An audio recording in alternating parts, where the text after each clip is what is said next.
coerced everyone who was playing against him to play Yasuo against him until he got absolutely bodied. And then Uzi was just like, yeah.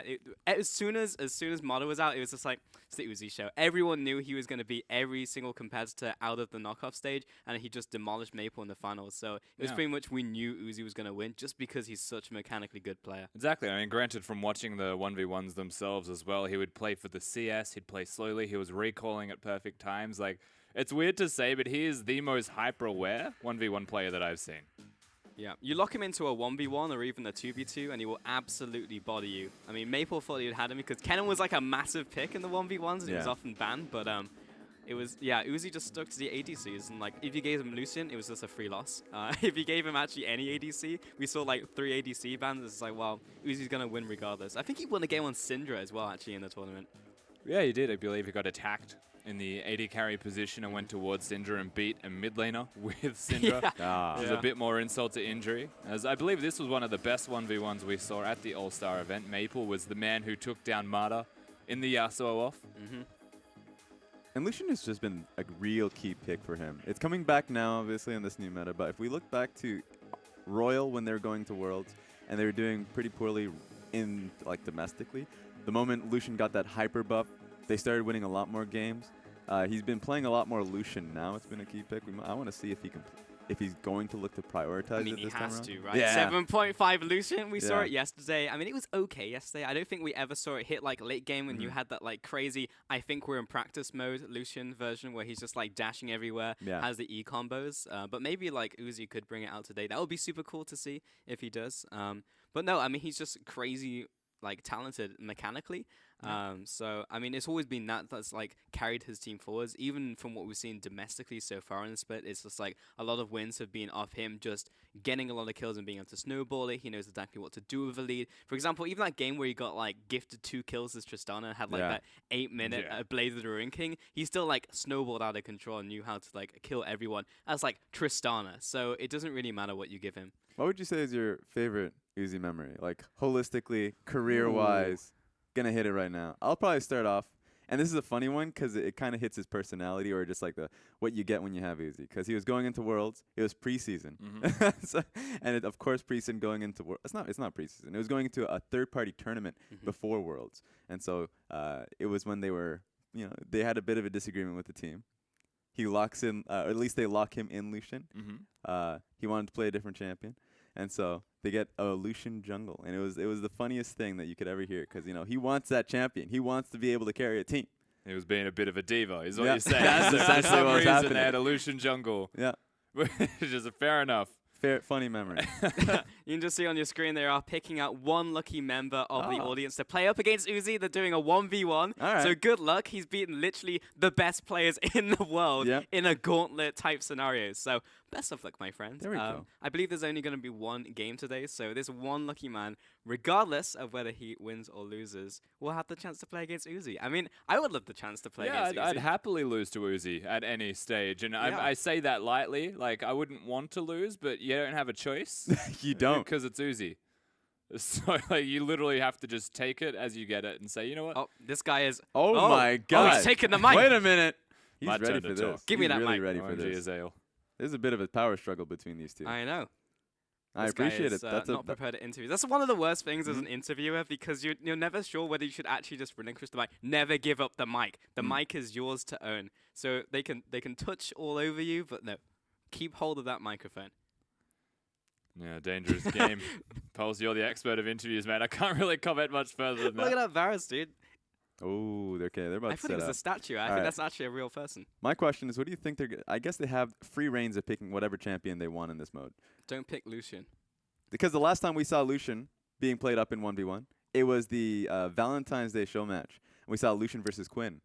Quinn won 100% of the time. That's true. Quinn is pretty nuts. Yeah. That's when Lucian was just like Well, sucked even harder than he does now. Lucian is actually really bad early now because his Q animation, or at least the speed of it, got decreased in the early levels because it's like 4 now. So it scales up really quickly as the game goes on, but right from level 1, it's actually pretty bad.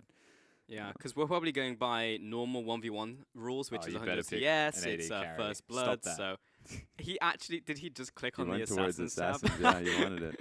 Wait, did Oh, he look no. at Blitz? Is this actually...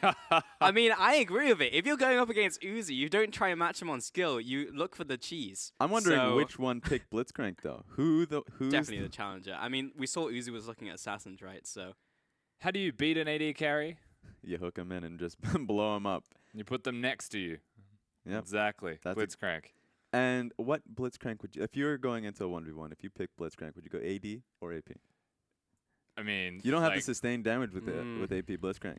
You Yeah. get him in, but you need level 6 to actually be able to chunk But him if might you out. be hook them right. in and don't do damage, like, I honestly don't think Blitzcrank wins on V1, so maybe He that's doesn't, just but me. you know what? he might be. I think he needs to take Smite here because he needs to bet on Uzi pushing up with the range advantage. Ah, the Because oh my Smite hook. god, he's gone Callista. Because if he pushes up to tower, you want to Smite through a minion, surprise him. So that's a Unfortunately, you potential can't. option. Because the ARAM map actually doesn't have smite. Oh well, Blitzcrank's just a terrible pick. No, he was hovering. He didn't lock him in, so we're fine. Simply because he was just hovering the champion. We're good on that front. Do you know what he locked in there? No, he was. It was blank the last time I saw. Your so false news, Raz. fake news. Whereas if that's a Blitzcrank, I swear to God. It's not a Blitzcrank. I'm telling you right now. If I am lying to you, then I don't know what to say. I'm What not gonna rank make a do you bet. think the challenger is? What rank does he look? I just heard from my producer it's a Blitzcrank, no, so it is a Blitzcrank. you are definitely fake news, Raz. Confirmed. Wait a minute. So how does he even believe he's gonna win this match? Oh, it's AD Blitzcrank. That's Caulfield's hammer. Warhammer and boots. I agree with the boots pick. Wait. No, I think he needs to go the AD. Boots. now he's realized that he needs potions. I mean, and it's the has same to sell kind the of. boots. It's the same thought process as AD Maokai cheese, where you just jump on top of their face and repeatedly backhand them. Yep. So I could see the same thing with Blitz. You just give them the quick fist, Yeah. and then you just keep waiting on them under tower. But I don't know. Oh, man. there he goes. All right, he worked it out. Okay, all right. He Sheen. got it. Yeah, Sheen. that's fine. That works. His E. You might want to walk to lane, buddy. What is he doing? All right. So I think he's It's a gonna master max plan. W. Who's he gonna be like? Where's he at? Walk forwards, get pulled. GG, first blood. This is quite honestly one of the worst matchups I've ever seen. Exactly. Callista will demolish him. The worst thing about this is with the Callista changes that happened a while back. Is The that Ren stack he change. could- Oh my yeah. God! I He just could- realized. He's just gonna keep stacking Ren, even though he's using. Oh, got him. he landed the hook. Wait though. a minute. He was surprised he landed the hook. He didn't go for the extra auto attack. Okay, well, All right, Uzi's GG. down to Uzi half. loses. Yeah. I mean, Uzi Has no flash. potions. If Uzi didn't have flash, this matchup would be so much better for Blitz. Wonder if he has rune pages that give him lifesteal. Maybe he's thought that far ahead. What, the Blitzcrank? No, the Callista. Oh. So Uzi's gone for the upgraded boots. Oh, as he's Callista. in the bush. The all in. What? This guy? Oh, No! no. Walk up and. Oh! Wait a Hello! minute. Hit him. Well, I actually got him! Okay. Holy crap! Okay, Alright. well, get Revoke the trophy. Give it get to this man. destroyed. Yeah, take that trophy off him. This man would have won the 1v1 tournament at All Stars. Send him to Worlds. I'm honestly. Send him to Worlds. Get out of there, Uzi. I'm surprised we didn't see Blitzcrank in the All Oh Stars. yeah, I'll give tell me you the right mic. now. That's the one Oh, time he you took can. the. Yeah, Oh, he took it. I would give it to him in that scenario. This Yeah. guy just defeated Uzi in a 1v1. Oh, now the problem. Okay, he gave it Alright, back. yeah, He give gave me it back. that He's microphone fair, back. So, all right, hold up. I'm gonna let you finish. Yeah. Okay. That is 1v1 Uzi. I wonder if he gets a replica of that trophy, or if he just takes the dang trophy from him. That's his trophy now. He even came in with a fresh cut. This guy is a Look how he- rapper. yeah, look how he holds the microphone. This guy is definitely an entertainer. Just look how confident he is in front of the crowd. Every single person that's come up into the stage is afraid of that crowd. This man just does not care. And Uzi, what do you think about being destroyed by this random audience member? Well, I was trolling. I didn't really Yeah. expect to get Yeah. all in by Blitzcrank with Sheen. No one expects that. He probably expected an AP Blitzcrank. I do wonder what Uzi was thinking, though. Yeah. Going that particular Callista build, he probably wanted to do recall early, Yeah. get some potions, but Yeah. didn't. That's the disrespect build right Ooh, there. s- Oh, there we go. what did he get? It's Looks a vein? It's like a vein. vein? Yeah. Yeah, it is a Vayne. Okay, that works. I'll take it. I'll take it. The Vayne player giving it over Man, you. imagine Yeah. being that guy right now. You must be at like the top of the world. I would feel incredibly happy. Like, hey, you take the win off of Uzi, and then you take his champion. Give me the Vayne. He is actually a rapper. No, I'm questioning his lifestyle right now. I told you already. yeah, Like the you first said time he it. tried to grab that microphone, you could tell he was at least a hip hop dancer of Yep. some kind. Definitely. Now I think he might be a rapper. Yep. Incredible. Well, get wrecked, Uzi.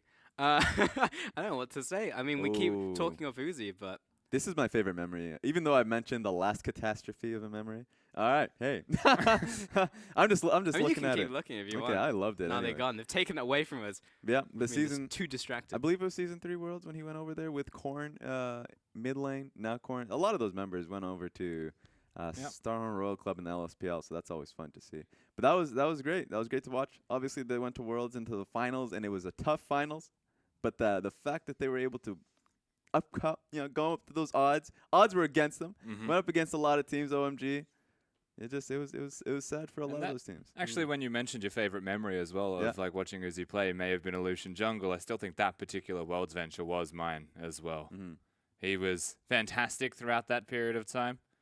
And honestly, like the Vayne play, I think was the one big standout. It's obviously the most memorable thing in general, but he was something else. He really showed you that you can go above expectations of what you have seen. Yeah. Was that the same memory, Rusty, or was there a different memory for you? Oh yeah, which one did you value the most? Is he's asking for? Yeah, like, the Vayne. Was that one. The Vayne at season 3 Worlds yeah. is what I'm. Yeah, I guess mine was still like All Stars, just because I was there to see it, right? Like you see so many moments like online and you watch it on the stream, but it's not the same as being within the venue, having like the crowd cheering behind you and like Uzi's on stage. So I think just being like within that and actually seeing it firsthand and seeing him like just demolish someone on stage was super cool. So I think for me it was just kind of that. How was the event for you? Like how long, or at least like, I guess, how many events have you been to up until that point? Was it different to the others at all? I've been to a lot. Like the audience size was pretty similar to some of the ones I've done before as well, but they were like super passionate, like at the events as well with Uzi, and like it didn't matter who was going on stage as well. That was the cool thing, because a lot of the events I've been to, there's kind of regional bias and people are behind certain teams and players, and there's home field advantages and stuff. But just with All Stars, people were excited to see whoever came on stage. Faker comes on, it's Faker. Uzi comes on, like Uzi, mechanical god. It didn't matter who came up there. People were just excited, and the crowd was roaring all day, and it was like super long day. It was like a 4-day event, and people were still going at it. Unless it was PK or Mithy. That was the home crowd bias there, being from the same region. That's true. Peke as well, And it's not that they were quiet for anyone else, is they were just louder. Yeah. Peke and I mean, Mithy. they just broke it. They went from like 10s to 11s out of 10, like when it came to hype. So that was the cool thing as well. Did you ever have to like plug your ears? Did you have earplugs in the venues? Earplugs? No. Sometimes I wanted to take my headset off just so I could hear them louder. All right, I mean, I definitely had, when I came home to the hotels every night, like my ears were definitely ringing. Okay. Like I couldn't hear anything for the rest of the night. Like someone would be like, oh, what do you want for dinner? I was like, what? What was that? So I had to rest like every night, but no, it was super cool. Just awesome being there. Yeah, I'm pretty bad when it comes to that. Any concerts as well, I can't deal with loud noises, especially if it gets to a certain level. You're like, all right, you know, cuffing my ears. That's what I'm doing. I guess that's interesting though, because that's contrasted. Every final that I've been to, I've been, tempted to take off one ear just to listen to the crowd more than anything else, because that's the most engaging part of the whole thing. That's fair. Yeah, it's so much different from just casting in front of a crowd, like a couple hundred people. Like when you have thousands of people there, it's just an entire different feeling. So like sometimes you do want to take it off. Other times you can hear them anyway through the noise cancelling, so it's pretty cool. Either way, we're actually going to take a couple minutes break while Uzi resets and the team's set up on stage as well. So join us back in a couple minutes.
I shine bright in the dark like a luminescence. You're not a failure at all if the shoe doesn't fit. It means the picture was bigger than you did expect. Never give up, keep it going till you get a check. Dude, my game's so lucrative. But it's all about real hip-hop, you know.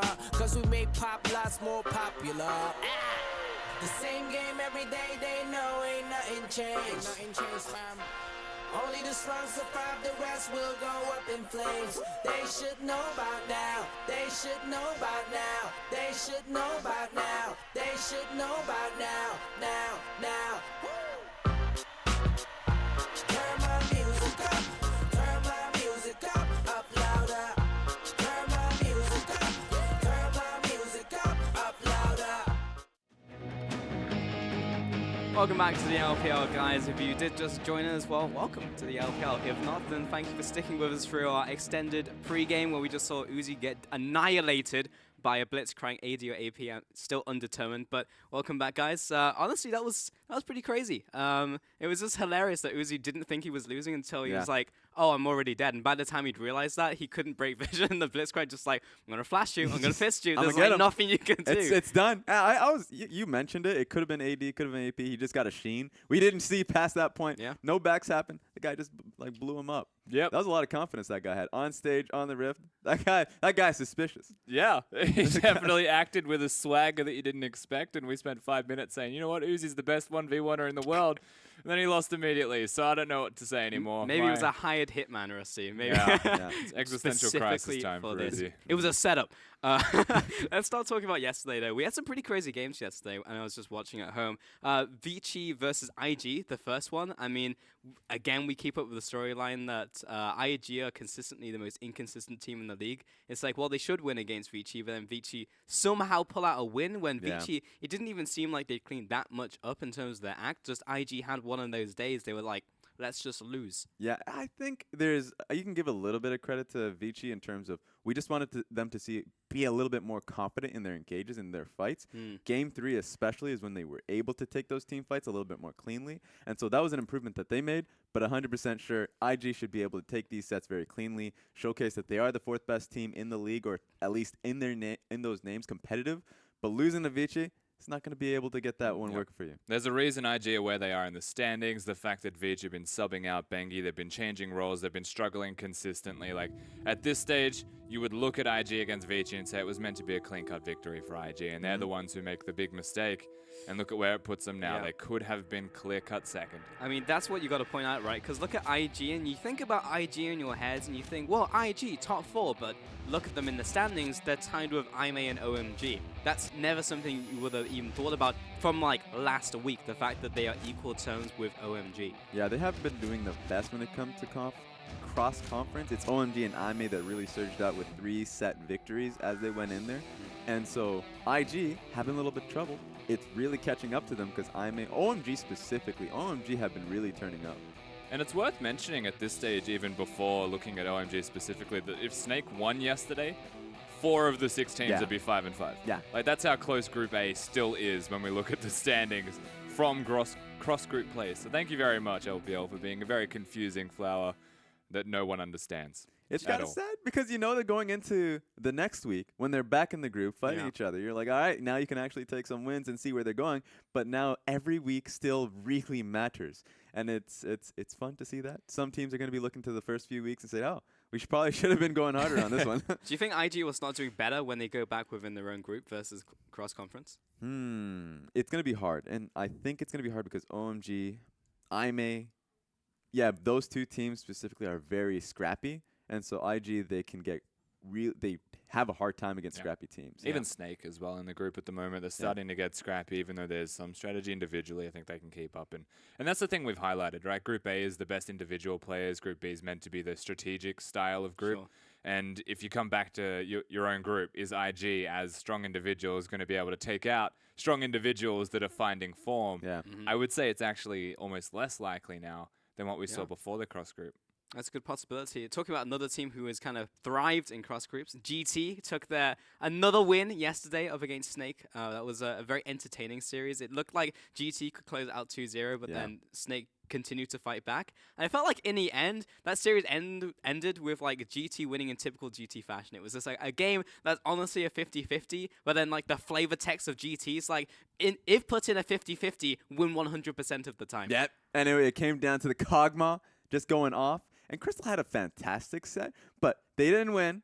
He's not going to come out with an MVP because he had some MVP performances on the Nami.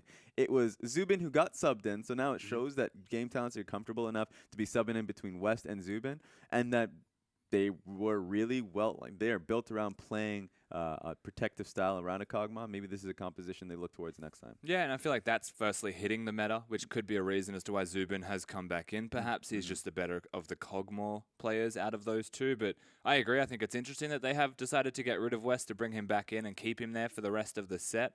I mean, it speaks towards Game Talents at least trying to improve, trying to find victory, something that we perhaps questioned from them in the middle of the split when they looked desperate and were constantly making mistakes. And before going into the cross-conference, they only had one set victory, taking 3 sets in the cross-conference. They are the biggest winners of the cross-conference. I'm just saying, GT pretty good. Man, imagine if GT went to Worlds, that would be nutty. But let's talk about like the series that we have coming up here. So it's going to be RNG versus QG. I'm sure Uzi will be massively tilted after losing that 1v1 against Blitzcrank. But I think this one is really about not bot lane and more about mid and jungle, specifically looking at MLXG and Xiaohu normally. MLXG will be out on this one, unfortunately. And League officials did say that MLXG, Bebe, and again, all of the subs out of that team are all absent for medical treatment. Therefore, League officials will accept Yihan, that's Y1 Han, also known as Gohan, here in the LPL studio, as emergency substitute. And League officials will be verifying the health conditions of those players to see if everything's legit. But for now, we're just going to be moving into that one. So while we talk about it being about jungle and mid, in the same way that we saw RNG in the last series where they dropped it against WE, we have to start thinking, is MLXG that influential in the lineup? And I think you have to definitely say yes on that one. So let me in the top lane, Yihan in the jungle, subbing in as an emergency substitute, Xiaohu in the mid lane with Uzi and Ming in the bottom lane. And you mentioned it, MLXG not being there, going up against WE, people have said, and I agree with it, was a defining factor. They probably would have won the set if they had MLXG. And so bringing in Yihan, we just don't know who this man is. He's definitely a Chinese solo queue jungler, and so it's time for him to shine. Yeah, probably plays Lee Sin. Kabe in the top lane, Kliz in the jungle, Join B in the mid lane, and Alone and Ali in the bottom lane once more for QG. And pretty much with all those random junglers that come in, it's just a 50-50, right? Is it going to be a Ben 4? Is it going to be a World 6? We don't really know until we see them play. And like when we look at these new junglers, yeah, there's a lot of possibilities. There's a Xiaoyu that takes 3 weeks to warm up, so you never know what you're going to get in the first week. But the common denominator looking at all of these new junglers is actually just aggression. They're constantly aggressive players. They've been picked up for a reason. And if they've been discovered through solo queue, it's usually because they're aggressive and the experienced members on the team that help make the decisions on who they want to pick up say, well, this guy has bodied me a million times, must be a good player Put him on because stage. he beat me, and see so how let's he pick does. him up. Yeah. Sure, but the problem is always that he's probably going to be a band-aid, at least in this scenario, for RNG, so it's just like, let's see how he does in this one game. Maybe we put him on the sub-bench, maybe we put him somewhere else in the future, but we just need to see him perform right now. So we can't be a Xiaoyu who we want to see improve several weeks down the line. It just needs to be a passable performance in this set. And I think passable will be enough. You look towards the lanes of RNG, and they're all fairly strong. You see the bottom lane with Ming and Uzi. They are incredible performers, very aggressive, so we might even see a Leona once again. Top lane, Let Me has been performing really well. And the same with Xiaohu, who's had MVP performances across the board. So if he's at least able to place down wards, keep them up, and protect the jungle, because Clid will be going off. Yeah. Then they should be in a good spot. That's the concern though, right? Because when you look at QG and how they win on Summoner's Rift, contrasting that to RNG, it usually is the mid-jungle duos that actually get them over the line. This is why MLXG is important, and this is why Doinb and Clit are always going to be important to this team. RNG missing one of those members means that perhaps the strong point of QG can then exploit what is meant to be the strong point of RNG. Yeah, and it's the strong point that has netted Xiaohu a lot of MVPs, it's not only just his mechanical skill and how he plays the lane, it's how he roams out as well with his MLXG. Exactly. He roams out to the top side of the map, to the bottom side of the map with MLXG so frequently, and so him not having that relationship, it could be a definite trouble. We'll have to see if he's the one who's able to take reins and bring in Yihan, or if it's the other way around. Yeah, with this one player down, Raz, can I trouble you for a prediction on this series? Ooh. I'll give it to Xiaogu here just based off that alone. Ooh, okay. Nice pun. Now get off the desk. All right. I mean, barely WE managed to take it over RNG, so I mean, it's going to be tough for QG. I'm not sure if they have the firepower in terms of those players, but we'll see. RNG versus QG, game 1 of our day here, second day of week 7 of the LPL. So let's take a look at these bans coming through here, Rusty. It's going to be Karma, Jin and Camille out from RNG, so respecting Kabe in the top lane there for sure. And Rengar, Syndra, and Graves toward RNG. So take some of the comfortable junglers off the board for Yihan. Yeah, and first and foremost, RNG on the blue side having the first pick, QG on the red side having the last pick. What does this favor when we look at this before all the bans even considered? Doinb has a lot of champions. That's a big thing, right? However, RNG having an exploited jungle pool as they've already locked one in, perhaps they have a priority there. Yeah, I really like this from RNG. Just give Yihan something he's comfortable with. The rest of the team will adapt and recover as champion select goes on. So lock in the Lee Sin for him. On the opposite side, QG toying with the idea of Lulu. Massive priority right now in the LPL. And honestly, in a lot of regions, Lulu is just good on 7.4, 7.5. So great to see that as a priority there for QG. And so it should be Lulu and Karma. LeBlanc also one of the other big Doinb champions. But Karma's gone. Lulu definitely something that's worth looking at, as that is an early rotation of Nidalee. Damn, okay. Nidalee coming out. We've seen it once before in that crazy poke composition, I think, was with Ziggs. Yeah, at the same time, right? Something like that. And now Cleared picking up as well. I mean, it won that one game, but let's see if he can make it work. But early into the rotation as well. I believe last time Nidalee was early into the rotation, which confused us. Yeah, and again, I feel like Jace might pop up as a higher priority. Doinb, we don't know if he does play it. We know that Kabe prefers to play tanks and will most likely be something along the lines of a Shen now that Camille has been removed. But with Rumble there, who knows where he's going to look towards now? This is really curious from QG. Yeah, here comes the Rumble. So I'll be most likely thrown into the top lane for Let Me. But the Ashe coming in so early in the first drafting phase of RNG is a curiosity. So this is expected. Again, one of the better champions, and if we are going to go with some kind of dive or poke composition, Shen can outscale most split pushes, or at least match it as time goes on. Doesn't die and can get there quicker and more often. So like it really does work towards a fast rotation or high intensity, like poking in a single lane comp with a split pusher. Sure, and there's the Shen you were talking about, Rusty, and honestly, Kabe, if he's not given Camille, because we haven't seen too many carries outside of that for Kabe, he's just a solid player on tanks. Give him Maokai, give him Shen, who's probably just a priority right now. Even a Northless, Kabe will go off, so nice to see him on that pick. Even has a bit of pressure against some of those top lane picks. Yeah, and now we watch for the remaining champions. From QG. Yeah, that is exactly what I'm trying to get at, but that's just funny that it's banned. So RNG have a very aggressive bottom lane, as Raz mentioned. Leona is one of the champions they can pick.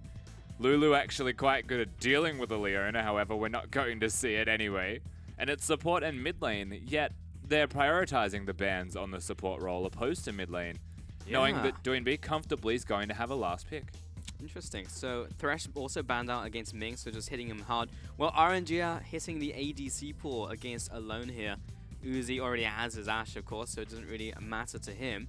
But RNG, it seems like they're just setting up for a hard engage. Look, our jungler is just going to help us lane snowball, and we're just going to go in for the rest of this game. Vladimir, final ban for RNG, aimed at Doinb, of course. I really like that ban. Xiaohu can play the Vladimir. He looked quite good on it himself, but I don't know if there's a reason to pick it, to not ban it if Doinb has the first pick on red side from that ban phase, but again, they opt towards the Ziggs. Yeah, technically a flex could go towards Doinb or Alone right now. And RNG going to be locking in that Jace. That should be mid lane for Xiaohu. Does it not feel like watching QG draft right now that it's just too cute and RNG have a better version of their comp already? I mean, you just go up and down the line and you probably say yes. I mean, I guess you have to look towards the ADC right now, but with Jin being off the table along with Ezreal, it just feels like, yeah. Morgana, even something worth considering there, a tank works. All right, well, Nautilus locked in there for the top lane. Yeah, so Yihan, wait. That's support. That's a bit, yeah, that's support Nautilus. And there's a Kled. And a Kled, all right, so this... Is that a mid-Kled? Man, this is just out of control. What's Is going that a on? mid-Kled? What? I was like, final pick, Nautilus support. That's a bit weird. Oh, we in you. In you. Where's Hustlin' Boss, Beast? is that What's a going on? mid-Kled? And then I look towards QG, and they're just like, let's lock in a flex with the Zig. Is it going mid? Is it going bot lane? Well, we're going to lock in Kled mid lane. Okay, Keen, what's going on? I have no idea what's happening. My brain. Rusty, break this down for me as best as you can. That can't be... Like... Is that legit? I mean, it's locked in, and they started moving around their picks. So, yes. I mean, we haven't jumped out of Champions Select, so I have to assume that is the case. Man, mid-lane Kled, this was something that you would expect from, like, Keen. You played against Keen, right? Yeah. He would just bring out this crazy stuff in the mid lane, like mid-lane Hecarim, mid-lane Urgot. And Kled was Keen was an innovator. Kled's not. Kled has one way of playing. Doinby has shown already, you know, that he can play these other champions. Akali is something that he has picked up and he looked okay on. And just basically the only reason the Akali didn't work is because he got countered and because he, you know, misdrafted the Akali. It still looked good. It was just poor timing. This time QG, they get red side, they get last pick. They decide that their mid lane is going to be a top laner. And like, why would you pick the Kled is just such a curious question to even consider asking because he's into a Jace.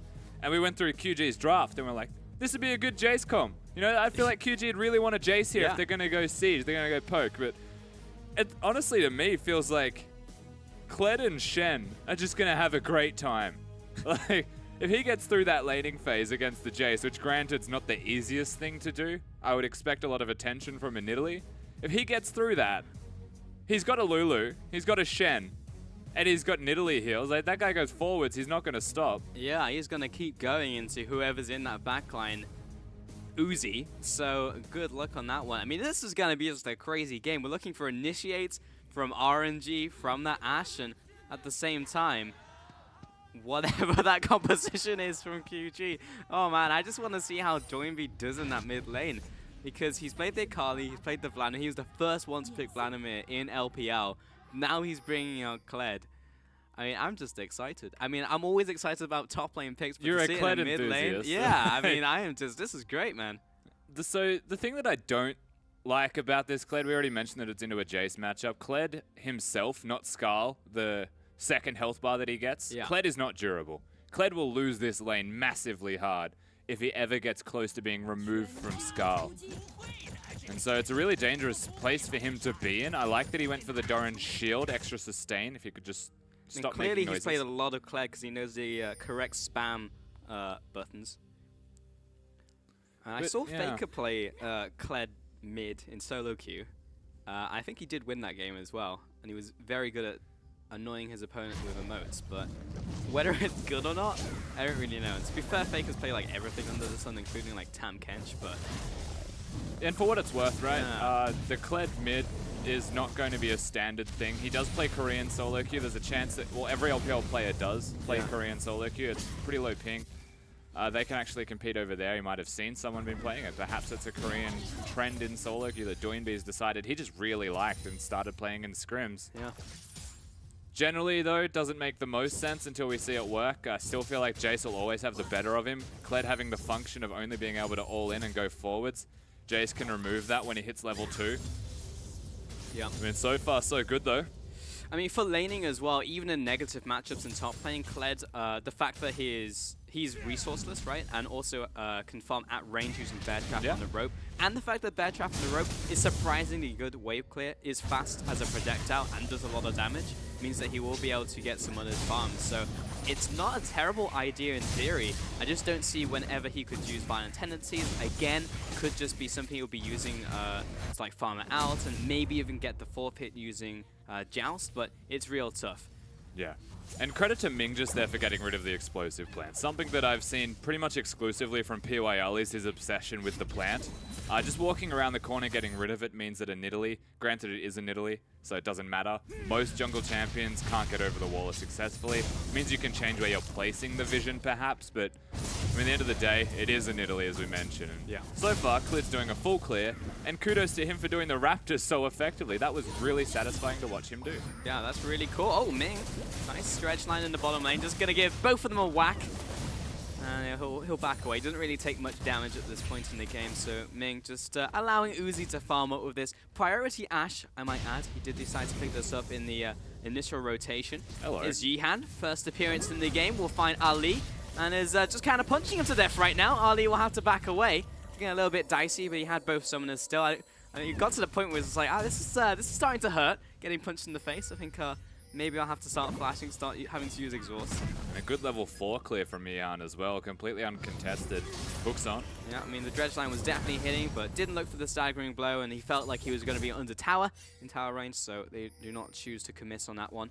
Clid is heading down, but good luck ganking Uzi and Ming. He'll have to go through lane if he wants anything. He may just give a heal and walk away. He's actually going to help clear, so I'm guessing this is to stabilize the lane, allow a recall for Alone and Ali by clearing this next wave. It's also a cannon wave, so it'll take longer for Uzi and Ming to actually reset it after this.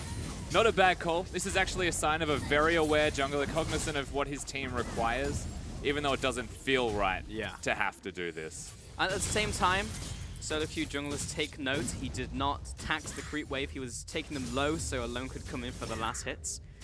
As the best thing. He does put Nidalee slightly behind, but he did a full clear.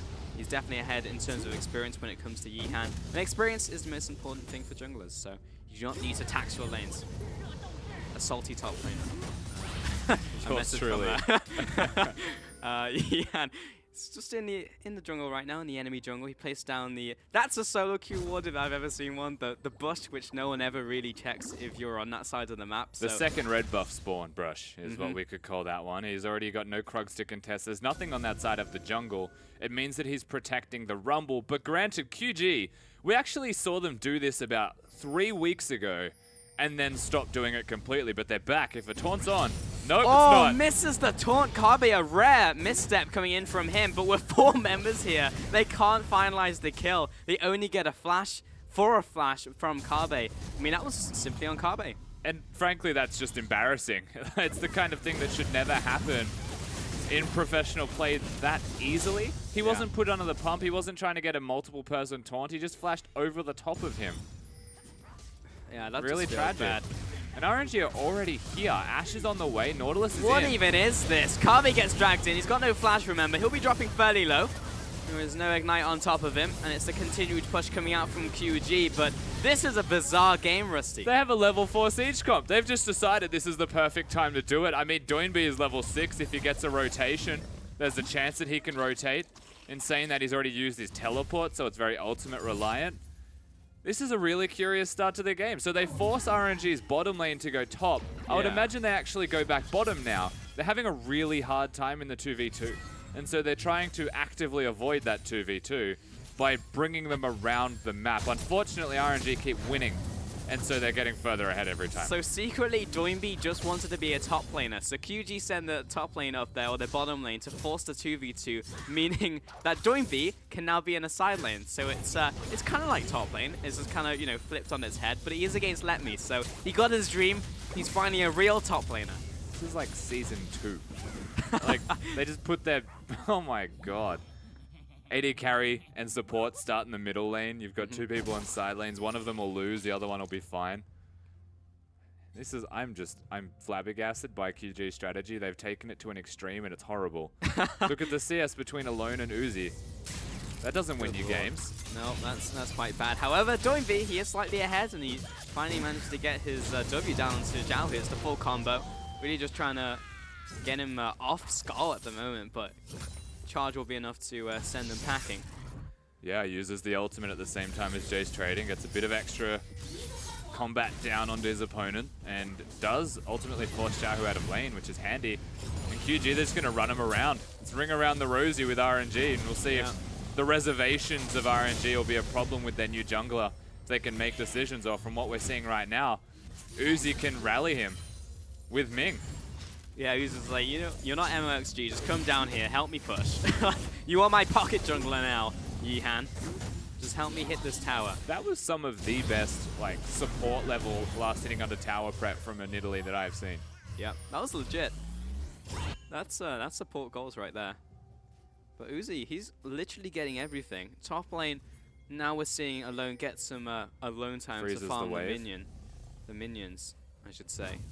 And let me just try and do his best to keep it farming. Carbe is just not getting any resources whatsoever. Welcome to Whose Lane Is It Anyway?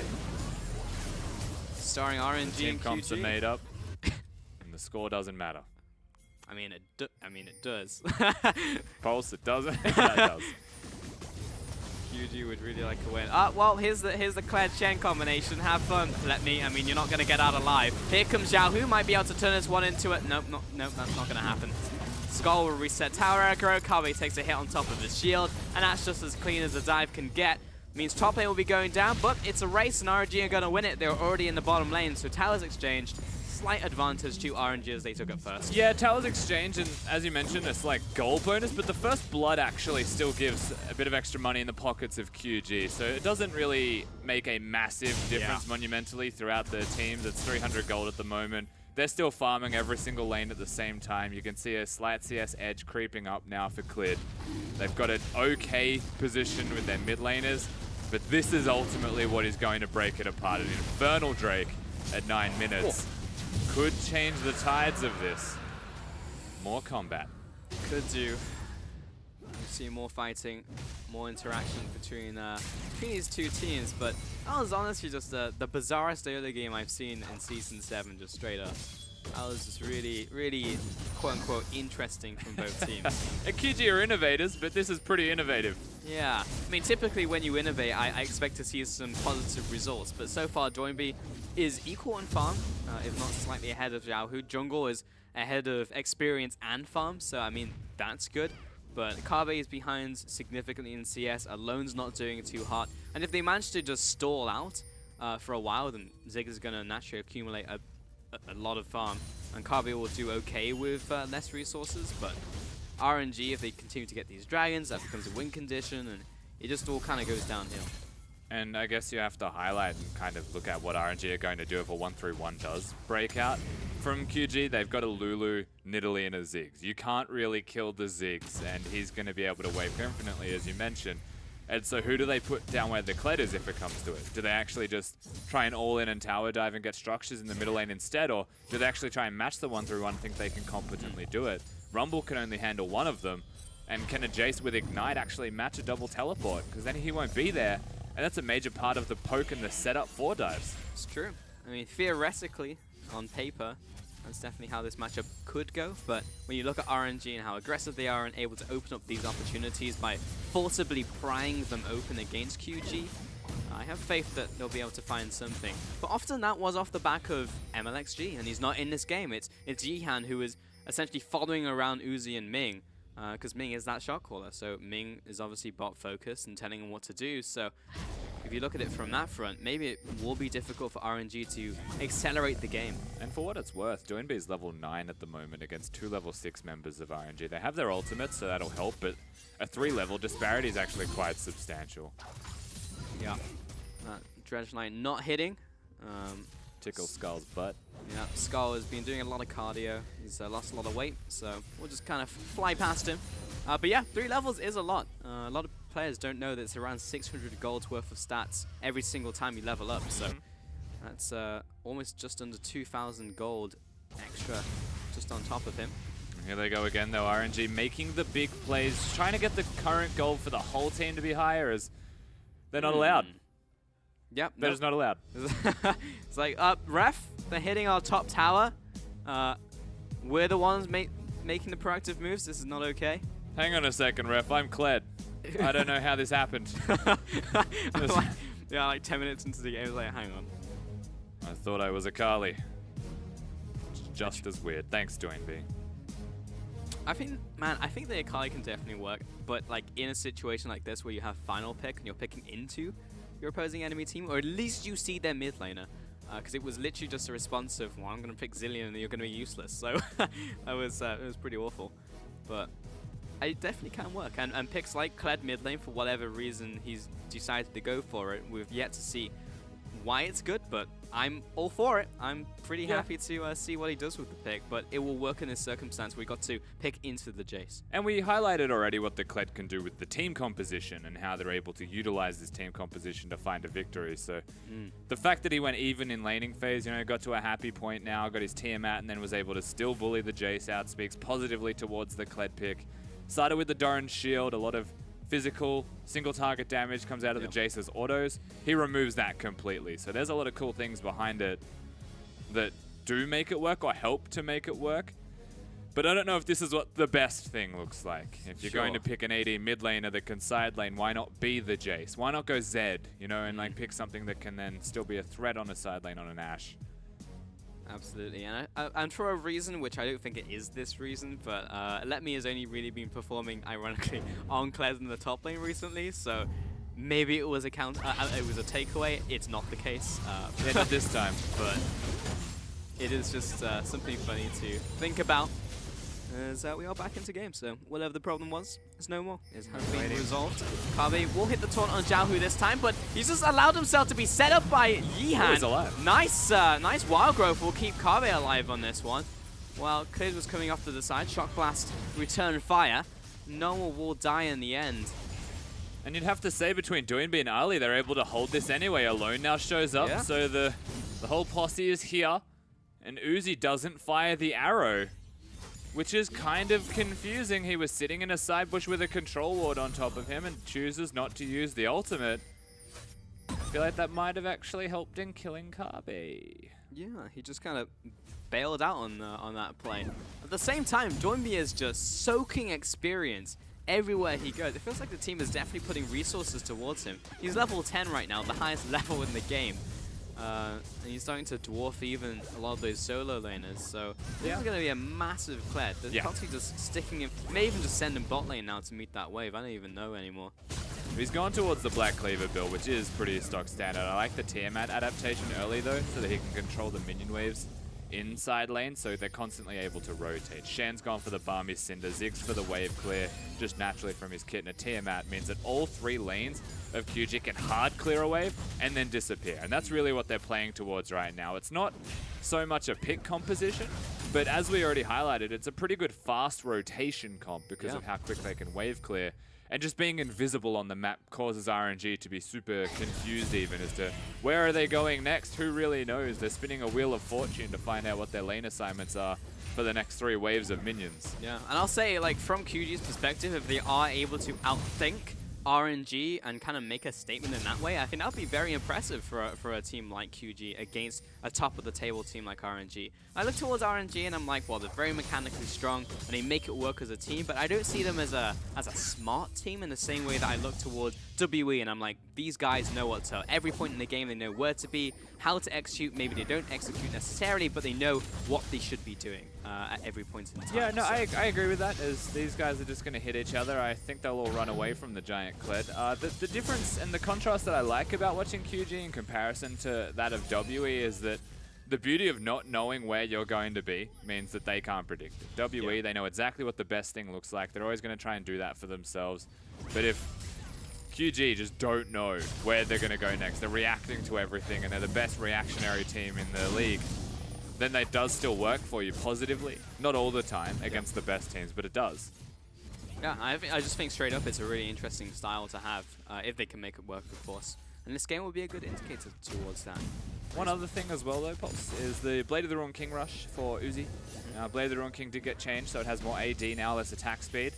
And Ashe is one of the few champions that would go towards this item build. I'm not surprised that he rushed it, although it's not necessarily standard. You see a lot of Essence Reavers or Infinity Edge rushes on Ashe, and they haven't really changed. Just means that he's going to be a much more on-hit tank busting route. And I'm more curious to see what his second item's going to be, and if it's a Hurricane or if he does go towards an Essence Reaver still. In before Black Cleaver. I mean, he may well do that. He did it as Tristana. Yeah, he might just go for a Tristana, but Uzi's really just been on the Blade of the Ruin King hype train recently, so might be the case. And if he goes towards Lucian, it would be the exact same build. Yeah. So Yeah, loves that item. Let's see, RNG all grouping up towards the mid lane right now and finally looking to make a big play happen. And that was a massive shock blast on towards those two players. There they go. Here comes Doinby. He's got Shen on top of him. TP coming in very late from RNG. They'll take out Yihan. He still stays alive, actually, limping away from this fight. Doinby, he's not dismounted just yet. Finally, he loses Skull. They'll probably want to disengage now because he's next to Useless. Really nice equalizer in from Let Me. If there was anything to keep them in that zone, I mean, all 4 members would have died. Klid almost dropping to that final shock blast in from Xiaohu. No one dies in the end. I mean, Yihan managed to get away and QG just ran out of the equalizer. It was raining down from the sky. The difference, though, is the teleports that QG do still have. There's a chance that they can at least, because they recalled first, get to the Drake earlier. They still may want to contest that as an objective. And we are starting to see this. When Kabe hits level 11 even, the shield will be bigger onto Doinby, and it's so hard to stop that duo running at you as fast as they possibly can. However, RNG are weathering that storm incredibly well. They actually almost won the fight outright. And tragically, it's mostly just because Let Me had to teleport in. He wasn't on the trigger immediately. Yeah. Gets it a little bit late, the equalizer's a little bit late, and that was the difference really between them all dying. So a little bit of a saving grace there for QG. Different universe where Let Me had instantly pulled the trigger on that TP. Maybe a bunch of them would have died had that equalizer come down as they're running through that choke. Running towards the top lane, Kabe is under attack from Xiaohu and Let Me. They are really looking for the tower as QG will take away the Ocean Dragon, which is good for them. They want to disappear and come back with more health into their own fog of war. And the next dragon will be fire, so RNG will probably look towards that dragon, but they were quite happy taking top tower. And they want the next one perhaps. There's 4 of them hanging around that side. QG just want to trade. 6 was enough to zone them off with Kabe's presence, so second tower not gotten from them, and QG may just convert this into a bottom tower, as you said. And again, the beauty of the Ziggs is he can sit mid lane, he can ult sideways by barely leaving the lane, so he can't get caught out in the jungle as much. As you can see, he clears away before they even get to the turret to hit it. Mid lane turret for QG is super healthy, so they do trade. It's a good trade, and because Ziggs can prevent people from getting picked off just through champion choice, QG are well and truly in this game still. Doinby will just quickly faceplant the wall and then go back to base. And yeah, Doinby has just been continuing to farm up. He is still huge. Now hit that level 12, so he's not as far ahead as he was before in comparison to Let Me and Xiaohu. But I love Uzi. Isn't he great? Yeah. I was gonna say, yeah. I mean, Doinby, of course, he's bringing up Black Cleaver, but then yeah, Uzi has the fate. He has the Ruby Crystals, so it's just gonna be that build once more. I'm gonna go home after this game, Rusty, and I'm just gonna build Black Cleaver, Blade the Ruin King on everything. I mean, I genuinely do believe it's the best item build right now for AD carries, right? So you can, like, when everyone was starting to play Lucian on the 7.5 changes, they'll try and Blade of the Ruin King and a Trinity Force is the best build, but it's too expensive. So unless you're super fed, there's no value in actually going for that. The Black Cleaver still gives 20% cooldown reduction. The only thing that feels bad is the Kindle Gem as now a purchasable item in that. So you have to ideally bridge that gap, but if you can recall around the Phage, save up a bit of money, it's not that bad of a purchase. Yeah. And Ashe still wants cooldown reduction. This is a cooldown reduction item. He's got a Jace on the team, so he'll empower the Jace's damage more so, as well as the Lee Sin. And so now they don't need to go towards a Black Cleaver because Uzi has it covered. The question is Uzi going to be hitting the same targets as Xiaohu? Sure. Based off QG's comp, the answer is most likely yes. But he will stack the Black Cleaver real fast, especially on Ashe coming in from Ranger's focus. So, I mean, I see the build. I see you, Uzi. I want to see you hit something. I want to see you hit Kabe, hit Doinby when you hit those like 2-3 item power spikes. The thing that's missing with it though is the crit. So it doesn't have crit. You can go third item, Infinity Edge perhaps, or you might want attack speed at that stage, and even then if they've stacked armor you're then stuck with a Last Whisper, so you could potentially just be missing crit in general. Yeah. And that's where it can start to hurt you. Thankfully he's not against the crit champion, he's against the Ziggs, and so the damage is predictable from him also. Yeah. Does it turn on faster than like a 3 item build, such as like a Caitlyn build? Does it turn on at 2 items? Arguably stronger at 2 items than a lot of other builds, especially when you're with other people, because again the Black Cleaver reducing armor will help. I would say that the difference is more just reliable damage opposed to RNG damage, which the RNG from a crit will obviously be higher. Yeah. Interesting stuff. Well, see if it works out for him. QG, only 1 kill in this game so far. I feel like so much more has happened since we've seen like structures go down, we've seen dragons and a couple scuffles, but only 1 kill in the end, and that went over to Alone, funny enough, who's just been farming away in this game. Only has 1 item and a half to his name at 21 minutes, but we're just watching Doinby farm. That's what we've been doing for such a long time. Been doing it well. Yeah, he's about to hit 2 items as well. He's about to get that Titanic Hydra, so no one, I don't think, can duel him at that point when he hits those 2 items over anyone else. And clearly not Yihan. Here comes the charge, and Kabe's over the wall. He's going to duck away. Good friend Grump will help him out there. Kabe will give up the chase, and Doinby, he's pretty strong. He does a lot of damage. He's also very tanky. Yeah, exactly. Now level 14 after killing another minion, so nothing's going to really be able to contest him. A side lane, I'd say maybe the Rumble can keep up with him. He's rushing Azonia's Hourglass, but that means that he's building himself more towards the team fight too. So really, RNG have sculpted themselves to say this 1-3-1 cannot continue forever. We will hit you sooner or later, and when we do, you will die. Doinby clearing out the wave has been taking a lot of damage. Yeah, gonna dismount him from Skull with the arrow. Back to base. It's just got it. Yeah, I guess I'll just grab Skull and I'll come back. It's past 20 minutes, so we'll have home guard, so it's not like he'll be gone for too long. And Alone is in the mid lane, so the minion wave is just gone. So RNG have to back away once more. And one other cool thing as well about Kled that people may not recognize is when you do go back to base and you have to get Skull back, you instantly come back to full. You don't even have to sit there and slowly stack your health back up, even early if you're forced to recall. You just get Skull back so you get your health back. That's pretty good. That is pretty strong.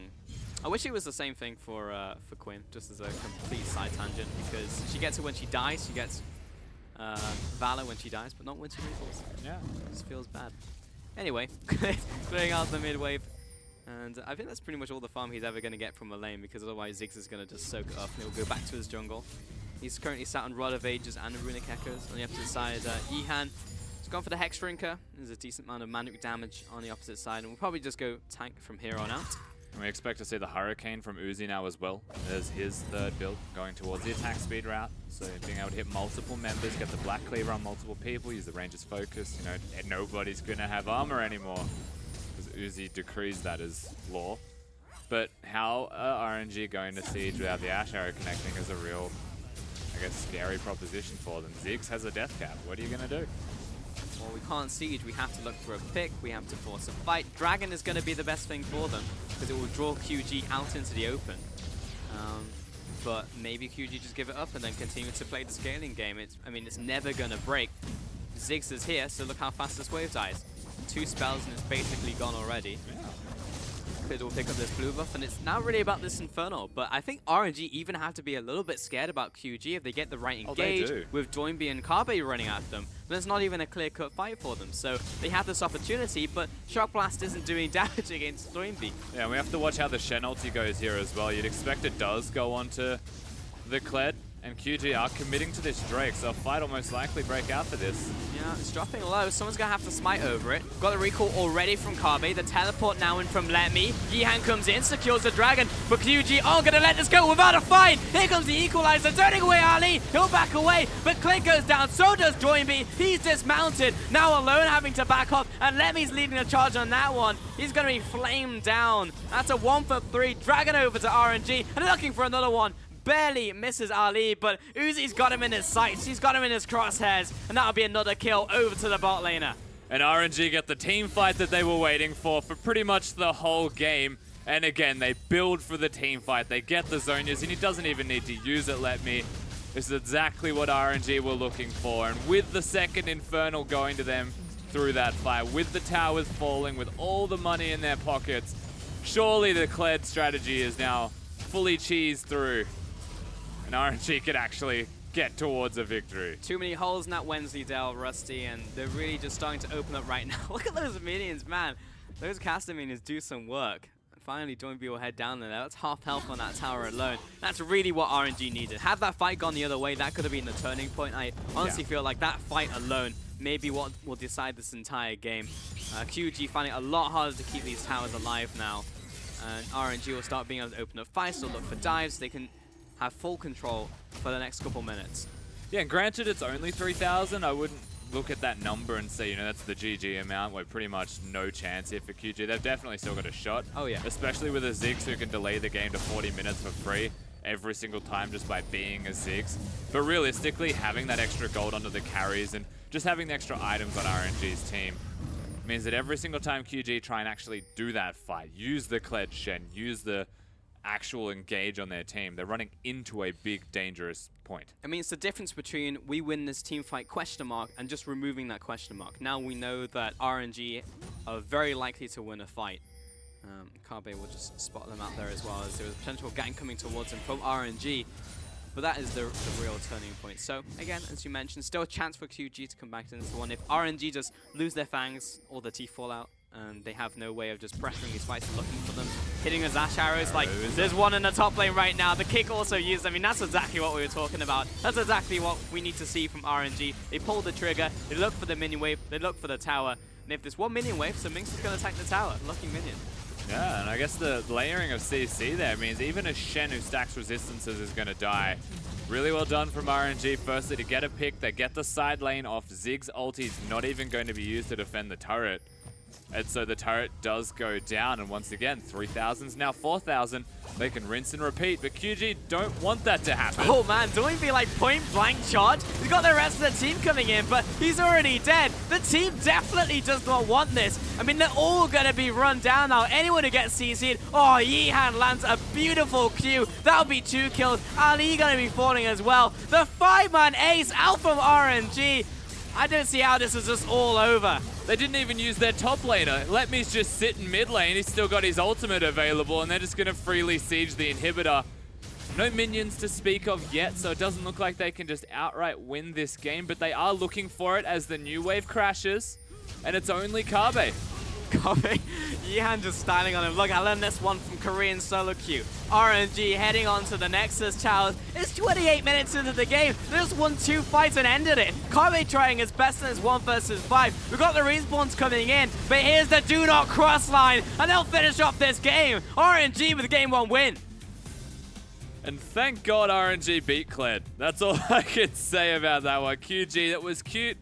It was innovative, and I liked the idea behind the pick, but it doesn't get a victory, and a really good team composition out of RNG is ultimately why that is allowed to happen, because a Jace, a Rumble, put those together, have a Nautilus as a tank support, get your Ashe for engage, Lee Sin to complement. Like, that is such a strong 5-man unit. Yeah.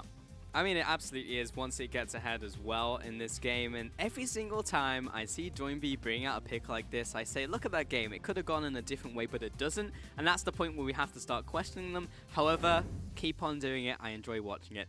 For the rest of that game, though, it was, I mean, obviously, you just see those 2 peaks in the scoreboard in the goal graph is RNG winning those 2 fights, and that was the game. It was almost crazy to think it was like 1 kill at like 20, 25 minutes, and then the game exploded. Welcome back, Raz. I mean, that kind of happened in the flash. Yeah, it really did. You know, when you mentioned a passing comment, you know, Chinese solo queue jungler, check. Lee Sin main, apparently, check. Got him in there. Got the player that you want. Yihan shows up. And it feels like it was a composition that, yeah, you could say that RNG played well. But Kled, Nidalee, well, like, I like the idea of the composition. It is such a snowballing composition. If they can get one team fight working for them, then you can really start to power it through these towers after towers, dive after dive. That conceptually, it's fine. It's just it's not going to work. These team fights didn't go their way. They went for front to back team fights. They needed to get flanks because for RNG, they won't be able to deal with flanks if they come through. If Kled is able to come from the back with Shen ulti on top of it, he should be able to get on the Ashe fairly easily. Nautilus is not going to be able to do much, maybe for about 2 seconds, but the Ashe should be dead.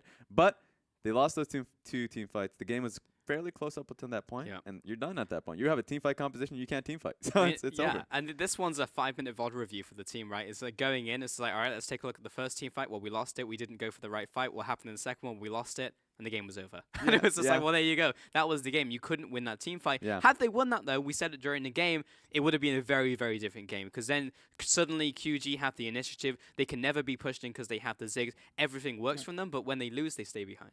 And honestly, I look at the team composition of QG and I'd challenge the Nidalee the most, I would have to say, out of all of it. And again, if you need magic damage, Elise is able to do that. Elise also offers crowd control. You don't need to pick something that has sustain to help the Ziggs stay alive in lane. You can actually get rid of the Jace, believe it or not. There's a ban list for that function. He is one of the best champions in the game right now, so I'd remove him. You don't have to pick a Nidalee for sustain. You could pick any other champion that you would like. Granted, they banned a couple of them. Why not just be Kha'Zix or something? Why not actually provide utility? Actually, even pick a tank. Just pick a tank jungle. I don't care. They could have picked anything. I think picking an AP jungler was just the worst pick in that situation. You look towards, there's no AD champion other than Kled, and Kled is an all-in champion. If he's dead, you don't have anything. They could just build Locket, and they would have a better time in team fighting. So once they get a Locket, maybe double Locket up against that composition where there's a Ziggs, there's a Nidalee. You deal with that. Would have been perfect. Yeah. Yeah. So that's the tough point. And another, now this has happened so often, you have to start questioning it because they are 5 and 4 right now in the standing, just ahead of game talents. If they keep going with these random picks, and I like creativity, I do, but it's costing them games because they're going in all in for one team fight. If it fails, it's like, I guess we lost the game. Give yourself an opening. Give yourself a composition that says, hey, you know what? We lost the team fight. We can maybe go for the next one. We can play a smarter game. We can look towards like any part of the map, look for towers. But they shut themselves off with these team fight comps that really lose out hard. That's the same that goes towards the Akali pick that he had earlier, that he blind pick. I would be fine with Akali if you counter pick it. Yeah. So it's just like a lot of these details are starting to really catch up to them. It's the go hard or go home mentality coming in from QG, and it's also the game one go hard or go home strategies. Like do it after you get a win, you know, when you have a buffer, because now you have to win 2 back-to-back, and that's just the hardest thing coming in here. Xiaohu, I mean, you saw it on the damage graph. This guy was a monster in this game because he was given the opportunity to come in there while he wasn't doing damage to Kled. As soon as they won that team fight, he was killing everybody. So give him the MVP. Yeah, and him showing up is great in my eyes because a lot of his success, I actually passed it off to just the synergy between him and MLXG. Both of them roamed out quite often. We even mentioned that just before coming onto the desk. And so now that he's had a lot of times without MLXG, he's had that set with Bebe. He's now had a game with Yihan. We'll have to see if he performs once again in the next one. But, you know, Xiaohu is working well on his own, and that's great to see. Yeah, he's definitely a player that can be hot or cold. And at the moment, Xiaohu is playing hot. So he's definitely overperforming, honestly, to expectations. You bring in someone that is an MLXG, and he needs to do that. And so the fact that he is doing that speaks well towards the player. Uzi also able to complement his damage on the Black Cleaver build. There was a lot of things there that set Xiaohu up for success. They didn't set their jungler up for success, and it did work. So heading into game 2, is it unanimous that we just say QG, don't do that? Just pick something normal and then try and pick up a win instead of trying to cheese your way into a game 1 win? I mean, you can do it in game 1 as much as you can do it with a victory in the back pocket, and I wouldn't come into game 2 and say, QG, don't do that. I'd say, QG, do it again. Do it less. Yeah. Like, it's good, but it's not what you should go all in on. And I like the buffer zone that they have, like the idea of saying game 1 we can do it, or maybe if we take the first set in game 2 we can go for those compositions. But just pick a standard comp that really gives you a lot of room for the next one. So this one where you don't want to get 0-2'd, just go for it. Go for like the Vladimir that we've seen so much success on in DMB. Yeah, and that's the biggest thing from Domi because he always is the innovator, and it seems to be like the linchpin of these compositions. He is the guy leading the charge. So, yeah, I would just like to see less because I want to see some zaniness come out from this team. I think it's still very entertaining to watch. Regardless, we are going to take a quick break as the team set up for game 2. So stick with us. It's QG going against RNG for our first game of the day.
Welcome back to the LPL, guys. We're getting set up for Game 2 here between RNG and QG, who will be looking to hopefully take this series. But Game 1 was pretty fast. It was all kind of accelerated in the last 5 minutes of that game. I mean, how much can we praise RNG in that last set and more say that they managed to just pluck off the win off the silver platter that was handed to them?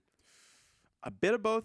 I'm more surprised about Yihan. He felt very comfortable. He even got that dragon steal there for himself. So at the very least, he's coming in there and he's not. He's taking names. So is he Gohan yet? Ah, no. I just want one set, and we'll see if he okay, goes in there. One more. Yeah, nah, we're not gonna.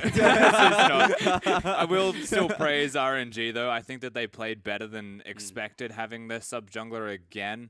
Not that Bebe was bad or that RNG looked really bad even with a different jungler, but they cleanly finished a game. They closed out at 30 minutes instead of going to 45 against the Ziggs. And that goes without saying. It's really hard to end a game before 40 minutes against the Ziggs just because of the wave clear. But they did it well. They smartly attacked the side lane of QG. They stopped the Shen from ulting in by killing the Shen himself. So strategically, I would praise RNG at the very least for their win condition. Sure, and I think some of the weaknesses we may have highlighted coming into the matchup as well, looking towards Let Me versus Kabe, for example, you would say that Kabe should be able to outclass Let Me. Maybe look at the mid lane. Is there something that Doinby can do against Xiaohu, and then Xiaohu ends up taking the MVP in the game? So it doesn't seem like any of the weaknesses, I wouldn't even call mid lane a weakness, for example, but looking towards top lane, it didn't even seem like it was relevant.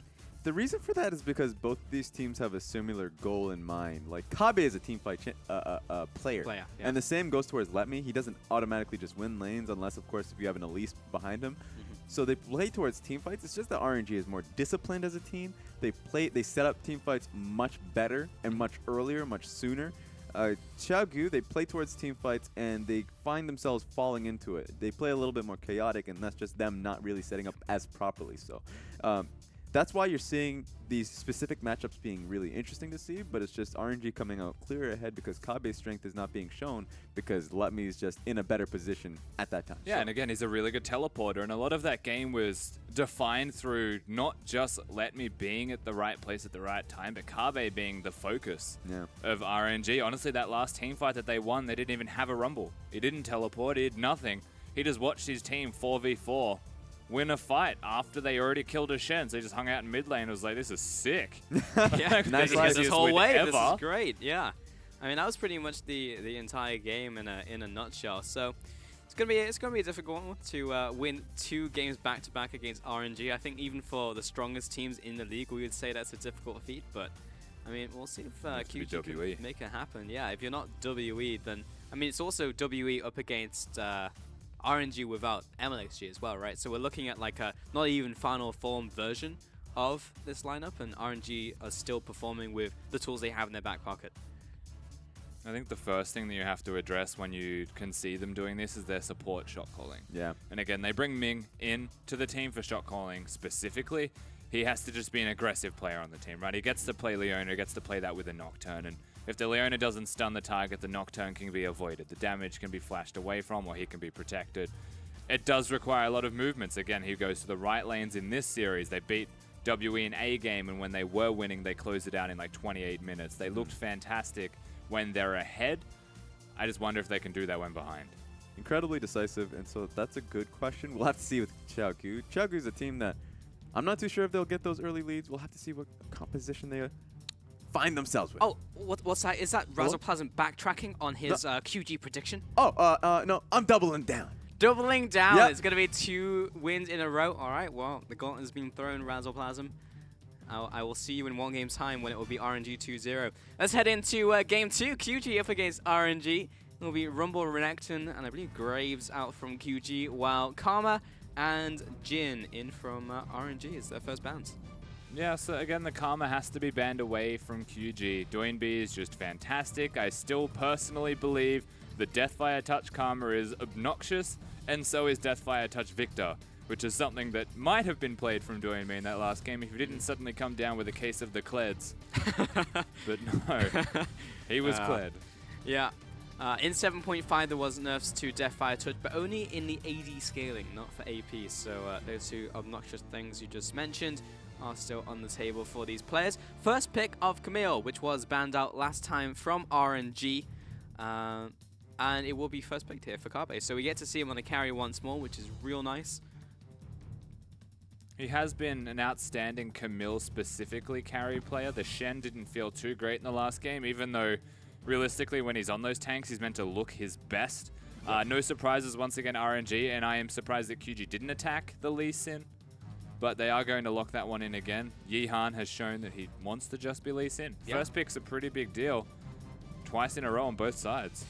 I mean, he is the potential exposable point on the team, right? So just make sure you get the Lee Sin for him, make sure he's comfortable, and then he can perform mechanically, and you can tell him where to go. Lulu, again, going to be first rotation, but this time over to RNG on red side. QG will lock in Nidalee for themselves once more. So they really like the Nidalee. But this is better. So they can go towards the Nidalee. They should pick, honestly, I think Ashe. Ezreal does still work. It's something that a Lulu can protect with an Ezreal. Ashe, not so much. It's going to be a bit more towards the utility side. You can deal with the CDR stack. Ezreal's a super carry, and they're going to deny the Ezreal away from Uzi, I would have to imagine, as one of their biggest points of attack. On the opposite side, RNG picking up Gragas here for probably, I mean, it's a flex, but it will go into the top lane more than likely for Let Me. And it is a response to Camille as well. So they are keeping hold of their ADC and their mid laner on the side of RNG, while Nami will be banned out against Ali. Yeah, great ban, actually. Ezreal Nami, we saw it at Worlds from Uzi himself with Marta, one of the best combos that we've seen from them. Empowers the Ezreal to do dirty things just because he's never going to die in the lane, and his auto attacks are that much more impactful. He's not so Q reliant. And Uzi's also one of the few AD carries that will go towards the pickaxe instead of the Sheen, want to get those auto attacks off. And so they get rid of one of his own combos away from QG. And Vladimir banned out there as well from RNG, while QG did ban away Syndra from Xiaohu. Just taking those strong picks off the table. RNG saying, well, you didn't pick Vladimir last time, you just hit it with the Kled, so you're probably going to default to Vladimir, therefore we will take this one away. And I still think that QG could have afforded to go towards a Vladimir instead of something like the Nidalee. Lee Sin's already there, and I highly doubt that they'd ban the Nidalee away, as I hope this is locked in. Me too, that would be super hype. But final ban of Jace towards Xiaohu, so also taking that super strong pick off the table. Also something we wanted to see from game 1, if not them just taking it. And it's been locked in. We get to see Uzi Lucian. I mean, this has just made my day. And there's a little smirk there from Uzi as he locks it in. It's because he knows that he's got the Lucian lane. He is going to be massively protected. Firstly, Lee Sin can play disengage. Gragas can play disengage. They can both also engage if that's the way they want to go. As QG are doing what I say, which is amazing, and I'm happy for them. But I feel like it's one game too late. Perhaps. I mean, they are toning down the craziness a little, and we get to see Victor go to that mid lane. See if it is Deathfire Touch as we hit those Keystone Masteries, and QG now awaiting their final pick. It will be a support for them. And they are considering Braum currently. We've got 3 seconds left on the timer. It will be with that Ezreal. And the last second, it will be swapped up to Thresh for Ali. Okay, Thresh, pretty good at actually using the Flay to his advantage against someone like Lucian. Lower ranged AD carry can be exploited. Does okay into most of the champions. In fact, if you time it, I believe you can stop a body slam out of Let Me. Not the flash body slam, of course. Over QG's team composition now, their engage tool is basically a hook. It can be a Camille getting an ult off onto somebody, but you still have to follow that up with damage, and RNG have so much disengage. Yeah. Pretty big challenge. Oh man, yeah, a lot of disengage as they lock in. It will be Rise as well for Xiaohu, so in a pinch, even Realm War can be used as a disengage. So RNG, good luck engaging on top of them. Honestly, I just want to see Uzi's Lucian go off. I mean, seeing him hit late game and then getting those combos down is going to be very fun. Yeah, now we also mentioned this in Champion Select just a little bit earlier. Doinb is one of the few Deathfire Touch Victor players. I know a lot of people would prefer to go for Thunderlords because you can trade in 3 hits in particular and always out-trade your opponent, but Deathfire Touch, more prolonged damage. It'll be good to match the Riser's prolonged damage as well, so when they hit each other, it'll more likely be a little bit more than just the one-and-done trades, and junglers are super important when it comes to these matchups. However, last time we saw these junglers duke it out, they were just hitting each other. Yep, that was the case. It was kind of just all over the place. So let's see if QG's composition can work here. I mean, that's Ali just praying to the gods right here. And the rest of QG as well. There's Clid just thinking about what he wants to do in the jungle. And it could honestly just be a straight up 2-0 out here from RNG. And we've got the statement pick in from Uzi. He's got a Lulu on top of him. He's got like literally all of the peel in the world, so he can do whatever he wants in these team fights and in this game. So unless QG massively shut him down, which I'm not sure is going to happen with the Niliad, the jungle as well, towards the bot lane, it's going to be a very, very tough set. And it's a really cool type of peel that they've got going for themselves because Gragas can actually engage, and it's all going to be close enough to the persons that they're peeling for that he'll still be in auto attack range. The Lee Sin kick, if he's standing next to someone that Uzi is hitting, may well mean that Uzi can keep going forwards, and they're actually just peeling off him as he keeps running and charging at people in a very Uzi-esque and Lucian-esque fashion. There is still some X Factor though. We've got Kabi on Camille and the bot lane Ali on Thresh. So if they hit the right hooks and if Kabi starts getting fed, then those are 2 ways they could potentially come into this game from QG. It's going to be QG up against RNG though for game 2 as we come in here. So game 1 was over to RNG in very, very convincing fashion. It was 2 team fights and done. So can't get more clean cut than that one when you're up against the Ziggs. And yeah, QG trying to make it happen with this Victor coming into the mid lane. Yeah, the best thing we can actually highlight here for QG is in game number 1 they had the Ziggs to wave clear. So they were relying on a 1-3-1 or a 1-4, some kind of split push, and their team comp was too heavily reliant on multiple split pushes, so people were getting dove everywhere. This time around, Doinb, their mid laner, will be the wave clear tool, and so it's much more realistic to look at their team composition and say they are more versatile in the way that they can run around the rift or position themselves in any formation they choose now. Yep. RNG still quite adept at doing a 1-3-1 themselves with a Ryze on their team. A Victor with Cleanse, not so much. We just had confirmation it is Deathfire Touch from Doinb. Kabi also just helping out Clid. What a top laner. He just took 2 auto attacks from the Sentinel for his jungle. I would never do that personally. I mean, he starts W, to be fair. So he he'll get off the comes minions. back. Yeah. But I'm just saying. A lot of top laners would not do that for their jungle, but it's nice for Clid. He's also got his own heal. Bot lane, Ming is just going to town on Ali. Yeah, and so he should be. Firstly, here's a Lulu. The Thresh offers nothing besides an all-in on a single target, and you'd expect that he starts for the Flay, wants to get more auto attack damage, but you can very easily punish a Thresh if you ever waste the Flay bonus auto damages. That's a graph. Yeah, that feels a little bad for QG fans and for QG themselves. RNG with the 90%, and I gotta say I am currently in the 90% on this one. RNG do look poised to take this series. We just gotta see them do a little bit more. Oh, Uzi coming in there as well, and that's just, yep, that's some damage. In case you guys hadn't noted, Uzi hit level 2. Yep, so there's a level 2 punish. And without fail, at level 2, he'll try and find a way to go forwards, especially with the Lulu again. Makes your auto attack damage hurt a little bit more so. And this isn't a protect the Cogmore. You're not just going to stand still and do damage, but you are still protecting the Ice Skater. That is what Uzi will be, with all of his cooldown reduction, and no doubt the same build again. He'll be all over the place. He wants him to use the E here. Yeah. He hasn't even ranked the E at this point in time. Kabi's gone 2 points in Qs, so if he goes a little too far forwards and let me, he thinks he's got the upper hand, all of a sudden Yihan could pop out of this brush. He's like a whole wave of level 4 too. I think it'll take this whole wave, and only then he'll actually have a point in the E's. Q-Max, as you mentioned. Yeah. I'm not sure if I'm a big fan of going for 2 points in Q, though. Yeah, I mean, I have faith in Kabe. I'll let him off in this one. I'll give him the benefit of the doubt, but typically, not one we see every day. I mean, sometimes we see it just from Camille, as if it's looking towards tower pushing, for example, just because you hit towers like a truck, and if you just don't outright lose lanes and you're in a situation where you can shove in that wave, then you'll just instantly take the tower. But Xiaohu's caught out in the middle lane. Rune Prison comes down. He's going to flash away. Not a faster return from Clid. Oh, in the darkness. The Javelin will follow him in, and Xiaohu goes down. Now, of course, Xiaohu was on the wrong side of the map, so it would have been a long journey to get back to safety, but that was a fantastic spear from Clid. We have seen good things from the Nidalee in game number 1, even in the losses. The hook is on.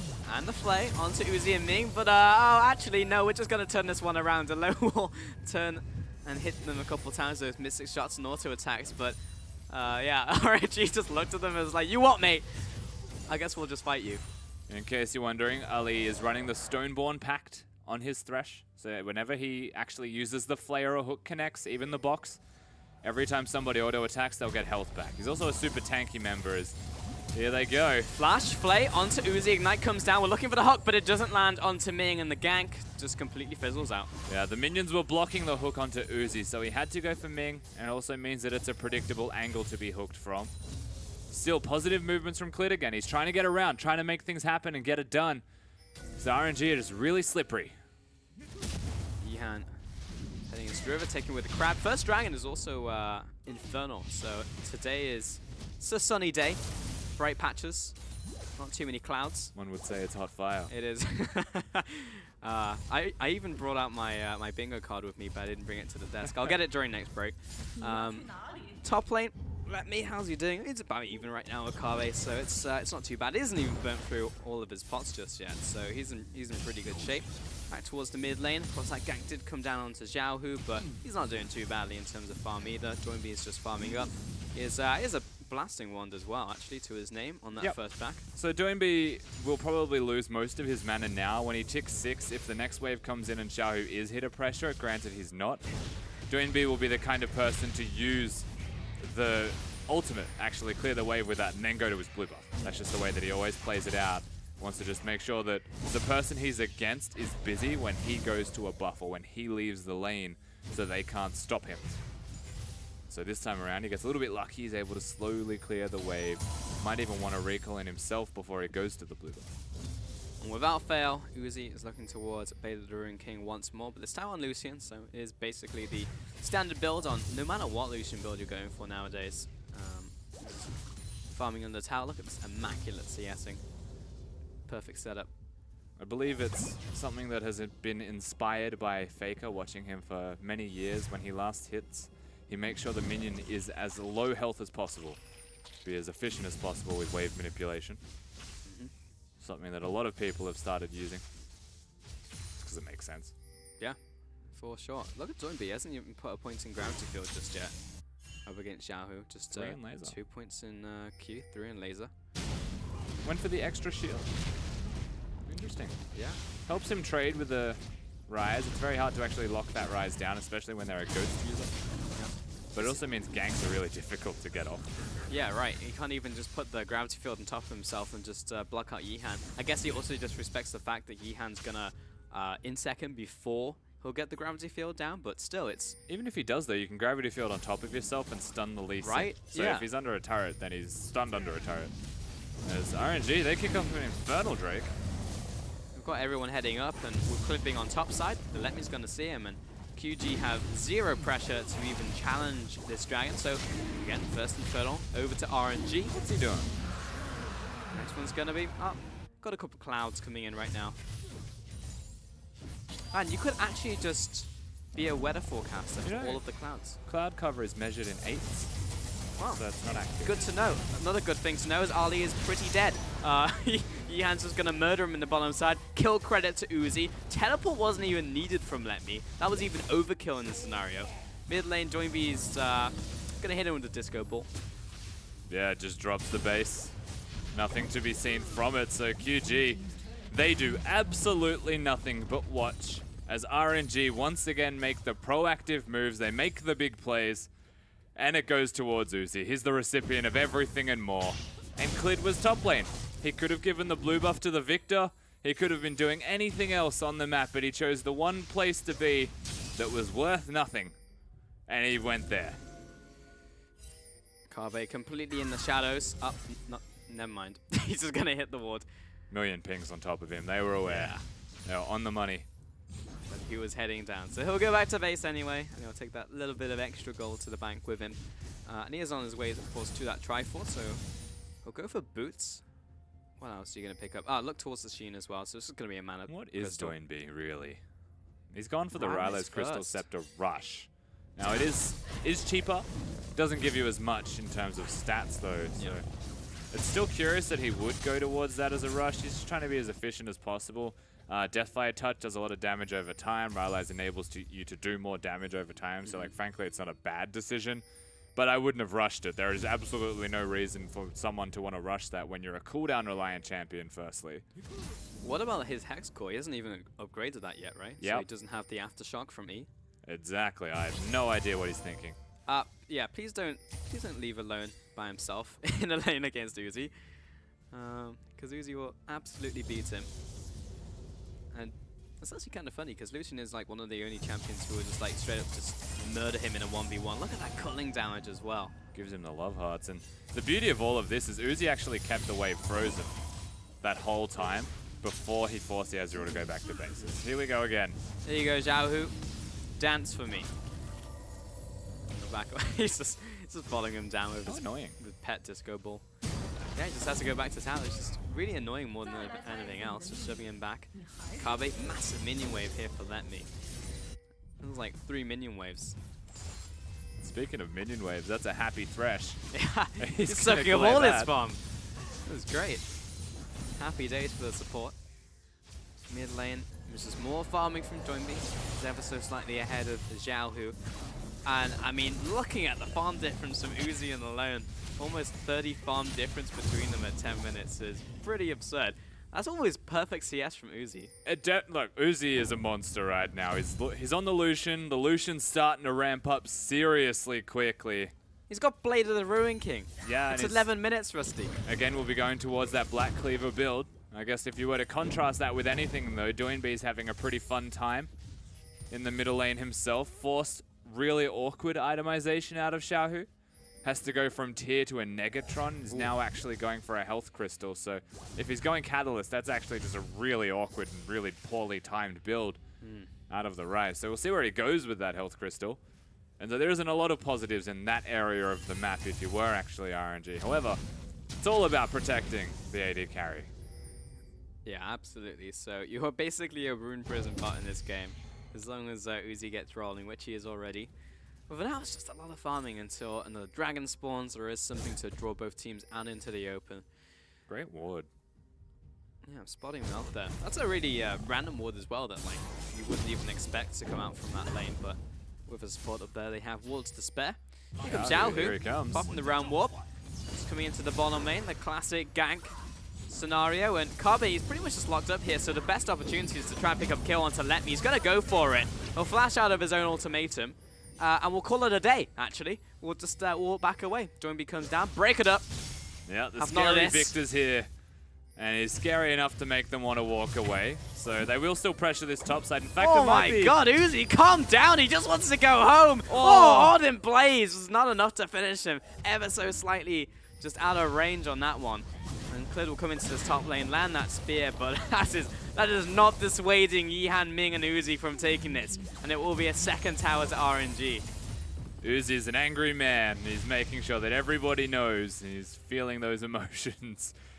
Forcing once again, Alone's out of lane. The turret goes down. RNG have now got 2 turrets to 0, and the gold lead's in their favor. Not only that, they picked up an Infernal Drake. This is already from probably the 6-minute mark in this game, the beginning of the end for QG, but they're putting a lot more priority onto their individual members, as that's awkward.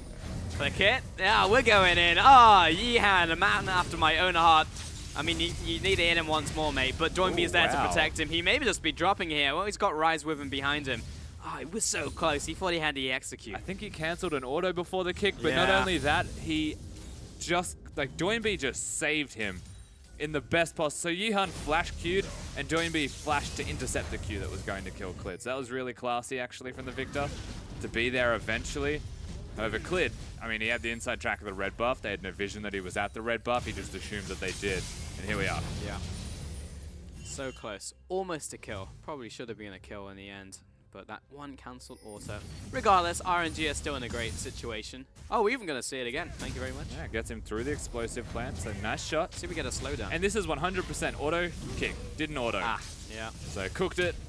And then the flash. Ah, that was sick. Yeah. So he definitely intercepts the Q. I think it was going to hit him either way, but Ali's pretty... Ali is very dead. Yeah, Xiaohu will just catch him off into the side. I mean, alone can't help him other than chuck out a couple Mystic shots. So that was just being in a bad place, honestly. Can't sell it any other way. You gotta love that both the supports have gone for Ignite. Welcome to the current patch of League of Legends, ladies and gents. Exhaust is pretty much dead. Yep. Honestly, sucks. And Xiaohu, he's gonna have to run away. Doinby's still chasing after. Clid wants to get in range to see if he can execute him. Good sidestep, but he goes a little too close to the fire. But he just needs to stall because top lane's gonna go down. RNG get away with it, and Xiaohu doesn't even die. Nope. No mana for Clid, unfortunately, as that's Ping, about ping, 60 pings ping, a second. Ping, we're on the way. Here comes Kabe. He jumps onto Ming, actually, of all players, allowing Uzi just to run rampant. Here comes Yihan. Xiaohu over the wall. He's still very healthy. He's got a lot of mana, but now he's dead. But he might be the sacrifice. Letme. Massive body slam from Letme will secure two. Here comes the load. Nope, you're not getting away with it. Yihan just smacks him with that Q, and that will be 4 kills to 1. RNG, massive win. And RNG is still pinging at least 10 times a second. Uzi's just showing off right now. He doesn't need to do that. They can push top lane. I actually think Yihan had the right idea. The rest of QG dead. It was only going to be a Thresh, a Victor without an ultimate, and he was stuck in the inside track on the middle lane. As we get to watch this fight again, and Lee Sin, very good pick into Camille for the reason that you just saw. Xiaohu caught out of position, has no summoners because of the prior fight, but that's the only reason that he really does die, as well as Letme comes through massive with the body slam, with the Q and the R combo. And this just feels like clockwork for RNG. Everything's simple, rudimentary League of Legends. They're doing their ABCs and they're dismantling QG. Yeah, even moving up to the times table right now, Yihan is really just, this has been a great performance from him. And I've got to say, like we were talking before the series, and we were saying, what he needs to be, just needs to be a passable jungler. You know, that's all he needs to be. He's a band-aid for the team eventually. MLXG will come back in once his medical problems are all over with. Fine. But he's just doing great. I mean, he's being exactly what he needs to be, everywhere he needs to be. And you're completely right. He went to the top lane expecting this professional League of Legends team to follow him and take down the tower. Oh, hello. Instead, they're going for the hype plays. They're looking for a play onto bot lane. They just want to kill Kabe. Uzi wants a highlight reel. It's Day of the Uzi. Why not? And I'm worried that that's exactly what RNG is doing instead of just winning the game. Like, they could have perhaps threatened the top lane turret. They didn't even get the middle lane turret. And you have to take your windows of opportunity. If a Ziggs is dead in game number 1, if a Victor is dead in game number 2, that's when you get the structures down. As here we go. Well, Doinby has been caught out. Nice Lantern, turns around. Probably not the best decision right now, because now he's knocked into the enemy team. Let me do a barrel roll, Doinby. Ali gets caught out. Great Dragon's Rage. That secures another kill. Uzi, he drops low, but he's unkillable right now. He's practically a god. Good body block right there from Let Me. Could have been the end of Uzi, but he also has his heal. 2 more kills over to RNG, and Xiaohu, he's waiting. He's waiting for someone. He doesn't know he's on top of a ward. And Kabe, he's found him. Javelin doesn't land. Oh, nice room prison. Won't get the instant execute down. Now the rest of the team's here. The cavalry. Perfect target prioritization there from Xiaohu. Xiaohu's dancing. He cannot be hit by a spear no matter how hard Clid tries, and now they go towards the middle lane again. Fortunately, I feel like their wave clear might be enough, but the cannon is still there. To a sidestep. RNG have the moves in this game. 8 and 2, picking up kills, picking up towers. They just need to break open this inner outer. And it's the power spike for Uzi as well. The Black Cleaver and the Blade of the Ruin King is there. Yep. No one's stopping this Lucian.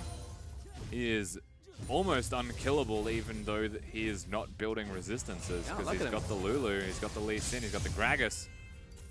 404, chill He's got not a found. romantic dinner. Okay, he's going on date tonight. And yeah, he's just generally having a good day. He's just recovering from the fact he got bodied by that Blitzcrank earlier. And, that's what this is about. Yeah, mental fortitude was being challenged. Yep, he's just he's taking out on QG. He's taking off the belt. 404 mental not found. RNG. Just waiting. This game is just watching different players of RNG style on QG. I mean, at a certain point, it gets a little dicey where QG can start turning online. You get some of these players do a lot of damage, but will that actually happen in this game? Probably not. This is like QG are doing a 500-piece jigsaw puzzle, and they don't start with the corners. Ooh, you know from the middle? Yeah, it's just infuriating. Or they just have random different pieces, so they see what sticks together, and they're one of those players. Doing that. Man, that is the most inefficient jigsaw building strategy. RNG, they just got the corners first. They got the outer turrets. Like, yeah, it all makes sense. The outside in, people. It all makes sense. They've got another piece coming up very shortly. It will be in the form of Cloud Dragon. Uzi is pushing in mid lane. And Doinby doesn't even want to get close because this happens if he steps forwards. He's down to half. Ah, Uzi. What a machine. Yep. That sums it up. Uzi is a machine. RNG, they will get this, you would expect, right now. Yep. That's another turret that falls. Let me also threatening the flanks. Baron's up in 1 second. It looks like they're running straight there. Good lord. My expectations is that they bait this, knowing that QG My will expectations are that they'll start it. He missed this Q, so I don't know if he was aiming for it. All right, Ezreal ultimate's down. They have no blue trinkets. Uzi wants it. No one else does. Yeah. And we recall. I mean, if RNG, yeah, I mean, they didn't have vision, right? So if they had vision of them just randomly recalling in the middle of nowhere, then probably that would have been RNG pulling the trigger. They still want this. They have Blade of the Ruined King on Uzi, so they actually chunk it out quickly. If the Rise is hitting it, it dies as well. All they're missing is a tank. And so realistically, like, whilst they kill it quick, if QG get there, they can fight it. Oh, hey, Clid, how's it going? You just, you passing through River? Well, by the way, my team's taking Baron, and we have it at 20 minutes. RNG, I mean, they just used Uzi's strengths, and with that leverage, just took it away. Mid tower's very low, but here comes Let Me. Wave's gone. Have fun with that one, QG. There's no dragon, there's nothing for you to take. This is close to being perfect gamed. It's time for another romantic dinner for Uzi. Returns to base. This is, like, without... They're getting dumpstered. Yeah, I mean, just straight up. I mean, Uzi is definitely the type of guy to have 2 romantic dinners back to back. He wouldn't even change clothes, I don't think. He's constantly going on dates. Yeah. He might actually just go to a different area of the same restaurant. Like corner to corner, or like, you know, side room, that type of thing. Maybe. RNG still sieging. Another turret to fall, and this is absurd. Again, I try to analyze, I try and break this one down, but QG are doing it to themselves slowly.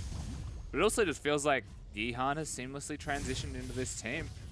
Ming ensures that nobody's going to die, and Letme's playing fantastically as the Gragas. Again, he always looks good when he plays Gragas. And as Doinby against the world, the Nidalee pick just isn't doing anything. Nope. Ali playing the Thresh means he actually had a really bad time in laning phase because his first hook missed, and then RNG won at level 2. So RNG win the bottom lane at level 2, and you can see the spillover effect that that causes if Uzi wins. Oh man, it's so sad. It's being like, well, you missed your first skill shot, so the lane's over. That's just how the pick operates, but that is essentially it. On the opposite side, you look at Carvin, it's just like, well, he has the Camille, never really got rolling. Clid is another big carry on your team, but has Nidalee, so it's not like he's gonna do the same things with like a quote-unquote meta jungler. He can't instantly kill him. No, he barely damaged him, and Uzi's got lifesteal, so if you don't take him out in one hit, in one rotation, then he's gonna shake it off. And we're looking for the highlight plays.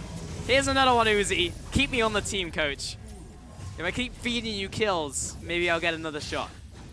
No more MLXG, says Yihan.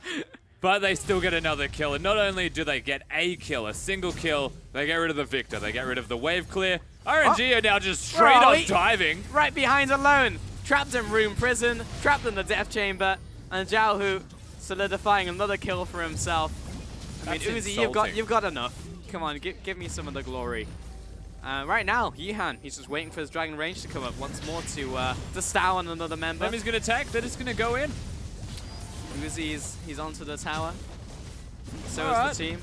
See you later. We're 23 minutes into the game, and but goodbye inhib, and there's little to zero resistance from QG.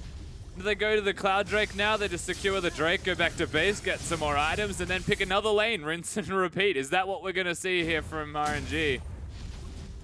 It just feels so easy. They look incredible. This is absurd. It looks like they're playing against intermediate bots. It's like, this is honestly absurd from RNG. I mean, there's just no opportunity for QG to win or to come back into it. Like, RNG are sat in their base, and QG are looking at them eye to eye, and it's like, well, I guess I just have to lose everything I own because I can't fight back. So, what do you do? Is it just like open mid? Like, there doesn't seem to be anything that QG can do to fire back. Right now, they're just waiting on items. They're just trying to scale. I mean, there's a Trinity Force completed for Alone. He's got his Muramana done as well. You can see the massive Baron power play that interrupts my reading of items. I can tell you that Uzi is a full item ahead of Alone. I know that as a fact. But again, that's what they're waiting for. Like, they've got 2. They're happy with 2 on an Ezreal, but it doesn't compare to that of Uzi, who has 3.5. Yep. Doinby's got wave clear. He's got crowd control. I don't think the crowd control amounts to anything when they had Baron, though, from RNG. And so the 20-minute Baron play is fantastic. I think that they've adapted well to the patch, given that Blade of the Ruined King is like the first buy item for most AD carries. By having a higher priority on the Baron as an objective, you can do it earlier. You have a Cassiopeia, you have a Rise, and then you have a Blade of the Ruined King user. That's a Baron. Kabe versus the bot lane minions, I think, will be one of the biggest battles that QG could possibly win in this game. And it's going to take him a while. Uzi's pushing up the top lane. So waiting on Baron, waiting on Dragon, or RNG can just crack over the base. They could also do that. And they are doing that. Yep. Unfortunately, as we mentioned, no Baron minions. Equals Victor wave clear. Equals Victor. He's going to do it every single time. This Kabe was, in fact, Leonidas. You're correct. Good to know, good to know. Well, mid lane also being pushed in. 2-pronged assault, and someone has to deal with the bottom lane. So, have fun, QG. They are managing the waves fairly well, though. Clear top lane, clear mid. Super easy for a Victor just to walk to a lane from top to mid and press E on both of them. The cooldown's so low. It's such a small distance to cover. RNG's only opportunity, realistically, is a dive, and then to follow that dive up with the objectives. Or they wait and slowly hope that they can get the bottom lane turret. However, it's never going to be the Victor that goes there. So they should time this mid-wave crashing or a top-wave crashing with Camille being on a side lane and then dive. That's their best chance of actually breaking it quickly. Otherwise, they wait for QG to make the mistake. They wait for QG to be the ones engaging, getting frustrated. Yep. I'm going to make a prediction here, Rusty. RNG are going to back off, wait for Baron, take Baron, and then win. There's a minute till Baron. It's not unexpected for them to do this. QG can't really leave their base. They're confined. I didn't say it was a tough prediction. What? What? I don't understand. You're wrong.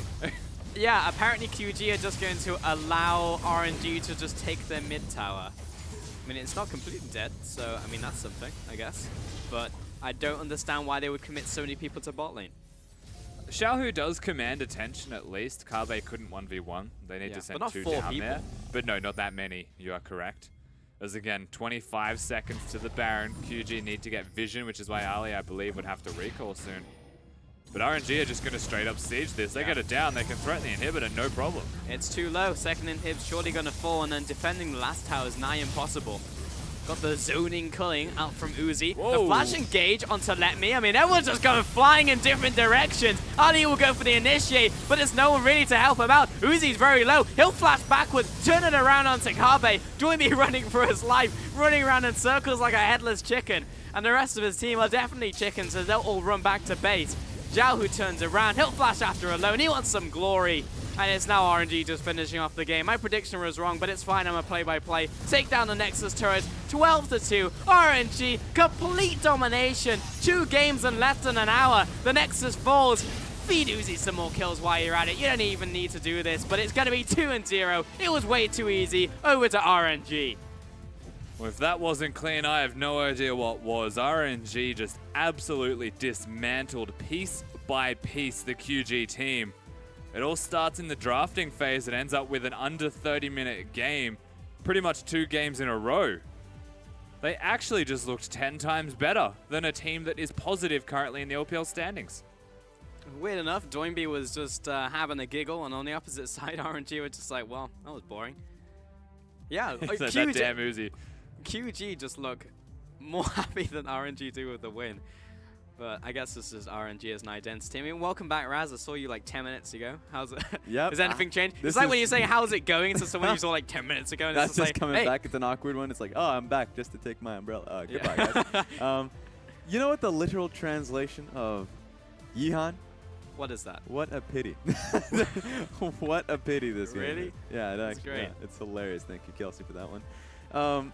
This game was so fast. It was so clean. It was ridiculous. And so going back to when we look towards the identity of these teams, they're fairly similar. They want to take those team fights because they gear towards it. But RNG is just better because they're far more disciplined. They play the game. They set up for these fights properly. It looked like Xiaogu couldn't even get a single fight for themselves. Every single time they tried, it was like, no, the fight's already over. They even set up a fight with Camille on the top side of the map, but RNG is already there. They're already surrounded them. And so it's super hard for them, especially since they got their hands on Lulu. Lulu Lucian is a great composition, and they were able to hold Ezreal in the lane at all times and gets completely chipped out. And then Lulu would always be Camille's hardest opponent. Because then every time Camille walks in, you're like, all right, well, I'm just going to turn you into a critter. You're done. And that's it. Yeah, it's so hard to break down games like these because it is just, I mean, they were simply outclassed. QG did not have a chance against RNG as soon as they decided to turn it on. As soon as we saw that Lucian get locked in, it was like, well, what's happening on a final series of the day? Let's start talking about that one. Because as you can see, RNG, consistent just wins across the board. It wasn't major team fights, it was just every single lane doing well. Uzi converting pressure from bot lane. Hello, I'm Uzi, no one can duel me because I have 2 items.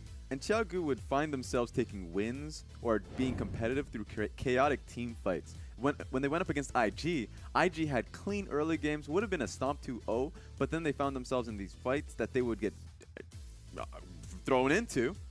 And so when we finally get down to it, going up against RNG will not be that team. They will not be baited into random fights. And it showed in this game. They took it as clean as you could possibly take it. There's probably only 2 teams in the LPL right now that are capable of doing what RNG just did, though, and it's them and WE. Yeah. Like, frankly, every other team seems to descend to the mid-game chaos. They struggle to actually close out games with advantages, and that was a 20-minute Baron. The second they actually secured the Baron, you said, that's it. Yeah. Like, it's just that simple. And I love that you pointed it out because the replay that we have here is essentially just that. The fact that they were able to, and this comes off of once they took mid lane tower, and they were able to take that so easily off the dives that they threatened there. They went there constantly. Letme was always in position to threaten these dives. Xiaogu was so far behind, they had to walk away from it completely. They had to sack this turret. So when they were grouping as a team, you're like, okay, what can Xiaogu do? They have to go in, but they don't have blue trinkets. They only have 1 on Victor, but it's gone. They used Ezreal ulti to get vision. It's gone. They just cleared out the only control ward here, and they go onto it immediately. They may not have the dragons for themselves. I guess they don't have the Earth Dragon to do it quickly. They just have Blade of the Rune King, and just take a look at Letme just saying, no, bodyguard, I'm body blocking you. You ain't touching this. And they were able to clean it out very quickly. And it's a small point. It's 20 minutes into the game. They're able to do it so quickly because they said, we have such a massive lead. There's no reason for us to not do this. And so even if Xiaogu were to walk in there as a team and threaten that would have been a proper fight for RNG. They set themselves up so well in these engages, in these fights, in these games. That brings us to our MVP. Could it be anyone else but Uzi on day of the Uzi? Yep. 6-0 and 6. And this guy was an absolute beast. 4th MVP for him as well. And I mean, he absolutely deserved it. Yes, he was at the end, honestly, being spoon-fed kills by Yihan, who was just like, please give me another shot. I've done well today. Here's some more kills. I'll add to your KDA, just help you out in your MVP. And that was pretty much it in the end. It was just a really solid game from RNG. QG just didn't look like they were on the same level as them. And as such, it's very difficult to say, QG, you need to do this, this, and this. Because when you look at a game like that, it's like, well, what do we need to improve? Everything. Yeah, that's when you go back to practice because you go up against RNG and they can't physically think of something that would have gotten them a win in that day. Going up against IEG, it was the same thing where they would take they would lose the early game very convincingly, and if IG didn't mess up, then they would just completely lose out. So this can't be a strategy that Xiaogu keeps going into these sets because they want to be able to break top 4. Sure, they're comfortably in playoffs, it would seem. They still have to go up. If Game Talents win another game, then suddenly we have to talk about that. That's later. We don't have to worry about that now. Right now, we just have to worry about them trying to break into one of the better teams in the regions. And right now, they're just middle of the pack. And it's hard for them because you go into practice, and their practice has to be meaningful. And currently, they're just playing random compositions. Yeah, and like going into RNG, when we highlight both of these teams, it's not just that they both want a team fight. It may just be where they both excel, but it's also lane matchups. And there's a very big priority towards lane matchups in this one. Uzi has to be kept down, and Alone and Ali don't necessarily lane the best. They're shot callers for the team or utility for the team. But guess what? The bottom lane's now carry focused. Like, if you have the Lucian, you have the hard carry on your team, then suddenly you look better. And I'd have to say that they actually did get patched in to an extent in the same way that WE may have been patched. And RNG can pick a hard carry around their bottom lane one more time. They're able to let Xiaohu roam around the map with the jungler freely because Uzi's going to be ahead, and Let Me just has to facilitate that. Which is why I was a little glad that 7.5 came in a week late for the LPL, because the RNG versus WE, you're talking about WE being patched in, but then the next patch is just actually Uzi's patch. You're like, all right, we're going to postpone that one to playoffs. Suddenly, maybe you get that opportunity to show what you're made of. So Lucian's his champion. He was able to get the MVP on it. Let's see if he goes for it much more often. His solo queue account is just riddled with Lucian, by the way. Yeah, I'll be honest, Raz. Riddled I with it. think if you're any other team in the LPL, you're looking towards QG, who are like the blood offering, and it's just like, yes, we will ban Lucian for the rest of the split. Thank you very much. You have reconfirmed that Uzi very good at Lucian. Thank you for your sacrifice. And I think that's pretty much it. That's the most learning you can take from this game, is the advantage the rest of the teams will get from knowing that Uzi's still a god. I also, like, past that point as well, not only is Uzi a god, the team didn't even use Let Me. Like, he wasn't even a necessary factor towards winning this game. Yeah. They had a sub-jungler to come in on top of that. So you have to actually highlight the 3v3, and Xiaohu may not get MVP in the second game. He did in the first and deserved it well. It's the experienced members of RNG that are really stepping up for me, and I just want to reaffirm the point that when they're shot calling, actually with a lead, RNG looked fantastic. But we didn't see QG get a lead. We didn't see them actually push anything ahead. There was no tempo from them. They were just constantly reacting. And I feel like stylistically, whilst both of these teams team fight, RNG always going to have an advantage because they push the tempo. QG reacts to the tempo. Yeah, and I think it's going to be fun for RNG because next, I think at the end of the week, they could be going up against Vici, I believe. And Vici has been known for getting early leads. They're still bottom of the table, but their early leads are there. So it might even test the point. Terrible at translating them, Raz. That doesn't matter, all right? Say that a team like Vici will be able to win. It challenges his point about how do they shot call while in a deficit. And so if that's the question, that's maybe something we look towards. Yeah. But for now, when they have that lead, 20-minute game, that's it. I'm talking to you off air because we're taking a quick break here as we set up for game 2. But yeah, we are taking this offline, Raz. I'm not sure if I agree with you on that one. We're going to set up for a final game on this one, and we'll be setting up for that. It will be EDG up against Zaime.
Welcome back to the LPL and match of the week. It is EDG versus Aime going up against them. We'll see if Aime has done enough up until this point to try and take down the Goliath that is EDG, who have been fighting in a couple games themselves. We're still back on the desk, but we've played a bit of musical chairs coming into this one. I guess we'll start talking about the mid lane, talking about like Scout and Athena. Scout has been consistently a top tier mid laner, if not the best in the league. Athena has been racking up MVPs for himself, but is he on the same level? Raz, I know you were passionate about this subject. Yeah, because Athena, of course, he's not been hitting MVPs because when he goes off, his team ends up still losing. So this is great to see where the lineup is now, because the discussion's always been jungle mid synergy, Fire Lolly and Scout. Scout just does it on his own because he's a fantastic player and is on a team that's really functioning well. On Aime, on their lows, it's Athena really hard carrying. He's even been picking up assassins in the Ari and the Katarina, some things we've never seen from him. He's usually just been that the control mage in the mid lane. But he's really been doing quite a bit, so let's see how it works. Now we got a new jungler coming in, and he's been a lot more active on the map as compared to Ben4. Yeah, I like highlighting Athena against Scout. I think that when EDG play their best, they do have the high-performing mid laner, right? And when they're losing games, he's generally underperforming himself. Whereas if you contrast this with what Aime do, always performing well in the mid lane, so I agree with you there. Yeah. But he's never even going to be the MVP in winning games because he doesn't stand out on this team. Jin Zhao even looks like a star player when they're winning, but he can actually keep up with Scout. That's the thing I really want to highlight for both of these players. I think that the middle lane will be the most explosive area on the map because they can match each other. I think jungle is also worth highlighting because we have Klilov not actually in the starting roster, but he was also a player who was kind of a 50-50. It was like, actually, how is Klilov even doing in this team? Because the lanes were doing so well in the games that he was subbed into. Now, looking back at Fire Lolly, he is also more consistent, but also a player who has some pretty strong performances in his own right. Yeah, at the very least, it fires up both players to see if they can play at their peak. Now it seems like Clear Love is coming back in the sense that they're really willing to play him. Before it was just not. There were even discussions about whether he was going to retire because it was like Fire Lolly is just playing it through.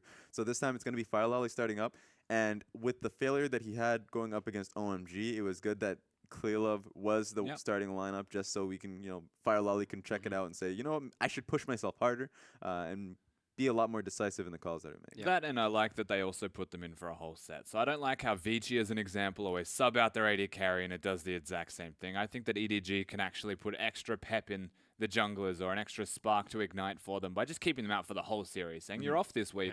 Clear Love is on this week because you had a really bad week, so you sorted out. And honestly, give him the chance to adapt. A lot of the times when you see Endless coming in for Vici, and then he's immediately getting subbed out, the question is, well, how would he have changed in the next game?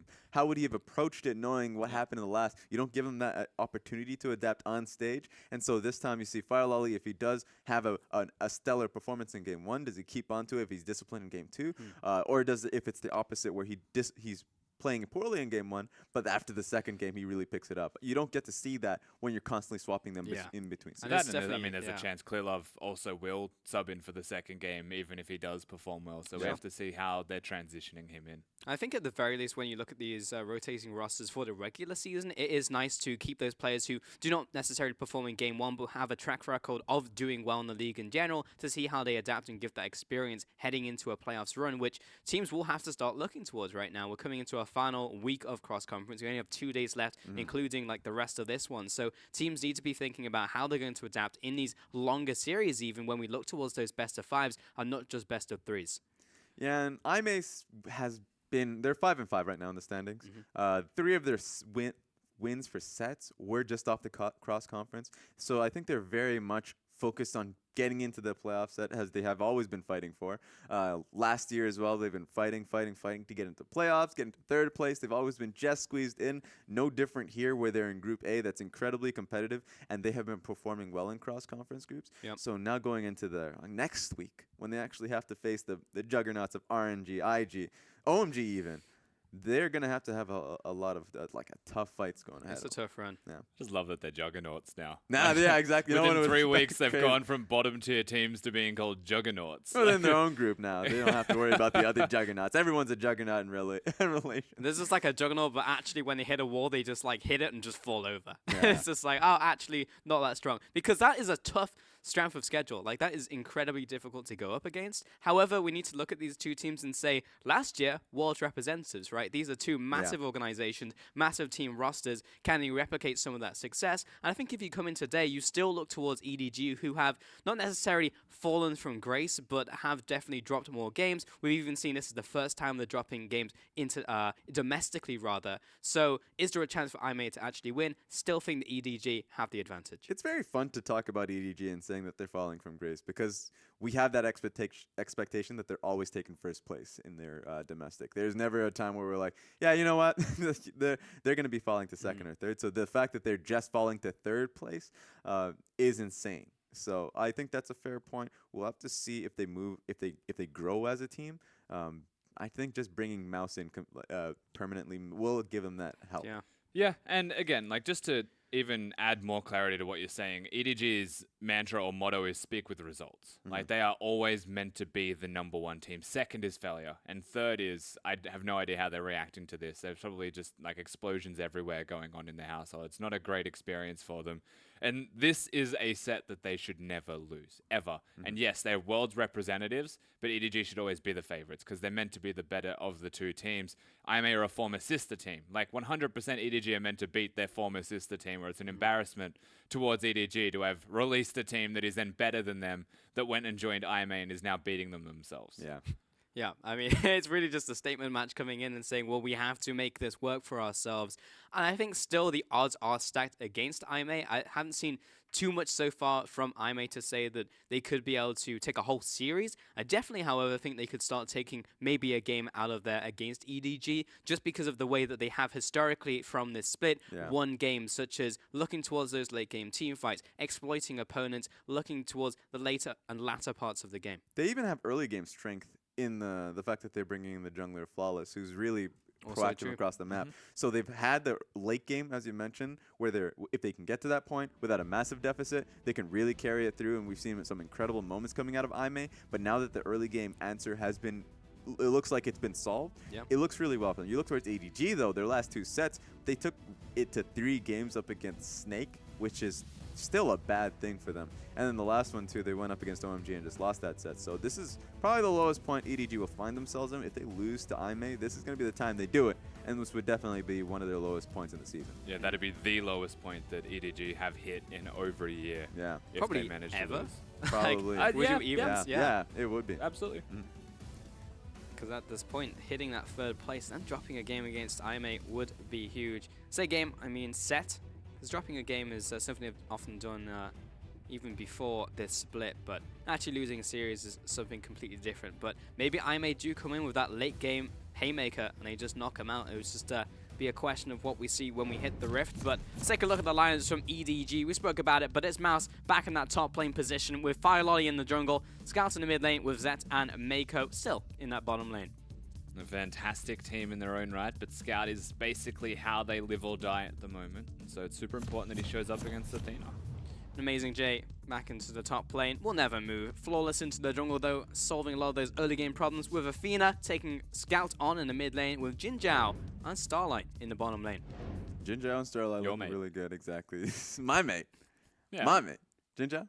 Nah, Starlight. Oh yeah, Starlight. Yeah, I like that guy. When he you don't like him enough to even know who he's Well, I mean, apparently I have a lot of mates. So I'm just now. You do Sky's your mate as well while we're going. Yeah, we went through a lot. So, but Starlight, his first game in, he showcased a lot of strength, even with the fact that he blew Flash early. He just played it safe, played it smart in the lane, and then the next set they just played really well together. So I would be surprised if we see Road and Ben4. Not that Road is the bad part of the team, but Ben4 has just been underperforming.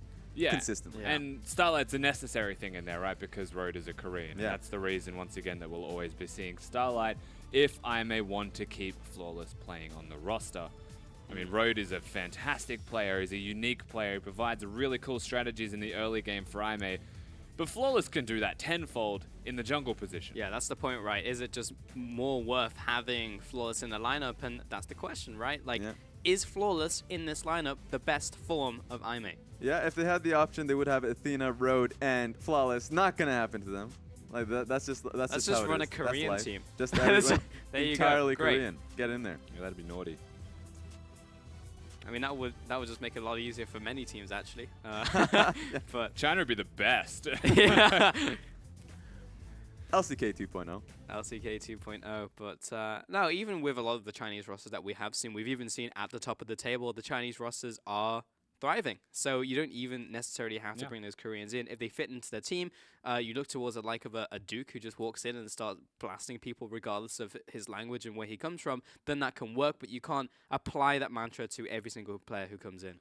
And that's actually, like, the beauty of EDG against IMA is they're one of the teams that have actually seamlessly transitioned Koreans into the roster, playing with the teams and been able to work around, communicate with them, and have these strategies. Flawless, within 2 weeks of playing on the main roster, has looked fantastic. He's a super smart jungler, and you can see that not only is he smart, but he's got the team that is working with him when he makes decisions. And again, this is what makes a really good import and also regional team, opposed to someone like RNG and OMG, who are all Chinese exclusively and definitely getting those wins still. But it's also about relaying that information from the jungle position, because jungle is a very communicative position. You look towards Bengi, complete disaster in Vici, and now they're starting to maybe get it together. We have to see when we see them play again, but I mean, Flawless is the polar opposite of that situation. That's why it's fun to see these Chinese teams come in together and they really showcase that their team fighting is good, their team communication going into the mid to late game is great. Because even in the bottom of the ladder, you see Newbie and VT. Those teams are the ones that really, they value the Korean players. But now you see Newbie, they're bringing in a Chinese jungler because you have to face the fact that at some point in the split, you need to improve your communication. All right, gentlemen, let's get into the champion select for EDG versus IMA. It will be Lee Sin to start us off on the bans here from EDG, followed by Nami. And on the opposite side, it will be Jace coming in towards Scout. So Scout, multiple standout performances on that Jace pick. Yeah, he has been a pretty exceptional Jace, to say the least. His Rise as well, something that the LPL continues to play and definitely does love. Just saw a successful game as well from Xiaohu on RNG.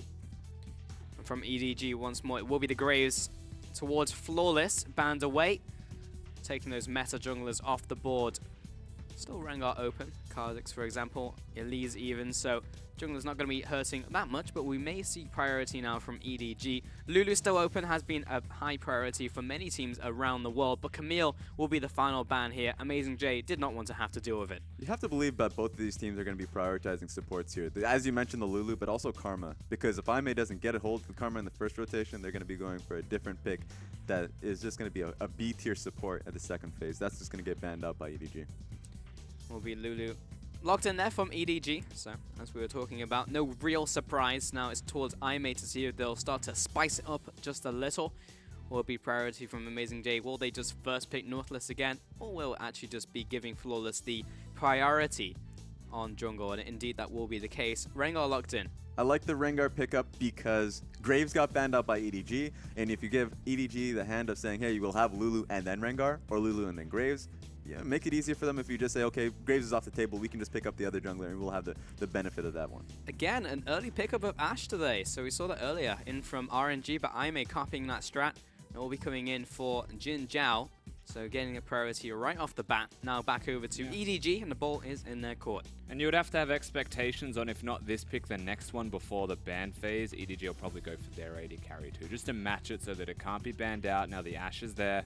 The Ezreal may be something they look towards themselves, or they can go down the Kog'Maw route, depending on how they want to play this one out. If they choose the Kog'Maw route, then they won't pick it this early. They'll pick other champions to complement it. EDG securing Elise before the banning phase hits once more, so they get that into the jungle, and Varus in from Zet, so he'll get his priority ADC, so no more bans towards that role. And IMA, they get their final pick here on the first rotation.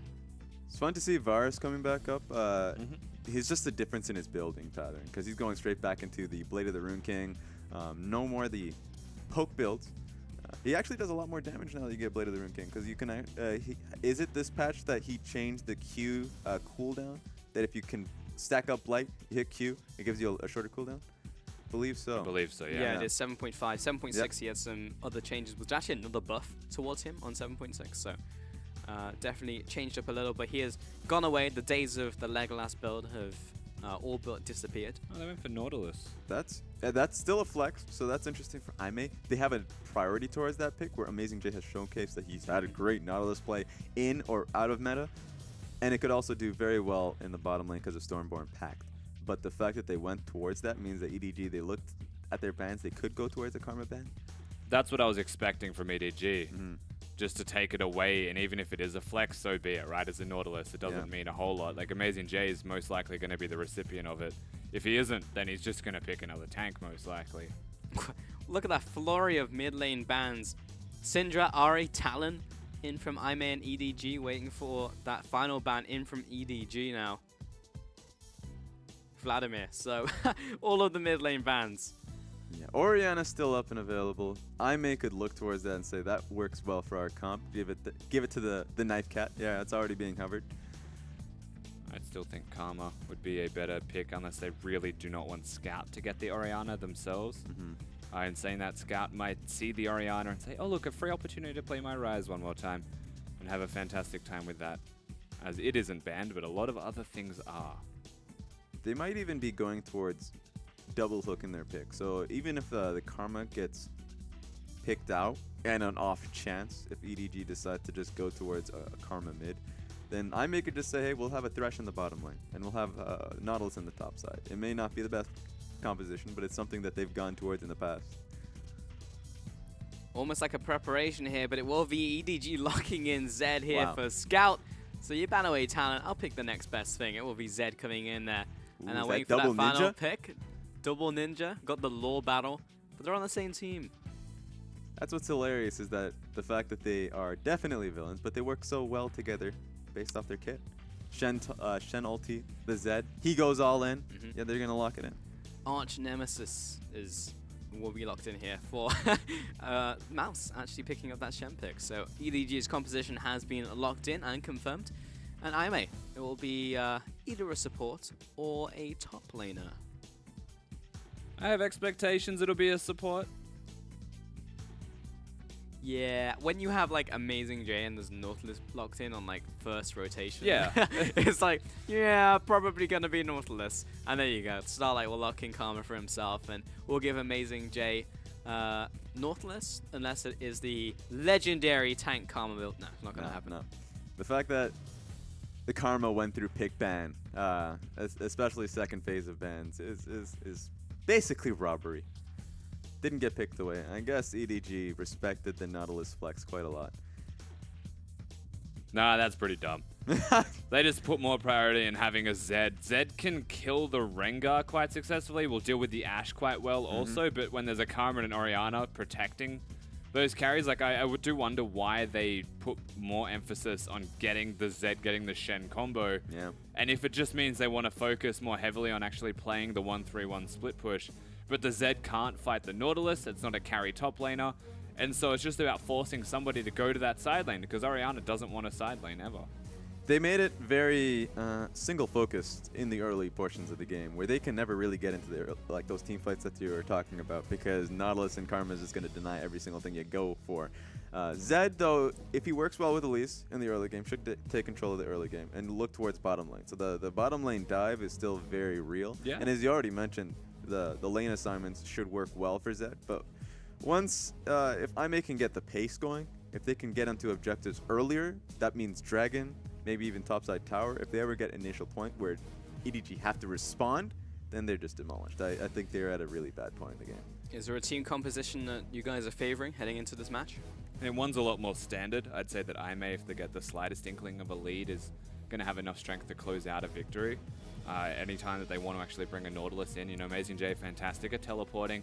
I think we'll have a slight edge there. They just need to try and survive that laning phase, where the Elise can run around and either invade the jungle of Flawless or get some ganks off. And this is where, once again, I find myself just wanting to map the pathing of Flawless and see how he does do. Yeah. Because he's a smart player, very smart player. We see him on the Lee Sins, not so much the Rengars. This is going to be the time we get to see how he plays that champion. Yep, his time to shine. See if he has more in his wheelhouse they can bring towards the team. I think he can probably do it. He's a smart enough player to execute the Rengar. Well, let's see for ourselves with our own 2 eyes, or I guess 6 eyes in this case. Imei versus EDG coming in game 1 of this best of 3. It will be our match of the week. Of course, the chance for EDG expected. Wishing them luck. Not the same chants as the ones you'll hear in the LCK. Those are constant and very loud. Can confirm. Zet is pushing forwards, so pushing backward, right? That's his own jungle, so he's looking for something. We saw a squirrel run past, got distracted. Anything interesting in these keystones? I guess the biggest thing is, you know, Varus is now moving back towards further, right? Because no longer looking towards the big poke builds. Yeah, he'll always go the on-hit build you would expect. Now the lethality is valid to a degree. It's not too worth going for. One other thing is when you look at both the Lulu and the Karma, they can choose between having a Wind Speakers or a Thunderlords. When you look at EDG, Mako chose the Wind Speakers to empower Zet with the shields, whereas Starlight chose the Thunderlords to be able to damage people and try and actually have some control in this lane. And that's something you might actually start to see pan out between the supports and the dynamic in this bottom lane. Is Starlight wants to be able to pressure, but Mako's going to have bigger shields. So if they're auto-attacking, Mako wins. If they're spell trading. And it's going to be a good test for Starlight and Jinjao's laning phase, because going up against Zet and Mako, they are really strong laners here. Yeah, we've seen that from week to week. Zed is honestly just incredible ADC across the board. He's one of the Koreans that we mentioned that just can mesh into a team very seamlessly. So the moment he came in, he already showcased some incredible laning strength. He even took down a tower at 7 minutes with Mako. So you get to that point, you recognize, yeah, this guy's really strong. We'll just have to see if he can. I mean, he's feeling large shoes with depth. We talk about quite often, but he's looking to make his own name here. Yeah, he's not even Def Light. He's just doing very well from himself. Fire Lolly looking for this mid lane gank. I mean, it's all going to be on this Cocoon. Onto a Phoenix. Probably going to have to be a flash if he wants it. Doesn't get the slowdown from Scout. Living Shadow. That's the flash to Cocoon. All right, so burns the flash. Good gank from Fire Lolly. You could tell the communication was to double down on it because Scout was going for CS and then he just goes for it even though he doesn't have the slow from his E. Didn't work out. They just knew the Cocoon was going to be in position. He misses, but of course he misses because the flash came through. I actually think Scout was 1 minion or 2 minions off level 3 and tried to chance getting a ranged one before he went for it to perhaps have the slow. Yeah. Not only that though, Athena was walking a little bit haphazardly, changing directions, not running in a straight line. And so Fire Lolly was able to catch up, just staying in human form, to throw the Cocoon, force the flash. And not having the flash is still going to be super valuable for Scout, particularly when they get towards that level 6 point. Yeah, and especially with him being so far pushed up.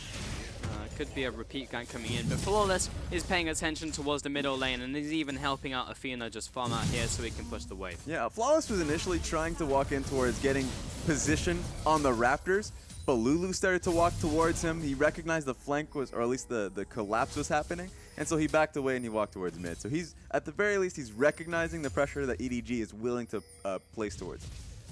Bottom lane. Not fun times, honestly, for Jin Zhao and Starlight. There is 0 potions left available for Jin Zhao. Meanwhile, on the opposite side, 3 or 2 from Zet. We've got this Blue of Contest coming in from Fire Lolly. And with the rest of Aimee coming up with the Blast Plant, they'll get in range very quickly, yeah. Fire Lolly has to back away and instead just take away this crab. He should have even went for the 1v1 because he recognized the laners were still in lane. They weren't collapsing immediately. He would have been able to fight that because he had red buff, but he just kind of backs away, takes the safer position, say Starlight and Jin Zhao is going to come over. So that's fair. But I just want to see him going for that scrap. I mean, simply he had a level advantage, and Fire Lolly going for the Scuttle Crab would have given him 4, but it would have taken too long. And so he was there at the right time. Flawless now with a slight edge in experience compared to the Elise is going to speak well towards a Rengar wanting to be level 6 and actually help unlock the map around that level 6 mark. Perhaps he gets there shortly after Scout does even to defuse the middle lane a bit more handily. Oh, that feel when instead you have to just hit the minion wave with volley so you sack a lot of the minions to prevent damage onto the tower. That is like the worst feeling as a laner ever. A Karma is being pushed under the turret. A Karma Ashe is being pushed under turret right now by Zet and Mako. And yes, they have a Varus Lulu, which is a lot of wave clear, but usually you just look at both champions and say, well, minions are going to get pushed to a point of null where nothing really happens. They're all just dead.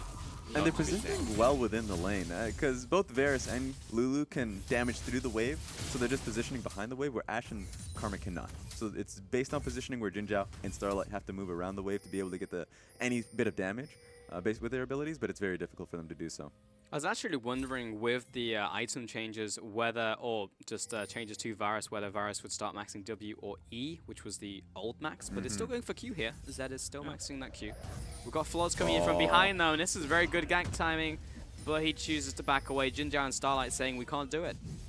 I wonder how large that wave of it didn't look that large. I felt like Jin Jiao could have walked in and kind of helped out that gank, but didn't want to take the chance of that. They're stuck under turret firstly with minions. Trading is super risky for them there, where they just wanted to help alleviate some more pressure in the lane. Flawless so far, his impact in both mid and bottom has just been to help clear waves or to reduce pressure so that they can do that themselves. It's found Flawless, but that is probably actually negative damage in the end. Finally has to flash away, Athena having that level 6 and the ball on top of him, so has to respect that fact, and that just turned into a terrible fight for Firelolly. Still good positioning from Flawless to check out and recognize Athena was pushed up in his lane, and he was just playing caretaker duty. Say, hey, what are you going? What, are you trying to gank my laner?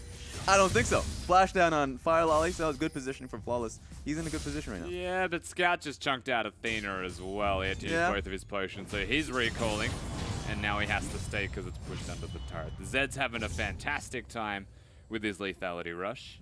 So even though Firelolly had to flash, had to get out, and Flawless still has advantages, the Rengar has 3 zeros next to his name as a score, and so it doesn't really mean anything. Hasn't hit level 6 though, and when Flawless hits 6, you can definitely count on it that he's going to go for a gank in one of these lanes. We haven't visited top lane just yet, but it's basically a write-off. Interesting, we see Scout pick up the blue here, despite being resourceless, and Firelolly using mana, and also being level 5. And the difference between the two teams here is that Amazing J's TP is about to come up fairly soon. Level 6 could be coming up from Jin Jiao and Starlight. So they have a small window of opportunity in which they can use a numbers advantage towards the bottom side of the map with Ashe ulti if he gets that level 6 fairly soon. Meanwhile, Mouse is halfway through his TP, TPing much earlier. And so if they're able to do this, then it works out for them. They're just, all they're really going to be going up against is a Shen ulti. Jin Jiao just pushing back this bottom lane. Looks like both of them going for the Blaze with Ruin King. So it is indeed the item of choice for AD carries at the moment in time. And it's interesting. We're slowly going back to those more traditional builds. As Firelolly, called out on a ward. He'll move into this next brush, but unbeknownst to him, he has already been seen. And here comes the drone, flies overhead. Firelolly sees it, has to back away. Just wasting a bit of time here. The ward did die though in the tri-bush. They didn't know that he has exited the area, and so he's just going back and forth now as if he's pretended he left. Here's a second. Double hawk shot. Leave the area, Firelolly. Please move away from the bottom lane. Here's the trick. You can't have 3 hawk shots. Come back. Come right back. Triple down. That's true. I mean, the double down. He's doing Krugs. Yeah, he might just come back again. I think he might come back bottom, but because of all the time he's spent, it might be another hawk shot. Is actually still ahead. Level 7 with red buff. I would still prefer Aimee in the 3v3 if that were to break out, just because of the junglers. So the Q change that they're showcasing here is that if you get the full charge up on Q, doesn't do nearly as much damage. Change from 165% to 150. That's just a little bit, just a tiny bit. I mean, it's honestly a lot when it comes into like the mid games and you look at poking and it's just like, oh, this really hurts. Flawless, lots of damage on towards him. Deathbuck as well from Scout. Finalizes that kill. He'll go pop. And Jin Jiao providing damage off to the side, but with 5 members here from EDG, the shockwave only hitting 1. This is not a good fight for Aimee. The ultimate comes in from Amazing J, but just scrapes the rest of the EDG members. Lots of damage in return from Jin Jiao. They'll find 1. They're looking for a second. Firelolly's extremely low, but it will be the long-range arrow from Zed, sniping him down. Mouse wants it in. The rest of the team wants it out, but they'll still get the fight. What is going on? It's a 2 for 3 in the end.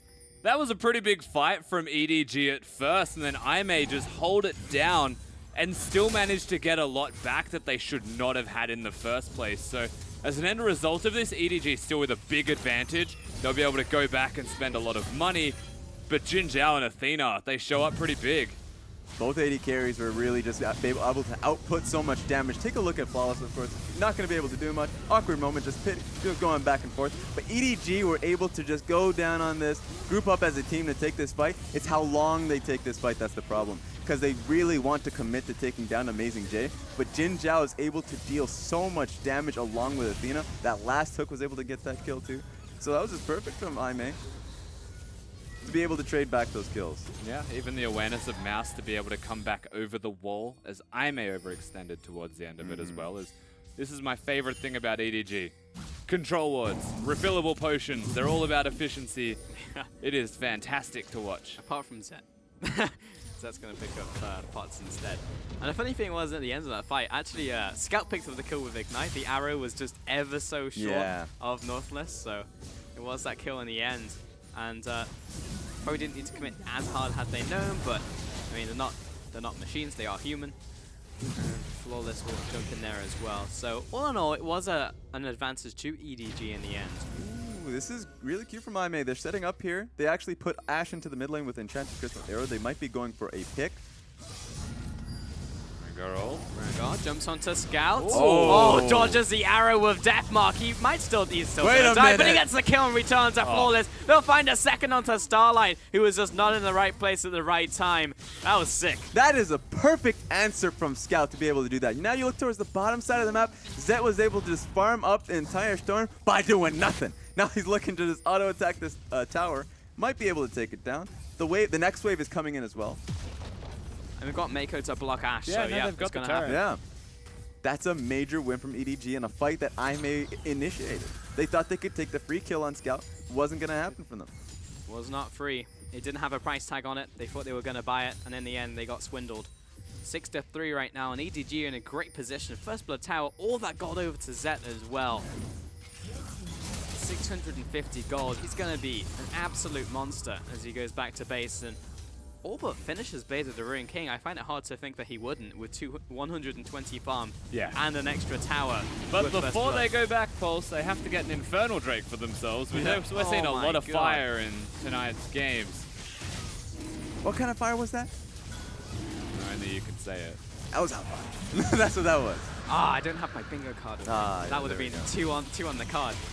Well, there's always next time as EDG go back to base. And guess what's the next dragon? What's the next dragon, That's Raz? a pretty hot dragon.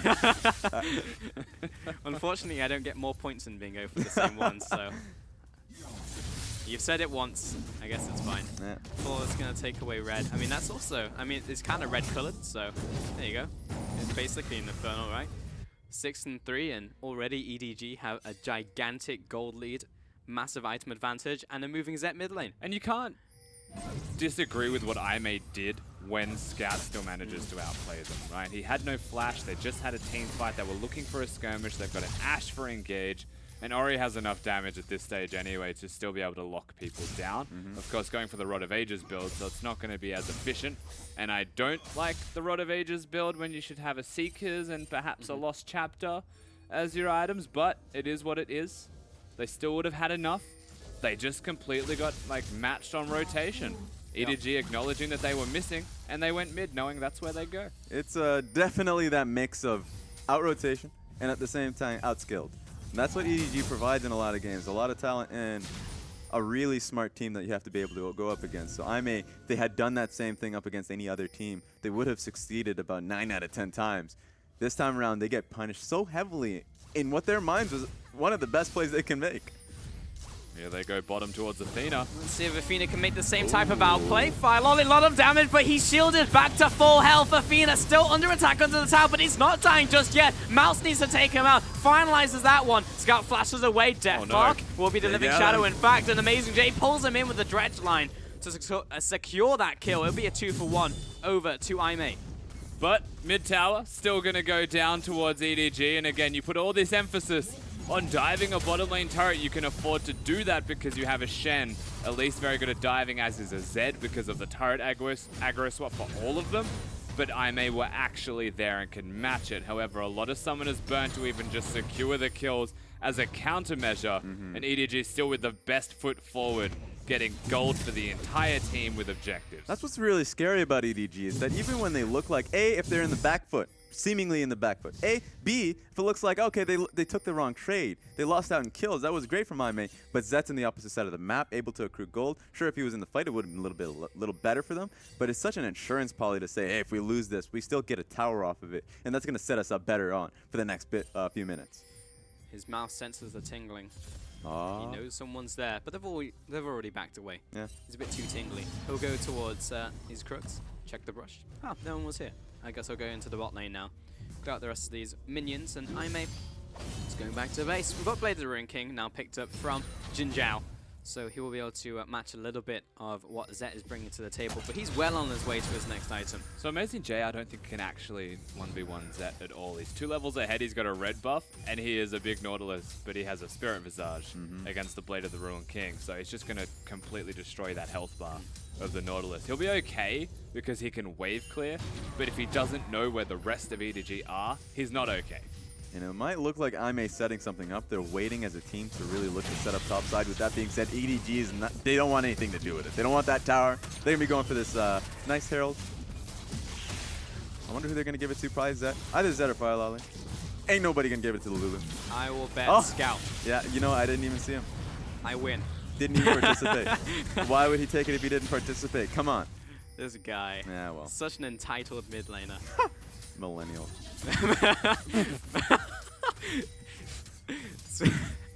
Same. Yeah, I can definitely see that. Well, Zet and Mako pushing up top, but Jin Zhao and Starlight are matching them. So they're fine for now. Amazing J finally starting to itemize into armor now. And there's about a minute left of this. They might have 1 more wave. They might have 2 more waves where EDG can still afford to look for another fight, another dive. Shen bottom, so he's got the ulti. And the Zed's rotating towards her, or was. Now they're actually turning onto him. Yeah, that was a good way to scare him off. The reason why EDG found themselves so much time to be able to take Rift Herald was because Ashe and Starlight were back in base. They couldn't go right back bottom lane to answer with the tower because they were so far behind in tempo. They had to go top to defend. That would be a long trip.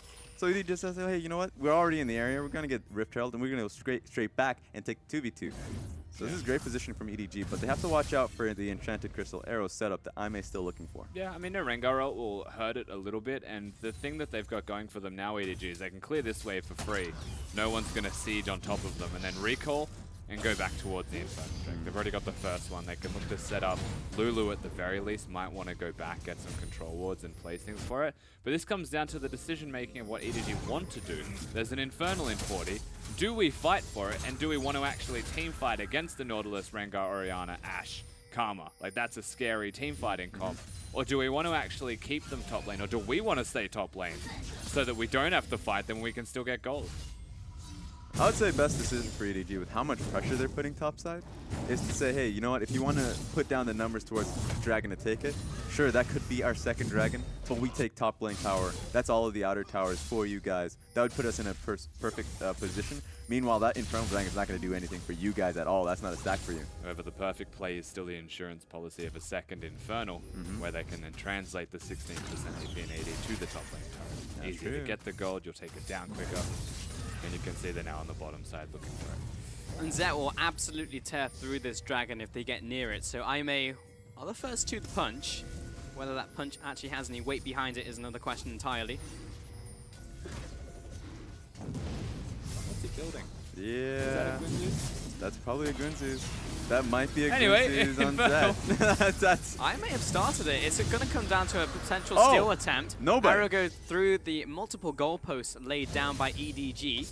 And Mouse did decide not to go in there with Stand United nor teleport. So conscious decision made by EDG to say, screw the dragon, we'll take top tower. It was an interesting decision from Aimee because Amazing J has TP. He's going to be able to get into the fight, but he wants to get the vision first, so he comes in with the team. That's a big decision because Mouse is going to take this tower for free. So that was a bit of a risk. EDG think that they can pressure them to make a bad decision, meanwhile still taking top lane tower. It's still a trade for them, Yeah. so it works well for both sides. Aimee still gets a foot in the door, meanwhile EDG still get an objective for it. Yeah, and it's by no means a bad trade. Once they actually get to collect themselves and go back to base, get some items, I'd say the 2-item spike is the big breaking point for EDG's team fighting. And it's not even that they will then want to team fight. I think the best case scenario is still a 1-3-1. Guess what? That's definitely Yeah, a it's a Gwynzoo's. Gwynzoo's Red That's Blade. definitely a Gwynzoo's on Varus. That's Oh, man. hilarious. All right. I'm settling down and strapping in. Yep. I'm ready for this game. And it's also definitely Gwynzoo's. Yeah, Gwynzoo's, everybody. You heard it, Dom and Froskuren. Ho-ho! We are Calling unanimous them out. on this casting desk. Hashtag stand behind Red. It's not Kin, it's Quinn. Here goes Scout onto Flawless. Oh. Maybe Flawless onto Scout. No, definitely Scout onto Flawless. Here comes the blast plan. he's He dead. will not make it away. Death Mark will pop, and the kill secured by EDG. It was so close because an extra auto would have killed What him are on you Scout. doing, EDG? But Why are you whoa! still there, Athena? Mouse jumps on his face, and he's just refusing to take damage right now. He will back away, but at the cost of his flash. This could be a great fight for EDG. They're going to set up on Baron. There's no vision here, just a little bit of a rogue ward that's not going to catch him out at all. And they can count the hawk shot, so that's the first one. Usually there'll be a second, and then we have to look at the blue trinkets if they ever bring that up again. However, Yeah. EDG are Guys, starting I it. think they started it. It's already down to half. Oh my god, they Karma will destroyed ward it, but that's not going to help. There's a control ward in Yeah. there. Amazing J turns the corner. Holy moly, it's already dead. Jin Zhao, can I do any damage? No, I just have to try and steal it with volley. That's Baron down to EDG at 21 minutes. Mouse trying to survive on these front lines. Oh, And this could be Amazing good J for looking Aime, for though. an engage here. They'll lose Mouse. Can they get any more? That's the question. Whoa. Oh, nice predictive arrow onto Scout. That'll confirm another kill. 2 kills to Aime. You have to be happy with the 2 kills if you're Aime. Unfortunately, because 3 people are still alive from EDG, they have to try and get some gold right now, and this does coincide perfectly. Sidewaves pushing, mid lane set up. They may not get the top lane turret. I think they will, Yeah, but they're going to get fine. mid lane at least. And the wave is coming into the top lane, so they're going to be able to get 2 towers off that, maybe look for the 3rd one in the inner turret. It's going to be a hard ask for them because that list looks tough. So that's going to be able to push them off this one. Oh, wow. Lottie catching up Flawless. A Oh, lot of health back, Jin. but it'll go right back down again because Zet is massive. That'll be 1 kill. Oh. Athena caught him. The chains of corruption. A flash from Fire Lottie. Athena burning out, but he will be able to slow down the aggressors. You have a comes Shen Jin. coming in Here from the comes side. Mouse. Mouse wants kills. He wants blood to low mana members of Aime. Without flash, he cannot catch up. Just looking back at the Baron situation overall, that was great for EDG because Orianna was all the way taking blue buff. She should have just backed. She should have taken the risk. She had half HP. She needed to back the base to really contest that, but they were just caught out. There was no way for them, for Aime to look to contest it. EDG at that point then made the mistake of looking to overstay. But now they have Baron, and now they're knocking down the doors here. And that's the thing, right? You have the turret that you just get. You get kills, you get a turret. Aime look to have made an okay response to the Baron being taken. And because someone dies or someone gets really low and a fight goes a little bit awry for the side of Aime, EDG turning back up, they have a Baron buff, which means that they won't just get a kill, they'll be able to run you all the way down with the empowered minions and get more for it. So an inner turret in the mid lane, an inner turret super low on the bottom lane, and that's everything that Aime just threw at them, thrown back at them harder. Scout meeting Amazing J in top lane. He is 3-1-3. He has been the guy picking up a lot of these kills in these team fights, so at least he will be very, very big. He is meeting the item breakpoints of many of the members of EDG, but will actually be enough for Aime to start fighting back. Look at him go. That's amazing. Yeah, he's doing work. If that goes into a wit's end, I'm leaving. I mean, it may be. I mean, I don't want to what sign else is that it down. going to No, go I'm just- into? Are you signing that down in the data line? Are you going to leave us? Yeah, I'm happy to. No. All right, well, it's going to be a duo caster. That's going to be a wit's end from Zet. On the opposite side, Jin Zhao. It's going to be a Black Cleaver as well. So I don't know why you made this real. I didn't want to. I probably shouldn't have given you that option. we've gone I take too that far. back. We're in too deep. EDG sieging though on the top side, which is working around their Zed. Again, Shen's the primary split pusher. Zed still has kill threat, but not on a Nautilus. So I really like this lane assignments actually out of EDG. They're avoiding the Naut and putting the Shen on the side lanes where the turrets will go down. Yeah, they're not even making it a thing about the dragon because the next dragon is up and it's valuable, but they have the Baron. They have the pressure here. There's no reason for them to leave the pressure. Doesn't matter if Aime sending 4 people top Look at side. Mouse. They need to answer to Mouse. yes. Someone needs to go back there. Someone needs to go down because Titanic is on Mouse, so he's doing a lot of damage with these That's- auto attacks. That's a large scalpel, just smacking this tower down. I mean, there's also no Sunfire Cape on him, so he won't aggro Amazing J if he continues to hit the tower. That's true. He's modern day trundling right now.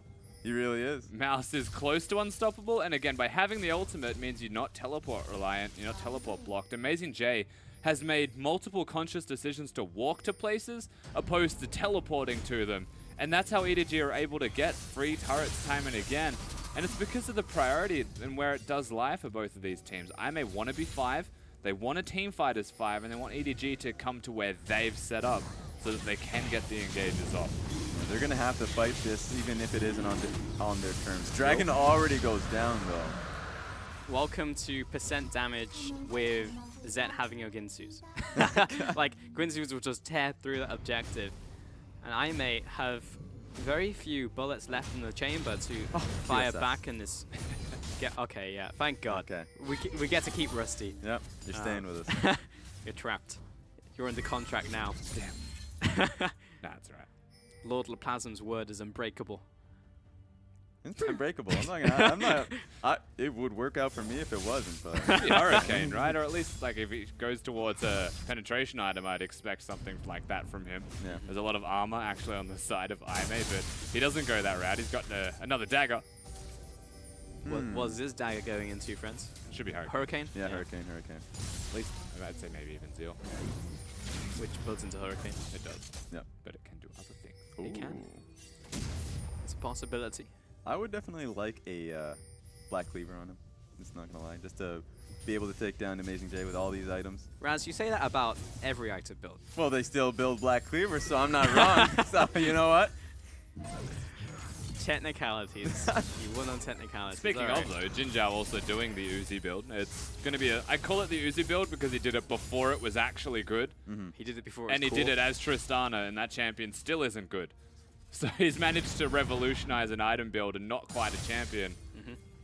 And has done well with it. That's what I love about Ashe right now. It seems like it just comes down to personal preference of what you want to do with Ashe. Yeah. That Essence Reaver is still a build that you see on Prey even less on LCK. Yeah. Because, you know, he's confident with his Ashe ultis, and he's going to be able to throw them out just every, like, 60 seconds. Well, to be fair, this is still a cooldown reduction build. You get 20% from the Black Cleaver, which is what I like the most about this. And I'd say arguably this is the best build right now for Ashe, simply because you still get cooldown reduction while being able to do more damage on hit. Yeah, against tanks. Yeah, Blade of the Ring King is just broken at the moment. I'm just not, Oh, it lands onto Scout. He's so close to getting over this wall. He'll flash out of Menedi's ultimates coming in from Aime. Many resources expended for the one flash from Scout. Yeah, that's Enchanted Crystal Arrow. And that's the Athena ulti. So, yep. Now that should siege. This should be a good point for EDG, even with flash down on Scout.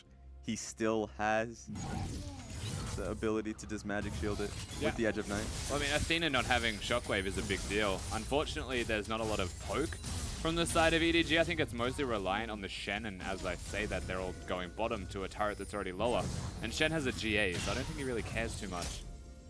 Man, imagine a world where you have Varus in the team and you're saying the team doesn't have much poke.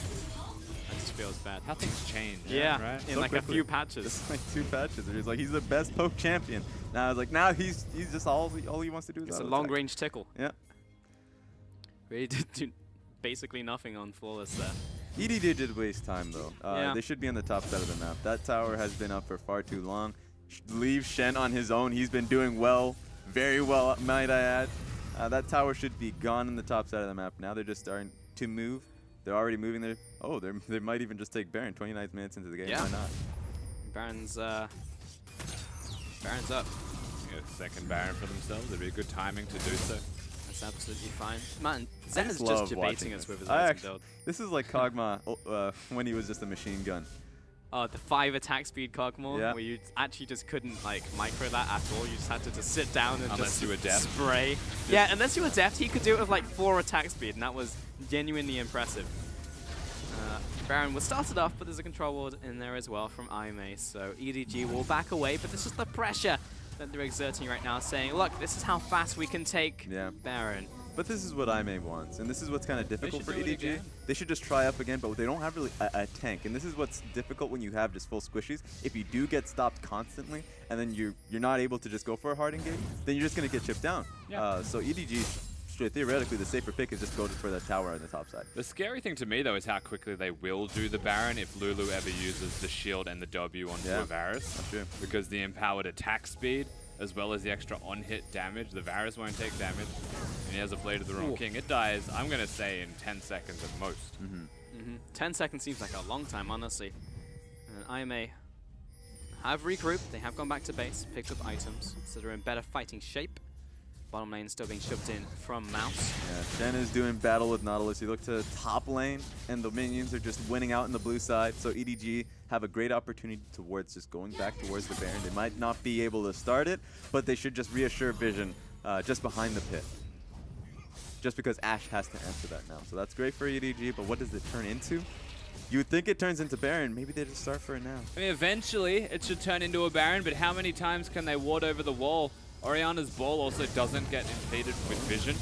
That's true, but if all this gets caught, that could be the worst case scenario for Aime. And it's really just bubbling up to a boiling point in this game, waiting for a team to jump onto the Baron, for someone to get picked, for something to open up, but with inhibitors still up, including the towers from Aime, the game is not over. And then now you have to look towards the Dragon. So this is the criticisms we make towards EDG's mid-game, where they have a much better, or at least an easier, plan of attack where they should go towards the top side. That tower is very easy to take down.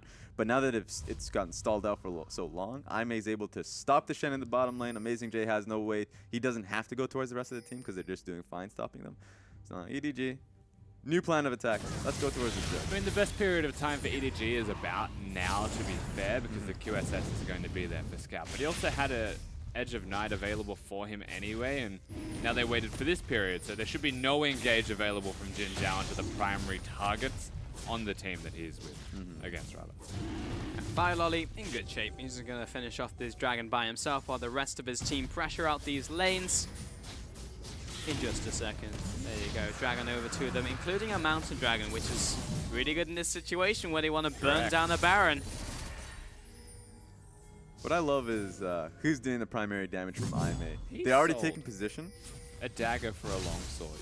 Sorry to interrupt you, but no, yeah, he did. He did? Okay. Actually just straight up baiting us. Okay. He's going unsure. to build that we suggested he goes. Yeah. He had a dagger in there. Yeah.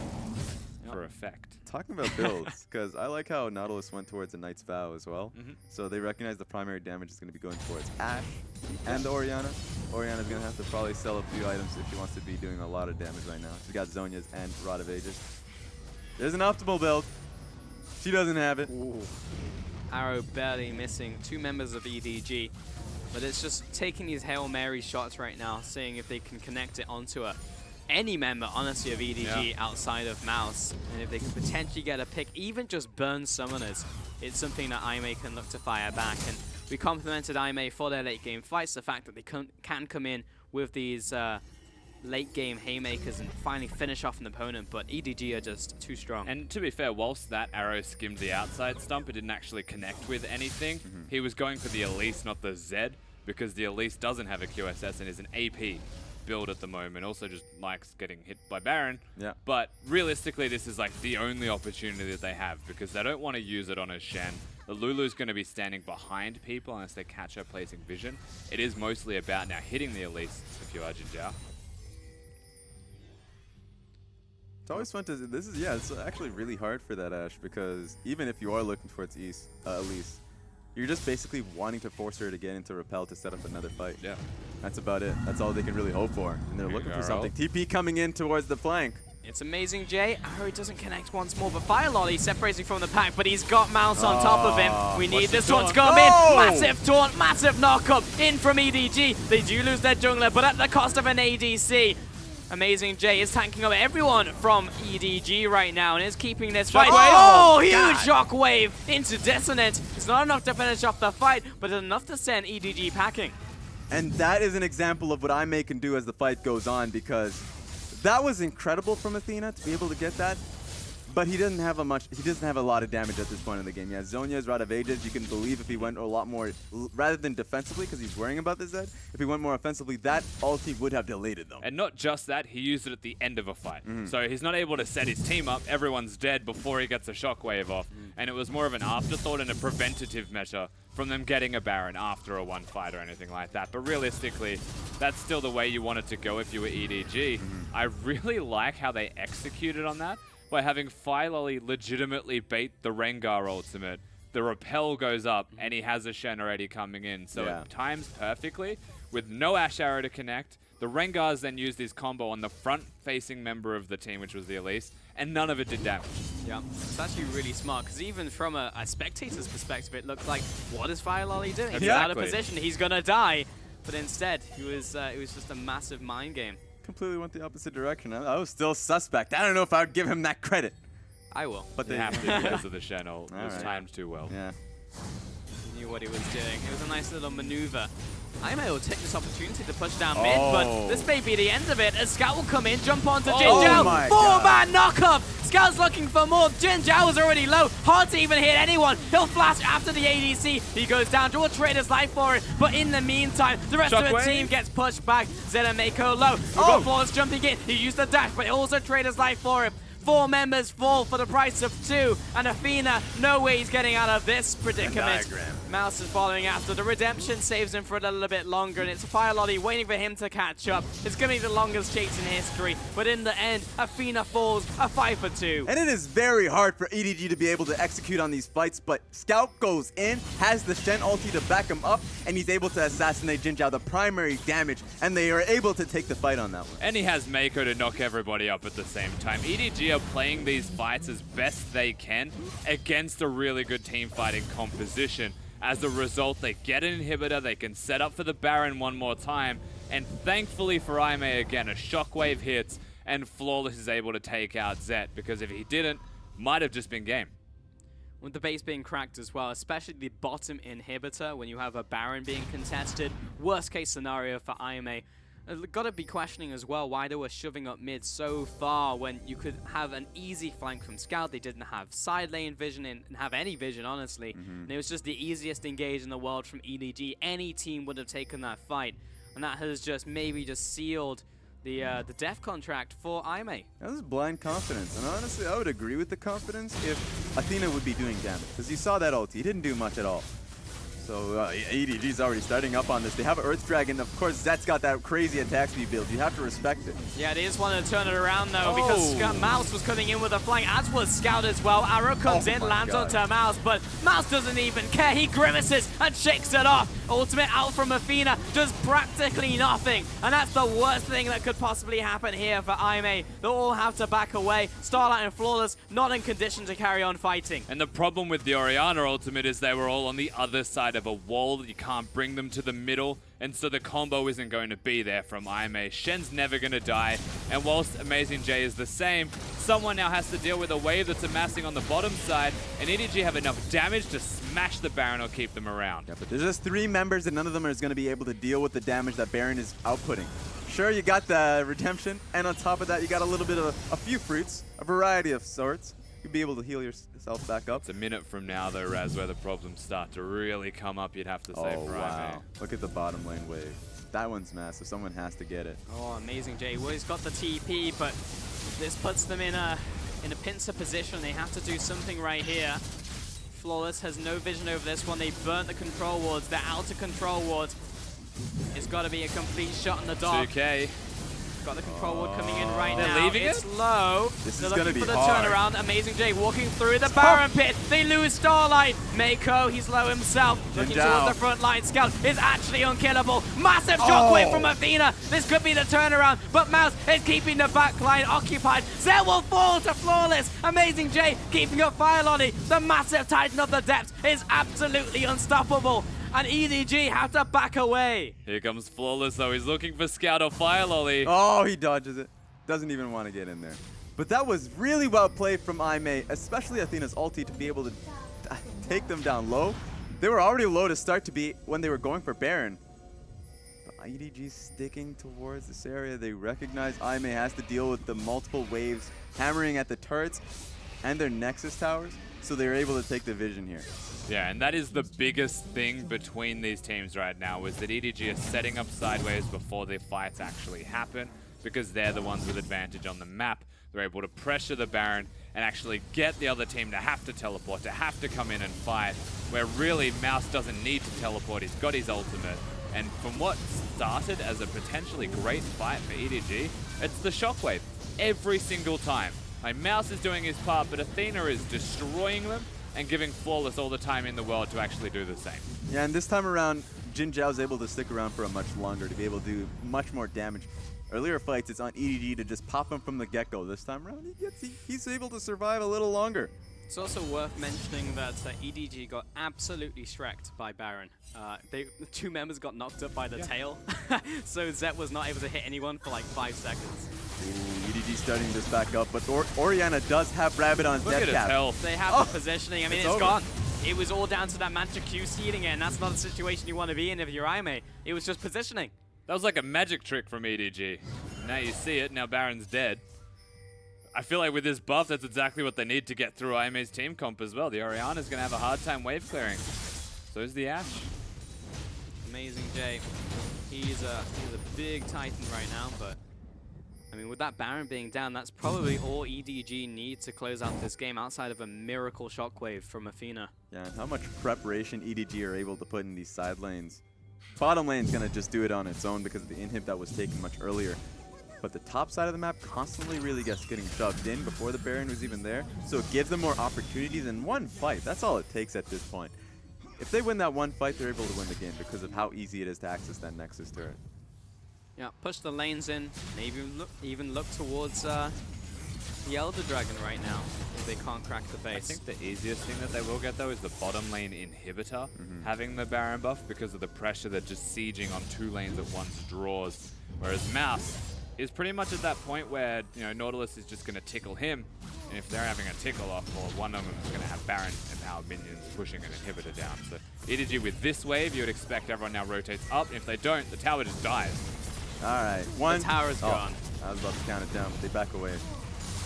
Bot lane being pushed in. If you don't have 2 people to stop Mouse, he's going to take your inhibitor. If you don't have all your members in top lane, you lose top tower. It's a lose-lose situation from Aime unless they get a good engage off, but if they continue to do nothing, they lose. But Shen can continue to go if he wants. He can look bottom lane still, or he can go back to mid lane, rinse and repeat, control minion waves, and whenever EDG desire, they can suddenly just go to the Elder. And it just comes down to the prep. Shen's already walking towards the mid lane. He had the opportunity to come topside and look for a flank on this wave, but he decides, it's like, nah, I need more friends with me.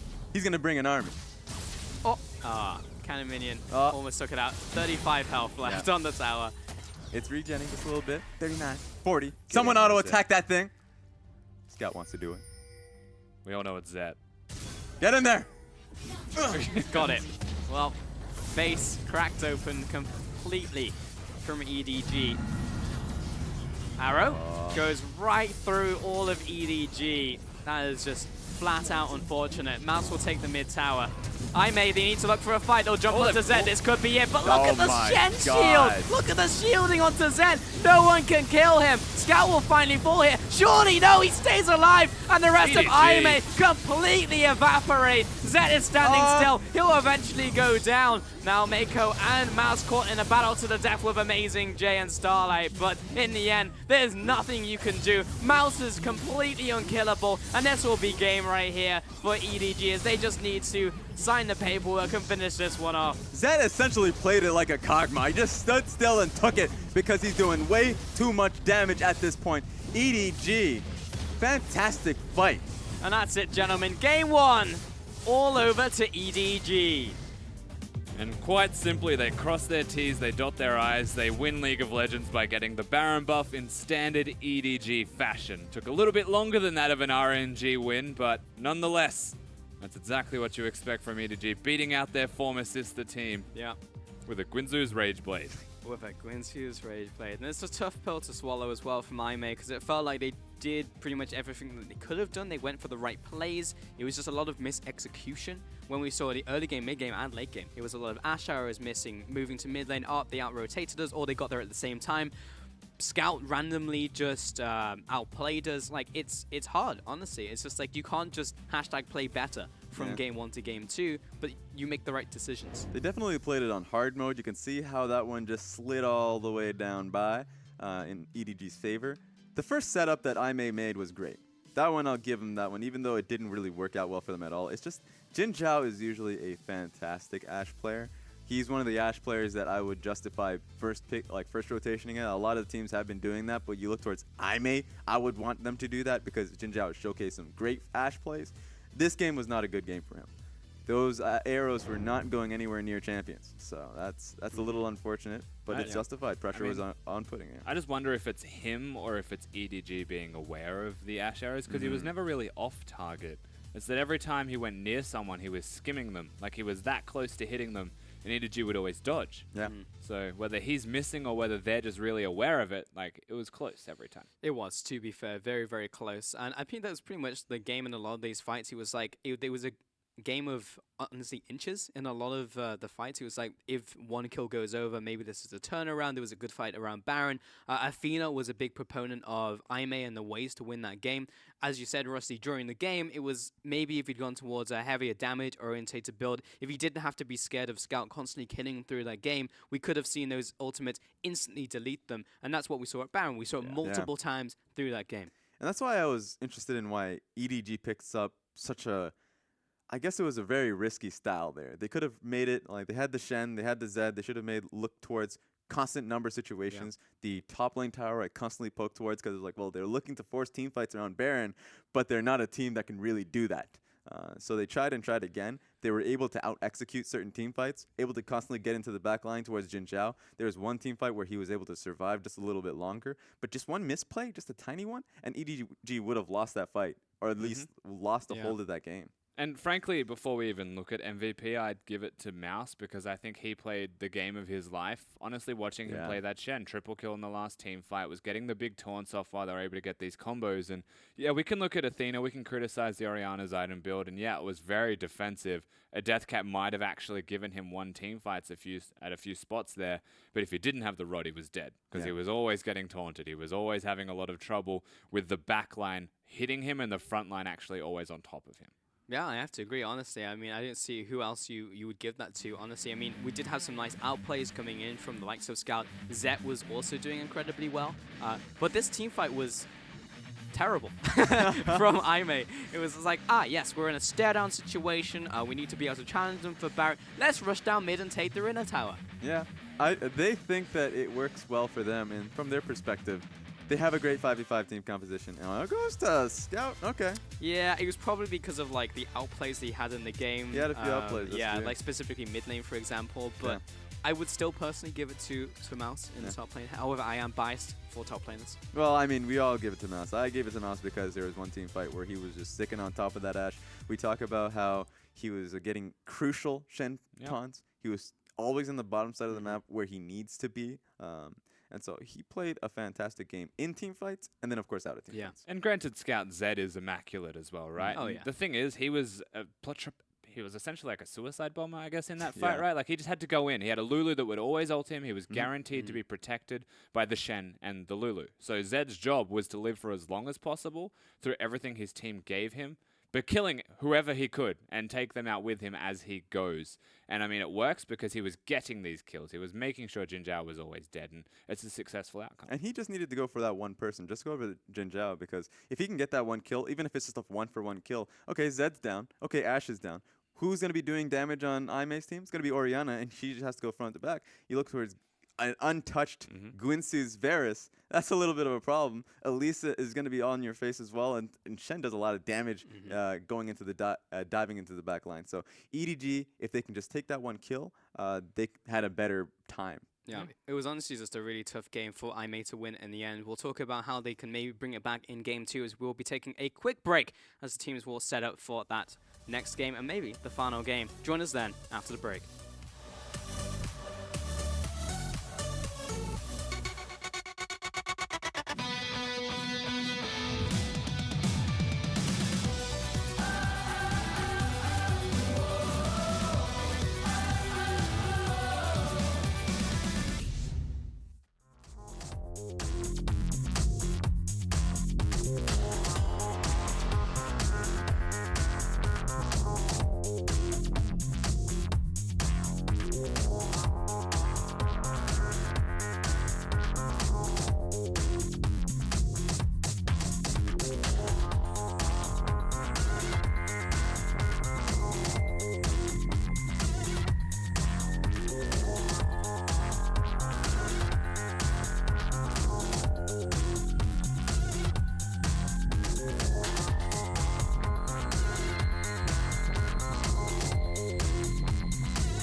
Welcome back to the LPL, guys. We are setting up for our second game of EDG versus IMA, and we'll see if IMA can even take a game in this set. We were saying of all the teams, maybe IMA with the upward swings will be able to do it. It definitely wasn't a flawless game coming in from EDG, but they still closed out. Nice pun. Yeah, no, I really didn't want to acknowledge that one. I had to. Classic Raz. But we expected more out of them. They had a little bit of a point where they were trying to contest, and we saw some very close team fights. So it wasn't a clean-out wash. It wasn't like the RNG we saw earlier today. So that's nice to see. But going into game 2, I want to see a little bit. I always want to see smaller points in draft, and if it's flawless, I always want to see his Lee Sin. They were playing around his ulti, and I just want to see him work a lot more because his early game this time around was actually pretty good. Unfortunately, EDG are too afraid of the Lee Sin as well, wanting to ban it themselves to prevent that from him. And I don't blame them, right? Flawless, fantastic Lee Sin player. Also, as you mentioned, just a smart player. And the scary thing to me that you also spoke of, Pulse, is if I was EDG and I go backstage and my coach is telling me all these things that I did wrong and we could fix them coming into the second game, what is IMA going to do? Like, that was close to a clean game from EDG. It was pretty good. Yeah, it could be better. Yeah, and if it is better, then is there even a chance outside of like a Lee Sin just miraculously getting through for flawless? And I feel like that may be the one way that they win the game is flawless, doing something incredible in the early game, getting that to translate, but we didn't even see any of that in that last game. IMA just made some questionable decisions. They were caught in these stare-offs and got a little antsy, right? Like they just ran down mid lane for no particular reason, lost a fight, put them on the back foot, made it harder to secure vision, and EDG just have to camp Baron and wait for a mistake. And even alternatively to Rusty's point, where you look to IMA's coaching staff, you go to the back and you ask them, well, what do you do differently? We just talked about how IMA, as the game went on, faltered a lot of ways. But one of the strongest points is early game. That was a good look for them to be able to rotate mid. Yeah. They just got outplayed. So telling your team to just go back to making the same plays if they look towards the same composition is a hard thing to tell your team. Yeah, get good is not an inspiring speech coming in from a coach going in between games. No, but I'd also perhaps suggest that the jungle champion of choice can change, and even the Karma can be something else. At the end of the day, like if a Karma Ashe isn't able to have lane control and Zed and Mako are just that much better, play a kill lane or play something that has really good impact when rotating around the map. Don't be the Karma, go Thresh. Like pick something that complements leaving. The classic early IMA composition where you have Jhin Thresh. Exactly. Kill him. Now it's like a Malzahar Jhin. Either way, if you can find a kill lane in your wheelhouse, in your champion pool, go for it. I feel like that was already identified rather from EDG because they banned Jhin in that game 1, right? They had multiple ADC bans, so I think it was even hard to get that. They also prioritized Ashe on their side, so taking away a lot of these opportunities. Yeah, there's definitely an active step from IMA put towards that first game strategy, and as Raz alluded towards, I'm still on board with their strategy 100%. They just need to not lose laning phase as badly as they did in the 2v2. And whether that actually is flawless coming down and helping them out, something that we haven't often seen that much of from him so far. If that's the case, then so be it. He needs to do it. And it's the small difference of a Fire Lolly just being able to farm up his own jungle and hide behind Fog of War, and what Flawless did that game, where he was constantly helping out lanes, constantly in vision of teams. So it was always easy for EDG to play around that. Yeah, Jay spanned out there along with Rumble, and Gray's on Lee Sin. So yeah, get out of here, Flawless. We don't want to see any of your jungle picks come out. None of the meta jungle picks won't be on your side. I wouldn't be surprised if we see IMA like first pick a jungler for Flawless to get him the priority there, but there's a chance that Lulu could be left open once more. Camille banned out against Mouse, same as game 1. And there's the Lulu ban from EDG, so... It leaves open Rengar, though. It does. So my gut tells me we may see a first pick of jungle for IMA. And I wonder if EDG's response will be a Karma and a jungler, depending on what I may go for here. Could easily be an Elise as well if they want to set up their side lanes. Okay, there we go. Hasn't been locked yet, Raz. Don't celebrate. I'm celebrating just a little bit. And the crowd goes wild. Raz secures the prediction. And it is, first pick of Elise. Good one, Raz. Followed by Ashe out from EDG here. And that will go towards Zed. So taking away from Jinjao last game. I'll show you how to hit arrows. I mean, that's basically what he is saying. So we look towards what they pick with it. Now you've got an Ashe. You don't necessarily have to have as big a lane control support to go with it. Ashe generally quite dominant by herself, but there you go. Instead of minions, it's champions. Yeah, damn. Okay, so bot lane just locked in here from EDG. Not even looking towards top middle jungle right now. I may back over to them. This is a fantastic potential counter pick, something that generally would get banned away in ban phase 2 by EDG, if I don't pick it now. Yeah, first, rather second rotation of the Tam Kench coming in from Aime. No, not even Road in this game. Already showcasing that they want to be able to pick this up. So going Varus here is very smart. I mean, they're just going to be hovering it. But if potentially this bottom lane is going to be really defensive, even if they do get shoved here, the worry is that Zet and Mako are just going to all in with either Malzahar ulti or Ashe ulti. Either one, if it hits, it goes forward. So picking up Tahm Kench means that whatever fight that does go towards the bottom lane has an answer. Man, we're just swapping ADCs as well. Ashe comes in and then Zhao picks up Varus. Like, all right, I guess if you're taking my champion, I'll take yours. We'll see how this game works out for both of us. EDG back onto their third pick before we hit the next banning phase. And this is a potential flex if they do look towards it. Last time we see a lot of top lane priority from Aime, they flex a Nautilus, whereas EDG can do this with the Gragas. Yeah, they're leaning, in my opinion, towards a jungle Gragas, simply because they know what jungle champion they're going up against, so they're not picking up a potential Gragas for the top lane just to say, hey, you know what? If it's a Renekton, we're in a bad spot. They know they're going up against an amazing Jay here. In saying that, they do have the last pick still, so they can react accordingly. The Gragas, if it's okay into Elise, may still be better into a champion like a Maokai, if that's where Amazing Jay goes towards. Yep. So Nautilus will be banned out here against Amazing Jay. Will not get his hands on that pick again. Syndra towards Scout. I mean, no real surprise on that one. Let's see if it's in the top lane ban. We're also looking at a mid laner from Athena, but all in all, it's usually Aime just hitting that champion pool towards Scout. I like how many mid lane bans Scout accrues, even though you'd think Aime should be pretty comfortable. They have the Elise here, and if it's a jungle Gragas, and even just looking towards what Fire Lolly could pick in the jungle, they should be pretty confident in what pick they go for here, but we'll have to see. Yeah, Shen ban towards Amazing Jay. Talon ban towards Scout. So, I mean, we might actually just see another Zed come out. Yeah, they could be very confident with how much magic damage. They have the Malzahar. They have the Gragas. Ooh, Kha'Zix. Yeah, again, by banning the Nautilus and the Shen, they get rid of some potentially iffy matchups. Amazing Jay, I still think should be something like a Poppy if they go for the Gragas top lane, but he may, once again, default to something like a Maokai, something that can lock characters down guaranteed like the Nautilus can. He has an Elise in his back pop. You can just go straight towards a Renekton. Anything with just general lane control. Empowering Amazing Jay. And I guess, you know, who is down that house? It could be Kled. Man, hopefully not a mid lane. It's so weird to see so many Kled picks off of. Originally, we saw Gimgim's like this, his champion, and we see Let Me pick it up, and now Amazing Jay gonna bring Kled into the top lane. Absolutely fantastic. And that'll be a last pick of Athena's Vladimir. So he will be also taking this one to the mid lane. God Vladimir, by the way. We have often seen Karma as a good pick into it if you're trying to defuse Vladimir lanes. Many mid laners have picked this.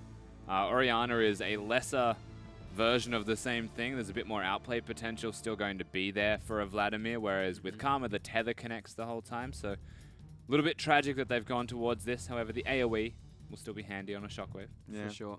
Has the range with the ball, and at the same time, can itemize well into Vladimir going Morel and Nomicons. A lot of mid laners can, but works well in Ori's favor.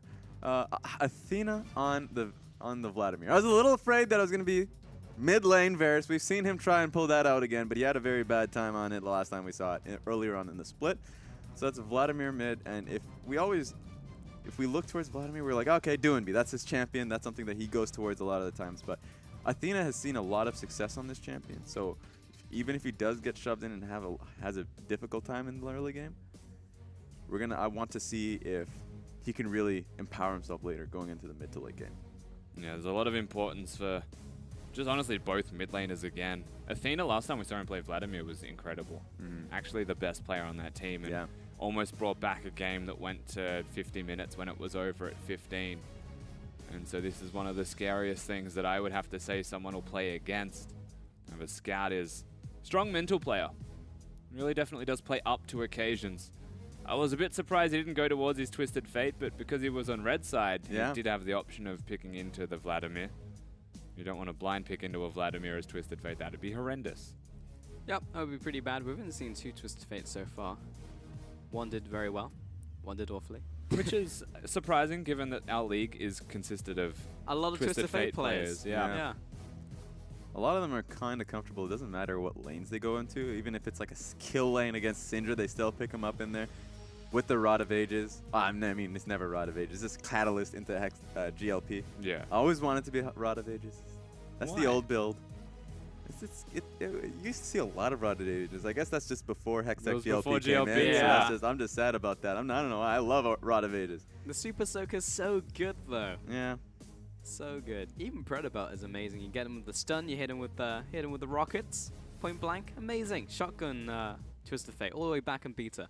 What a great build. That was not Predabelt, but just walking up to people and blasting them. DFG. Good times. DFG. Oh, memories. Tell you who misses DFG and now uses Protobelt? Cho'Gath. We have definitely gone on a tangent here, gentlemen. EDG versus IMA Game 2. Let's see if EDG can close it out 2-0. That was a Voidling just going to his death. That was a bit unfortunate, but they do run in there like lemmings. He had a Asserting purpose. dominance, you know? He was born with a purpose, was chasing down that toad. It means brush That was control. a bit of a crappy purpose, honestly. I wouldn't be born for that one. Yeah. So Mako did actually get brush control. He was able to push towards that. Prevents IMA from doing anything cheeky at the start of the game. And means they're now unlocked to join the rest of their team.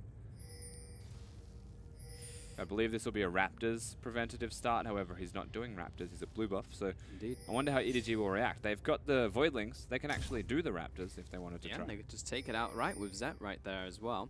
You can see the new Stone Mastery coming in for for Starlight. Will be helping Jin Zhao. At some point, we'll see Mundo support. It'll be great. Oh, we've got him. Starlight is being caught out. He's slowed down just a little. Jin Zhao will be assisting him, just clearing out these Voidlings, but they're multiplying. Chase him down. And CS advantage. Get wrecked. Awesome job on the scoreboard though. So about 20 gold in favor of Jin Zhao. I'll give you that. 2/5 of a potion.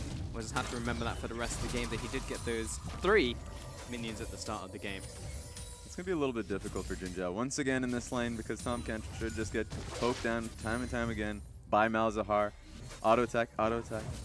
Looks like he's running attack speed as well. Honestly, Mako's presence already in this lane, especially at level 1 to be fair. At level 2 will most likely go for the E and just focus down the closest champion that he can. But EDG are winning the bottom lane. Surprise, surprise. Yep. And Jin Zhao definitely has got attack speed in his Runes of Masteries. Flash, another flash in response there from Scout, so it'll be flash for flash and an exhaust, ghost rather, from Athena. It's 2-for-1 summon a spell trade, but they gave awareness of where Flawless is, which is why he's warding his own red buff. Yeah. Doesn't want to just walk in towards that if the Kha'Zix reacts and meets him there, especially if he doesn't have a smite. It's still tough for Scout even though he got that 2-for-1 because he's in a bit of a difficult position where he's positioned in this lane. Yep. It's on Fire Lolly to track down this man, Flawless, so he can help out Orianna and get this shove. So the flash timer will be a bit of a try. He's actually just going to take it. Yeah, he's choosing not to fight, so Flawless has gone back towards the other side of the map. There's no red buff there. And now this is a level 4 Kha'Zix who has free reign of the jungle. Wow. And you would expect has a sizable CS lead, but Flawless is saying, I don't want to farm my jungle. I want to farm Scout. Scout's gonna see him, no flash. Athena also has his own flash. Oh man, Cocoon not connecting there. Still gets a slow down. But I mean, why is he going into our jungle? Maybe because Fire Lolly's here. Don't spot him on that ward. Scram Plant comes forwards, and EDG are good to go. Well, that was smart from Scout's position there, but now they have 2 members to help him out because he doesn't have much mana. They're bringing in Mako. That's the difference in minions right there, being taken away from Scout as well. So they're zoning him off. Wow. Giving Athena everything in this game. Muscling out Scout and Fire Lolly right there, and Scout will only really get the experience from this one, and maybe 2 minions at most from 2 minion waves hitting the tower. That is disastrous, and that's opens up a 2-wave advantage for Athena. But that was smart from Flawless because that was the only option he had. He was in a difficult position because of where he was pathing, but he knew he got that investment with the flash, so he just chased them down. That was great from him because now Athena got a benefit of that gank coming back, being able to get that CS lead. I don't know whether to call it disrespect from Scout or just confusion, like in the way that Flawless actually played it out. Because you don't have Flash, you know he's going to come back, right? Yeah. You know that Kha'Zix is at his red buff, he's not at the red buff, where could he be? And process of elimination would say near me still. But nope. Apparently not. Zed is dumpstering Jin Zhao and Starlight here, shoving them against the tower. And look at this, kind of just look at this game in contrast, or this lane rather, from last game where Jin Zhao was just shoving in Zed. All right. To be fair, Jin Zhao is a tank support. But yeah, Zed and the other way around. Yeah. I meant the champions, goddammit. All right. Anyway, Fire Lolly. Hello. What are you doing in mid lane? Athena's got both summoners back, so and a puddle. it's going to be pretty hard, but I think he's going to help him push the wave. Yeah, Jin Zhao's going to take a trip back to base, and Zed will deny this whole wave of minions. This is really awkward. He doesn't want to back. He's going to have to because he looks towards his jungler. His jungler, usually if you want to stick to be able to take this, then yeah, bring your jungler. But he's in the opposite side of the map. Doesn't have that option to him. So they're going to lose a lot of HP on this tower, probably just about a quarter. And then they're going to lose a lot of minions in XP. Athena even holding a freeze in the mid lane. So there's very defined strengths for both of these teams right now. Top lane is non-existent. They're just going to be tanks that hit each other, as tanks do. But bottom lane for EDG and then mid lane for Aimee. This time around, there is actually a strong power point that Aimee can work around. Yep. Looking pretty good so far in this game. He's gone for that first item with the Negatron, actually. So we may even see either an Abyssal or a Spirit Visage maybe come out from him. I think the best item build is to go from the Negatron just straight to the Proto build. Yeah. Leave it at Negatron. That would work out well for him. Yeah. And we haven't talked about the top side enough, and there's good reason. This is kind of smack fest, just to farm up. Picking the Kled in this situation is great. Kled kind of starts out slowly, just wants to be able to farm up. If he goes back and gets an item, that's great for him. But this is a good matchup for him, so once the items do matter, he can start to bully around and look to auto-attack, take those sustained trades up against Mouse. So there's not been a lot of jungle attention topside. EDG are saying it's just fine that Mouse can hold his own for now. Now he has double Doran's ring, so he might even be doing just fine now. Amazing game holding his own though. Yeah. Sets by himself. Yep. Yeah, took a bit of damage, but he's honestly fine, and it will just take the rest of this wave. It's not like Jin Zhao's going to pressure him under tower, because Mako is nowhere to be seen. He could be off to the side. No one ever knows. Scout taking a tower shot honestly really hurts him. Athena wants to chase after, hit him with the Crimson Rush, and hit him with the full combo. It's going to be close though, and Athena has to back away. He's ticking down from the Ignite. Here comes Flawless though to secure it. Unfortunately, he's going to run into a Kha'Zix, and nothing happens. They find each other. That is still a good situation for Scout, in my opinion. If there was all of the tempo and advantage that goes to Athena, then they're both in bad positions. It comes down to how junglers impact, and thankfully they both find each other. However, Firelolly needs 6. I think he'll be fighting for that. Definitely smited that one, and he'll jump away, but he's caught in the cocoon. Flawless will try and hit him with that combo, but no, we'll just hiss at him. Just scream. Just say, I didn't damage you, but I want you to run. Going into the next 4 minutes, Scout does benefit from that entire point because he still has his ulti and he still has flash. Athena had to use both summons for that one, didn't really get anything off of it. He was very close to it, but the ignite and the auto attack coming out of Scout still had ulti too, so he would have been afraid of just actually dying in that engage. And you know, considering the 3 buff that you saw from Firelolly at the start of this game, he is so far behind in experience to get another full camp and to get a mid-wave of minions and not tick over to 6 where Flawless is taking things from him. Doesn't speak well of where the Kha'Zix is sitting. This will give him 6, and maybe then he starts looking for things to happen, but so far not so good. The Mandarin version of Kled is amazing. That's fantastic. He's going to run down Mouse. Evolving Claws. Alright. He wants to do a Drake. This is when topside Shrine gets a little easier for them because the Phage comes through. He's able to take sustained fights. He's even able to just kind of control the wave. This is where Flawless... This is a fantastic board because otherwise, Mouse would have been in a really difficult spot here. Would have definitely gotten tied. Thankfully for EDG, they can't commit Vlad in here for a 3v1 because he's holed up in the mid lane. patient, man. You have to watch how Mouse plays this, though. The wave's there, and it's a cannon wave. Oh! Sound the horns! We're charging in, but he's going to flash it's out a of wall. the way of the charge. It's going to knock Flawless into this. This is a weird fight, but he'll jump on top of Mouse. And Flawless, he's dropping the beat because that's a dead Mouse. I'm confused. I understand why he flashed, but I'm still confused. He knows his team's going for the Ocean Drake. He clears the wave because ultimately he just does not want the turret to fall. Yeah. But an Elise and a Kled is still going to be able to take the turret because the next wave will crash. It will have to take an extra 30 seconds, you would imagine, though, as the minions are about to die. It was good on Mouse to be able to at least clear the wave, so they need to wait for the next wave to be able to take that one down. Sad day, Fire Lolly. That feels bad, man. Yeah, they actually offering it. Yeah. That's funny. Make him feel bad. Well, That's actually, like, really important because it's a Vladimir, a non-resource champion who's ticked over to level 7, so has Q up all the time, against a champion that is super mana reliant, and he was keeping him under turret. Now it's not going to happen.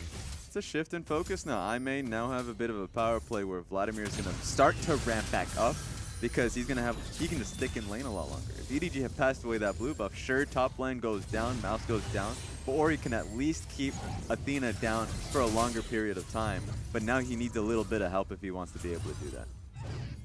and that's the Emax in this game from Jin Zhao. So actually different from what Zet was running last game, and that was a thought that we had to see if players would start to go back over to that consistent damage, and also the healing reduction that you get from that, which is very nice. It is very nice. I will say, though, for what it's worth, maxing the W, which was the initial question, is not necessarily going to be a worth thing. You spike towards the 2-item point anyway, and so once you get to level 13, it makes sense to maybe max the W second anyway for the on-hit. Yeah, Q is nice very early, but as we saw last game, even if you were very far ahead, your Q literally does nothing past the 30-minute mark, so... This is so much better for Ame, though, from games 1 to 2. Yeah, definitely is a good front. Yeah. EDG's taking a lot of control here, so that's something Athena might have to worry about. Crimson Rush on him? Well, he's got outplay potential. He has a lot of his spells available. The Shockwave used, Athena, well, okay, you can't outplay that. Outplayed. Good luck with that one. Starlight, oh, how's it going, mate? You want to join the party too? Great, give me the double kill. Over to Fire Lolly. Wow. Welcome to the game, EDG. They show up as 5 strong. Ash Arrow was an afterthought. It still would have ended up being a kill if he managed to survive long enough. And then they just break a turret. Yeah, mid lane turret down in favor of EDG. Amazing J is just going to say, hey, maybe I can chip down this turret just a little bit. Not going to happen. He's going to back away now. But it's a shift in focus where Amazing J, at this point forward, has to try and carry this game up. He has to do it. Either in the engages that he can utilize with his charge, exclamation mark, or just sitting in that lane and looking to constantly abuse Mouse if he does roam out to the mid lane. Maybe look to chip down that tower. This would help him out. This would be real nice for Amazing J, yeah. Even flawless if he meets Fire Lolly in the jungle. And EDG, 2 kills, basically evening up the game. There's like 300 gold in it now. That's real nice for that lineup. Yeah, and it opens up the middle lane to be more free as well. It's not that now he's going to be stuck under his turret the entire time. You know, Athena's going to be pushing in scout. It's now risky for Athena to be doing that. And so the way he plays in the middle lane might be more reserved after he clears a wave instead of trying to harass scout or keep the Orianna mid. And that's the beauty of getting this turret down first for EDG, is they want their Orianna to be unlocked and to roam around, because if they can get the Orianna with the Malzahar or the Ash Harrow to hit and then have Melz and Ori all there, the damage actually compounds. They can get kills, not just do damage. Yeah, onus is on EDG though to play as a team in that front, because Athena is just looking to just slow push this one, make it harder for Scout to CF and play up. But that's just easier vision control for EDG once again. So they have the ability to roam up their support whenever they feel like it's necessary, whenever they get the bot lane shoved in. It's easier for them now. But Scout just has to work a little bit harder. That as well, working his way towards the Blade of the Rune King. Jin Zhao's already got his, but he is not picked up boots or anything. He only has that one item, so getting in range of something to hit is a little harder. And Scout, yeah, shoving in that mid lane right now. And that one tower to each team, but middle tower going down is very good for EDG. Yeah, it gives the opportunity for both teams. Oh, wait, who's gonna hit? No, that's his team. Yep. He hit him. I mean, he technically didn't miss if he was aiming for his team, but I guess he was trying to hit Athena. Making the attempt. They were all way too far away from Athena. Yeah. They must have been aiming for Flawless because he was in that side of the jungle, but now Aimee, knowing there's no Ash Arrow, can try and make the play themselves. No, you don't. Hawk shot. Found him. G'day. You back away. You go back into your jungle. And EDG just playing it slow right now, just letting these laners scale up. Both of those kills also going over to Fire Lolly, so he's a pretty big void creature at the moment. Picked up not one, but 2 Ruby Crystals. Yeah. Scout looking to constantly shove this one out. With the blue buff coming up is great for him. The only benefit that this has for Aimee is that they can kind of look for certain picks. They have the Tom Kent in the bottom lane. If he does get a shove out now, he didn't get the opportunity last time. He could try and just ult on top of Orianna. But Scout's been playing it pretty well. Very smartly. Oh, I guess he's going to go on... no. I mean, nah. Nah. Not really. Nope. Is that a yeah, nah, or a nah, yeah? That was a yeah, nah. Yeah, it was Okay. definitely yeah, nah. If you're familiar with it, the last one is what it means. So definitely no. I'm saying that it was a really clever idea. I liked the concept of waiting for the Malzahar to recall before bringing in the Tahm Kench. Ashe having no arrow means it would have been a pretty successful gank, or at least blowing summoners of the Ashe. But nope. EDG is playing really well around the Tahm Kench ultis, but here we go. They're starting up the Aimee dragon. started it. It's probably going to go down over to them because the teleport is slow. Starlight gets caught out. Big shockwave from Scout. He's getting chased down because Amazing J's on his face and no one can get him off. A kill over to both teams, but it's followed up by Starlight and Jinjar going down. Mako called out by Amazing J. He'll fall. This is a bloodbath for both teams, but Amazing J should be able to make it out here, surely. Well, yeah, he'll make it back to his tower. That was a 2 for 3 for EDG. Yeah, they get the kills, and I mean, they also get the Drake, so Aimee are going to be okay with the trade, but you can see the makings of what EDG are definitely capable of doing here. The fact that Scout dies early still doesn't matter, because the shockwave hit 2 targets. It was meant to hit 1, but someone lovingly walked towards it flawless and made the rest of his team fight harder. And then they locked down Athena, and this is all about the Malzahar ultimate being able to lock down a primary target, because everything was used on Scout. Vladimir ultimate, they basically suicide to ensure he goes down, and then he's gone. Just like that, they're able to turn it. Yeah, and if Starlight and Flawless were a little bit topped up, they probably would have been able to take that fight. They were just so low at the very beginning of it. Vladimir and the Kled were going raining havoc, but they didn't. It was just it was a 2-man show, and you just can't do it. EDG were able to take that one up and win the fight. Yeah, Dragon's still down to Aimee, so it's not the worst result in the world, and it's also meant a lot of item break points for both teams, honestly. Amazing J with the 2 kills will pick up Black Cleaver and the Tiamat. Mid lane, Athena sat on the Proto Belt. And speaking of Amazing J, he is waiting in the wings, and with the amount of on the way pings, I feel like he's going to go in here. Ultimate used onto Flawless, but, I mean, Scout is just done. And Starlight, I mean, that's why you pick Tahm Kench. And they just weren't waiting for the wave. They tricked him into it. Scout thought he had a little bit of time, but Kled just goes in. He has Scarl, so even if he does get chipped down by that tower, he's going to be safe anyways. But you have Tahm Kench as well. These champions don't give a damn about a tower. No, and they're very capable champions of diving you as well. So fantastic from Aimee, acknowledging where they can be stronger than EDG, especially post-fight. And it's something we saw from Aimee in the first game that actually went poorly, because Scout was a Zed. Scout has outplay then. He doesn't as an Orianna. It's much more straightforward and linear by design. And so they're able to take him apart. Top lane EDG will look to take down this tower. Mid, or rather bot lane I should say. Got Athena doing the same, and despite him just being a lonely Vladimir, the tower is very low. So let me take it first. If not at the same time, doesn't really matter. First tower's already fallen. EDG will take the top tower, back away with those 4 members. Scout is back alive, so he'll look to farm out the middle lane. It was crucial that EDG did back, because they were not going to be able to push onto the second tower. Aimee was there and ready to defend. Meanwhile, Vladimir was just uncontested. Would have been able to move up and push up from the top side. The only one who would have been able to stop him was Orianna. Would have been a large amount of traveling time. So it was just a smart decision not to go for it. They just got the tower, and that's all they want. Yeah. What's the forecast, gentlemen? If the game carries on at this pace, which team is better poised to take it? I actually still very much prefer the team fighting out of Aimee, having a Kled and a Vladimir getting the 2 spikes in items that they actually are looking for. I feel like the counterplay from EDG is there, but it's so much harder to execute. Saying that, we said that in game number 1 as well. We're like, yeah, look, I may pretty much slam your face at it. Oh, here we Zed is go. caught out in the mid lane. Athena happy to pop him. Amazing J charging in from the side. And with the amount of speed he had behind him, he's going to pop Mako. Shockwave drags in one, but I mean, see you later. Scar will take that one for Kled.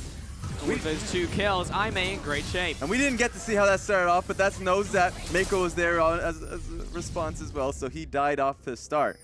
IMA, great picks to their name to be able to take it up. And you mentioned it, ease of execution is in IMA's favor. It's very difficult for EDG to do this, so Zet just trying to farm it up. Oh, yeah. That's going to do it to him. You're dead here. And of course, Amazing J just locks onto Mako, so he's just going to be able to just demolish him. Oh, that was a lot of damage from charge. That's gotta feel good. That also means no Ash Arrow, no Malzahar ultimate used defensively to try and save themselves. No Shockwave as well. And so IMA still have the ball in their court. They're able to make the plays constantly, and it just feels like it's starting to become all too easy. And a lot of the responsibility in these team fights for EDG is on Mouse. If he's there to be able to disengage, peel back for Athena and Amazing J, who's just going to be zeroing in on Zet and Scout. Yeah, this guy's not going to survive. JoJo's Bizarre Adventure to be continued moment. Yep. Find out what happens next time. Scout's completely... Oh! I mean, Nah, that's the... yeah, what am I talking about? I mean, it looks great, Yeah, but yeah, I mean, he's still dead. 20 minutes into the game, guy has no items. So that's not going to turn into anything. He's going to side waves. And again, this is something that they're able to do, right? So I may have a Vladimir. Of course they're going to go to a side wave. They're going to 1-3-1. You send an Orianna, you're asking for the Orianna to be killed. Tahm Kench, again, rotating well, bringing up Flawless. That's the second time we've seen that play happen. But this time is much more realistic. There's no turret to defend them. EDG are just waiting for opportunities. Those opportunities are just generally lacking. Jinja playing smart there, just backing away. Not doing... I mean, Zed probably wouldn't have walked up either, but he definitely got caught out in nearly the same scenario. But Jinja just waiting for the wave to come his way. He recognizes and respects the pick potential coming out of EDG. It's even timed well with the Drake coming up. And Lane assignments are good. Guess which one that one is. Guys, I'm just putting that out there. Flies right over the puddle that is Athena. No Ash Arrow connecting this time. And yeah, honestly, EDG not doing so hot in this game. Ooh, but this is a better position from EDG. They're going to get shoved out just a little bit, and it's good for Anya to push in as a team. The Ori ball is really threatening. So yeah, I mean, it's kind of threatening, because we've already seen what damage it does in the top lane when it hits 3 people, and the answer to that was not a lot. To be fair, this time around, she has a few teammates in her wing to deal the damage. So a setup is fine. It's not going to be able to do the damage alone. I just have a hard time seeing it do anything until the next item's completed, whereas the side of I may have a massive advantage. Yeah. EDG are doing this to have inside track by bringing Mouse down. Granted, he has teleport, but he needs to be here. So now they're just pulling the trigger and they're saying, we're going. I mean, Fire Lolly does a lot of damage with these evolved claws, but the TP coming in, and the charge out from Amazing J. He's right onto Zed. No one can get him off him. He needs to try and dismount him real fast. Flawless will take out Fire Lolly as Zed also goes down. Mako evaporates, and Mouse trying to survive. He'll blast plant, but Skull has come back, and he's gonna chase after Mouse using that joust. There is no getting away unless he just misses Bear Trap on the rope. 4 kills to Aime, and the Dragon over to EDG, but it simply doesn't matter. And we talk about Amazing J's flank plays every game we past him. And that is a good example of how impactful it can be. Aime is already starting Baron. Amazing J taking this bottom lane tower, and it was all because of that perfect flank that he was able to get instant access to Zed. Well, this sucks for EDG. Baron over to Aime, 24 minutes in. And this game, direct opposite. I mean, congratulations, you've hit the Astro. Even if Amazing J dies here, which he does, it's a consolation prize. And to be fair, it is quite good because they'll stick him in the side lane. But let's take a look at that one more time. And it just starts off he gets instant access on Zed. Look how much damage he does on the final auto attack. Boom! Completely annihilates him. And so from this point forward, it's just easy for Athena to go straight into the backline. The only threat is the Scout, and we already mentioned how much damage he's doing with the items that he has. So he's not going to be doing much at all.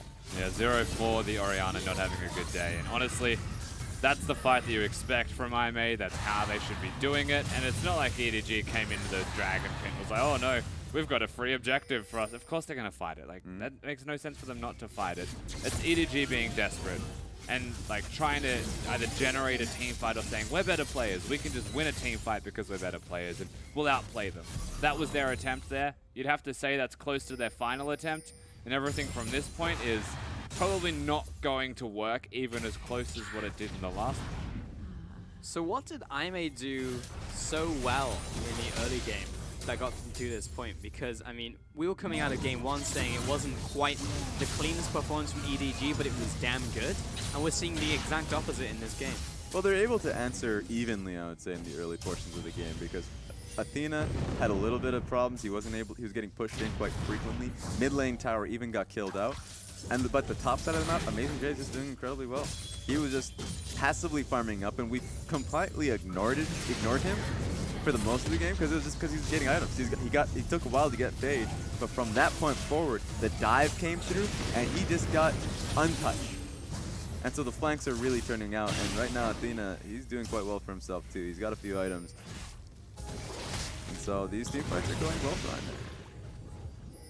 Yeah, I think a lot of it comes down to how the junglers play as well, because the Flawless, you know, slight edge over Fire Lolly during the game, was prioritizing getting ganks off to ensure that Athena was doing well. Yeah. And Scout 0-4 was 4-0 last time. It's just the way that it pans out for EDG through their middle laner's strength. They live or die by him right now. Zet plays consistently well, but he'll never be a superstar solo carry like Deft was. Yeah. They need Scout to show up. Right now, Amazing J pushing up the top lane mouse. That's to stop him. Mid lane being sieged in, and I may have utter control. Scout not want to be walking out that far. I'd say the same thing to Athena, but he's got Pool, he's got Starlight as well, who can eat him up over the wall. And what's threatening is that Amazing J just started his flank. He already has GA here, so he's not afraid to dive, but he's going to get collapsed in on. Yeah, the bear trap connected, but he's got Guardian Angel on top of Scarl, so killing this man is very, very difficult. Mid inner falls to IMA, 9,000 gold advantage. They're looking to pick up more. Well, there's only one way they can go, honestly, from here on out, and that's top lane. So that's where they're going. Signaled by the 2 on the wavings. And so they should. The turret you would expect has enough pressure with a Baron buff that IMA, with Athena nearby, could still look towards taking it down. They wouldn't have too long left on that Baron buff, Blue. What are the ways that EDG win this game with the interior team fight and being down so hard in terms of gold and items and everything? It would have to be on the pick. They've already tried before, so it's hard to ask once more. Is to completely just set up for these picks with Ash ulti. Yeah, if you look to Jin Zhao, he hasn't built up the QSS yet. Not a lot of people have. So that option is still very much viable, available. So it's just the onus is on EDG to look for those mistakes, just come through, for I made it just position improperly. It just hasn't really come about just yet. It's on the pick, but it's also on the vision for the pick. If the Ashe is not able to throw an arrow on a target because they don't know where they are, then it'll never work. Yeah. The Scout's not in a position to throw a shockwave when someone's walking into a bush because she's on a control ward, then they won't get that pick either. And realistically, they're doing this with an item deficit, so it needs to be perfect if they want to win a team fight, and they can do it. The team comp out of Aimee has 1 tank on it, or 2 tanks really if we include the Tahm Kench. But even his health is expendable because it's not resistance based, it's just flat. That being said, Aimee is controlling the vision here so well. They're making it a point, a religious point, where they're just setting up so heavily onto it. A lot of control wards just being expended towards the blue side, because then they know that that's a lot of opportunities. Even if they kill about 2 or 3 of them, that's just 1 TP ward that Amazing J needs. So when they go towards the dragon, if it gets contested, that's another flank play for him. I mean, frankly, they just dive now. Like, Vlad's got his Zonya's Hourglass. He's got the pull there. If the ultimate connects, if Kled's keeping the attention of Zed, they just dive. I don't see EDG getting a team fight win if Aimee start the dive off and hit a priority. An exceptionally annoying team to kill with Kled, who is like double. Yeah, like double Guardian Angel. It's just like disgusting. The only killable member on that team is Jin Zhao, and he's got Starlight with him. So yeah, winning these fights very, very difficult. Scout just camping a bush. Zed taking the safe route. Taking red. That's all he can really do in this game at the moment. Next Dragon going to be another Infernal. Very sunny day today. It will be good to hit level 16 though for Scout. Get a bigger shockwave. Fire Lolly obviously wants the same thing. That may help them out a little bit. It's all about hitting that miracle start though, honestly, at this stage. We'll see. Yeah, they're really waiting on those two. Oh, yeah. blocked out the body slam. That means Amazing J is going to deal quite a bit of damage to Take the Mouse. back exit. Yep. Now he's got body slam back up again. Amazing J will give up the chase, but he showed him who's boss. And yeah, push will continue in the bottom lane, and it's just waiting pretty much from Aimee. They have the advantage. There's no reason to rush in. All guns blazing. Baron coming up in 30 seconds feels like that will be the point of contention for this game. And what's really scary for EDG is that Aimee can just take any and every fight. We've mentioned that before, and it's because the Zhonya's on Vladimir and the GA on Amazing J, where they have so much freedom to go in there, because even if they fail, they can restart the fight once again. Well, that's not good. Yeah. Fire Lolly down to half, and Baron's about to spawn. Did you know Aimee are on the way? Yeah. Also, one thing we haven't noted that may be important for EDG is the Malzahar silence. Actually is incredibly valuable. If he can hit it onto Athena, then he can't use the pull on an Ash Arrow, can't dodge a Shockwave. It's super valuable from the Malzahar here, and you'd have to say that when you look at EDG's team composition, they are reliant on actually silencing their opponent's team. Otherwise, they have too much mobility and outplay potential. It's true. Fire Lolly almost getting caught out there by Flawless. I think he even had vision over that area. They've been, Aimee's been running roughshot here in the red side jungle. They've been doing this for so long that they can just start this up. EDG still have hawk shots and they have double blue trinket, so they can contest this. They'll maintain vision. Fire Lolly, it's on you, buddy. You have to make this deal work. One opportunity. Go over the wall. 2,000 health remaining, but it will not be smited away by Fire Lolly. Secured by Flawless. And Meiko, he's under attack. He's on the front lines. Mouse zoning away, but EDG are getting run down. Athena, unkillable. Mouse will fall as well. 3 kills to Aimee, and Scout and Zed are running for their lives. The arrow does no damage, but here comes Starlight. Here comes Amazing J, and they're looking for more. They're looking for the game.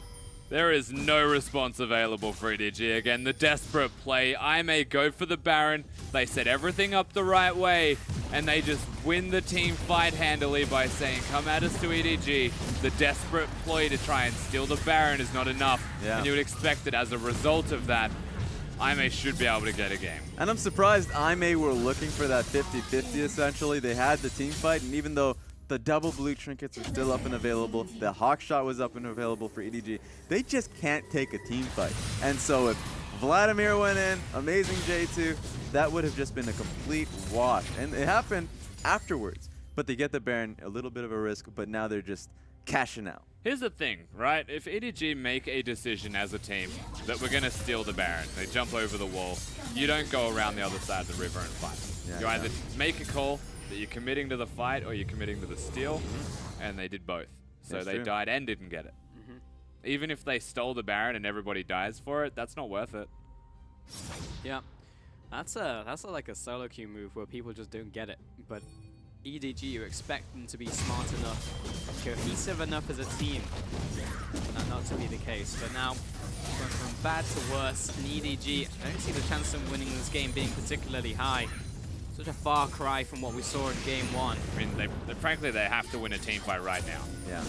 It's funny because they have to win a team fight to win the next team fight. They have to set up so much, unless if they just get it on Jin Zhao and Athena.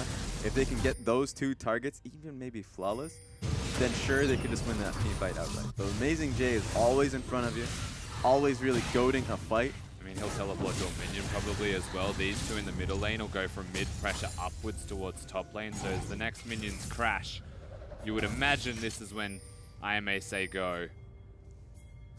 The pings are coming through. Vladimir. The pings, Raz, what do they mean? Decipher them. Well, EDG can come in there, but Mouse, he only really hits the minions with that ultimate.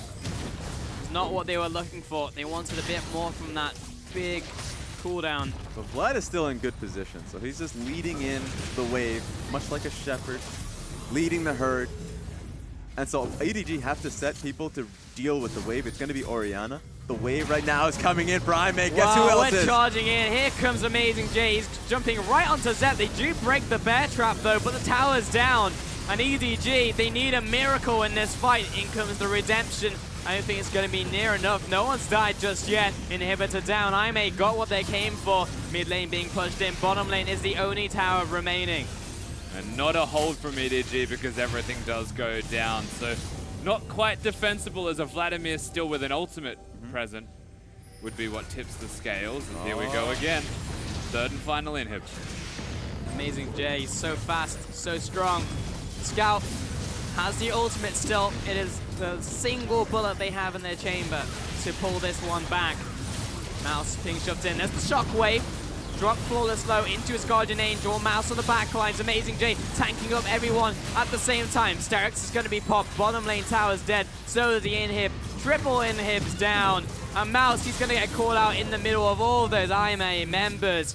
One kill and surely the game. I don't see the defense happening. First Nexus tower falls. EDG staying on the offensive. Amazing J keeping it up, and it does look like a temporary hold, but with so many minions flooding in, Aimee will just keep up the pressure. Scout being pushed in. Amazing J, he finds back Skull. Mako comes in with the ultimate, but there's still a Guardian Angel to burn through. Fire Lolly jumps back to base, but Zet also falls. Consistent damages down. Everyone runs for the hills, and the Nexus will finally fall to Aimee. Game 2 to Aimee. They get the victory. It felt about as clean as game 1 did for EDG though. And that really is the interesting point as we move towards a third in this best of 3. And what a slow burn at the end. Aimee recognized they had such a massive lead to pull it out, and they have been face to face with so many near victories, being able to lose out the game when they really could have done it. And so this time around, they don't take any chances. 3 inhibitors, and they just clean it up with minions. So a slow burn, but they felt like it was very necessary to be able to take the win up against their former sister team in EDG. And we said this at the start of the day, talking about these two teams. The EDG come in as the clear favorites, but Aimee have the potential to take a game off them. After looking at that performance and the way that they took the game, I asked the question, can they just take more? They always can. Yeah. There's a few important things that have to get highlighted though when we go through the results of this game. That comes all the way back to drafting phase, but ultimately EDG were just too far behind too early once, like in this game, whereas that's exactly what happened to Aimee in the first. So as you move into the third, they both need to hit the drawing board and say what is the best outcome through this and how do we actually set up for that during the draft phase, because that's determining pretty much the whole game. Yeah, and I think one of the risky picks for EDG was when they hovered or at least locked in the Gragas. And so the question was whether it was going to go into the jungle or in the top side. And they went into the second phase, locked in the Kha'Zix, so it was very much so going into the top lane. And they recognized that, yeah, sure, we took out the tank picks for Amazing J, and that he could very well go towards the Renekton or the Kled. He goes towards the Kled. And so they were in a good position in the mid lane, EDG. But the moment they lost control of top side, Kled was just going off. And so when Kled goes off and this, Aimee is able to get the flank wars necessary to set up for those team fights, it's very difficult for them to be able to win out a team fight. EDG will really be focusing towards Gragas to be able to disengage, and he just wasn't able to do that. We also have to look towards the middle lane as well, because you said it during cast, Rusty, that we have to... the team of EDG, they almost live and die by that guy in the mid lane, and if he's having a 0-4 performance, then the team will have a 0-4 performance, right? It just didn't look good from him from the start, and yes, there were kills dropping onto both those mid laners, but the pressure being exerted out from the jungle was not enough from his side. Yeah, and granted, yeah, he got focused a lot. He went to a side lane, suddenly there's 3 people there every single time that he appeared somewhere on the map. The Elise was performing well, actually pathing out and finding the opponent of the Kha'Zix. Kha'Zix didn't do anything in the early game, didn't pressure a turret. All he did was help assist minions and get them to recall, and that was legitimately what Flawless was doing in game 1 as well. So realistically, yeah, EDG live or die by Scout. He had a really poor performance because the team of Aimee made him have a poor performance. Him individually and mechanically, it wasn't that bad. Just a couple of bad decisions, and you can see how severely he gets punished. And I think this just comes back to Aimee knowing they need to kill the Orianna, because if the Shockwave wins the game, they need to prevent the Shockwave from doing damage. And that's a little bit, scary for EDG, because Aimee now going into the next game, they can zero in on saying, hey, you know what? if Scout is that outperformer, if he's going into team fights and he's able to do more than the team asks of him to do, and if you just focus him down and then put the onus back on Mouse or in Zet to say, now it's your turn to be able to carry, they know that that's not going to happen, or at least it's going to be very difficult for them to do just that. And they're a team where individually Amazing J is going off lately. Athena has doing great things, even though in this game his team fights were getting better, even though he was getting focused early. And then, of course, Flawless is a new addition where he's able to really out-pressure early. So they have a lot of tools in Aime's composition, or at least their team, and that's something that EDG have to be afraid of. I also have to question jungle, though. We look towards Fire Lolly as a jungler, not only just as a jungler in the set, because obviously he has clear love behind him, but what he was able to do with the Kha'Zix pick at first, because obviously there were many jungle bans towards that role, so he didn't get priority on that one. It was the Elise coming in before the Kha'Zix. And then when he got those 2 early kills, didn't really translate it into anything. Do we start looking at Fire Lolly and saying there was more that he could have done? Should those have kills gone elsewhere? Was it unfortunate he picked up those kills? There's always more that Fire Lolly could do, to be honest with you. I feel like the Kha'Zix was lackluster at best. He needed to hit level 6. He was behind in jungle experience, and he was getting ganked more anyway by Flawless. Like, Flawless is ganking, and they weren't even successful. Yet, he gets level 6 before a Kha'Zix does, and Elise doesn't need 6. Elise is probably ganking at 5, ganking at 4 because there's more damage. And to stamp that point home, just before you carry on, Raz, Clear Love is coming in for the third game, rather. So clearly it was something that EDG were looking towards and saying, hey, Fire Lolly, you didn't have the stand-up performance. There was more that you could have done. Therefore, we're just going to bring in Clear Love and see if he can save the day. And it's a good conversation topic. I'm glad that happened, because I think that not only individually, but also like as a caller, just being able to call people with you, because that Malzahar was not used well. If you have a lot of pressure in your own lane, sure, you can either continue dives in the bottom lane or just bring the Malzahar towards mid. Yeah. They had so much pressure on Vladimir. The only thing that was stopping them from looking for a dive was just bringing in Malzahar, and they just didn't do that. And that comes down to what Kha'Zix thought was more prevalent for him. And it was the red buff rather than bringing in Malzahar. Yeah, and to be fair to Mako as well, at level 3 he left lane and was on the top side of mid. Yeah. So he was actually placing vision to try and prevent a third repeat gank in the middle lane for his mid laner. Yeah. Where realistically, if he's there, he should be there with the Kha'Zix looking for a gank. I don't think Mako did anything wrong. Yeah. I think Fire Lolly could have been better in working with Mako, or at least just place the ward, let Mako win the damn lane harder down in bottom. Yeah, make it work for Zet. However, Amazing J, constant engages, great TPs. Gotta give it to this guy. I mean, what else can you ask for? He gets it done. 2 Kleds. 2 Kleds. Oh, this is a great example, but the TP comes in constantly. Right behind him. And we talk about a lot about his flanks coming in, and you have to look at this. Just demolishes Zet. So where's the Gragas here? That's always my question, because a lot of the times, I just want to see Mouse positioning with him, or at least Zet working with Mouse more often, so you can get the man off of him. Just get it off. That's all I want. That was a huge problem for the team. We are going to take a quick break as we get ready for our third and final game in our match of the week.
Welcome back to the LPL. We're back for our final game of the day, and it is our match of the week, EDG up against IMA. And it was actually a surprising victory coming in from IMA in Game 2, which brings us to Game 3, and also asking the question, what went wrong, and can we rectify the situation by bringing in Clearlove? I would still say an untested jungler in this split. I'm not saying as a whole, obviously it's Clearlove, but we haven't seen him have standout performances as of yet. It's been about the laners picking up a lot of the slack from him. I just want to see more confidence, and if that what Clearlove brings, then fine. That's all it really is. If he brings back the old man Rek'Sai, then I don't really care. As the long high as effect? Yeah, as long as we see him working with Mako.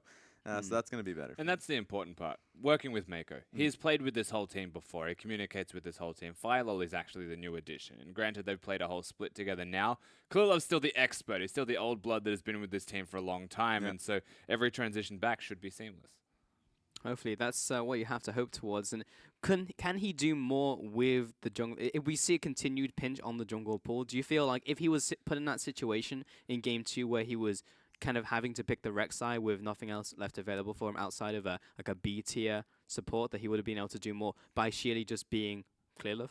Well, he does have a large pool. In fact, last split we saw him just picking up just about everything, playing just the Kazakhs out of meta. Yeah, he picked Rek'Sai, and we saw Gragas being hovered there. That probably would have that was a Clearlove pick as well. So I think bringing in the new jungler in Clearlove, it's so hard to say that. The new jungler, but he does have a lot to work with just in pick ban alone. So it's going to be harder to be able to pinch out his champion pool. And speaking of pick ban, the one thing that gets me is they gave Kled to IMA, and it's not that they didn't ban it. It's that they banned away a Nautilus and a Shen.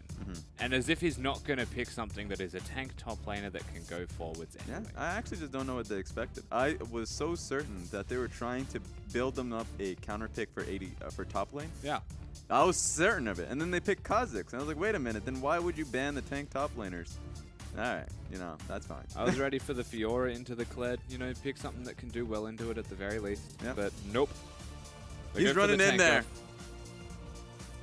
That was a major problem. Kled's just running at them every single team fight. I think Amazing J is like the constant factor where he's going to do that pretty much regardless of the champion he's on. Like, he has so many different champions he can just run at you with that maybe you should just put the focus elsewhere. Try and get a good pick for the rest of your team.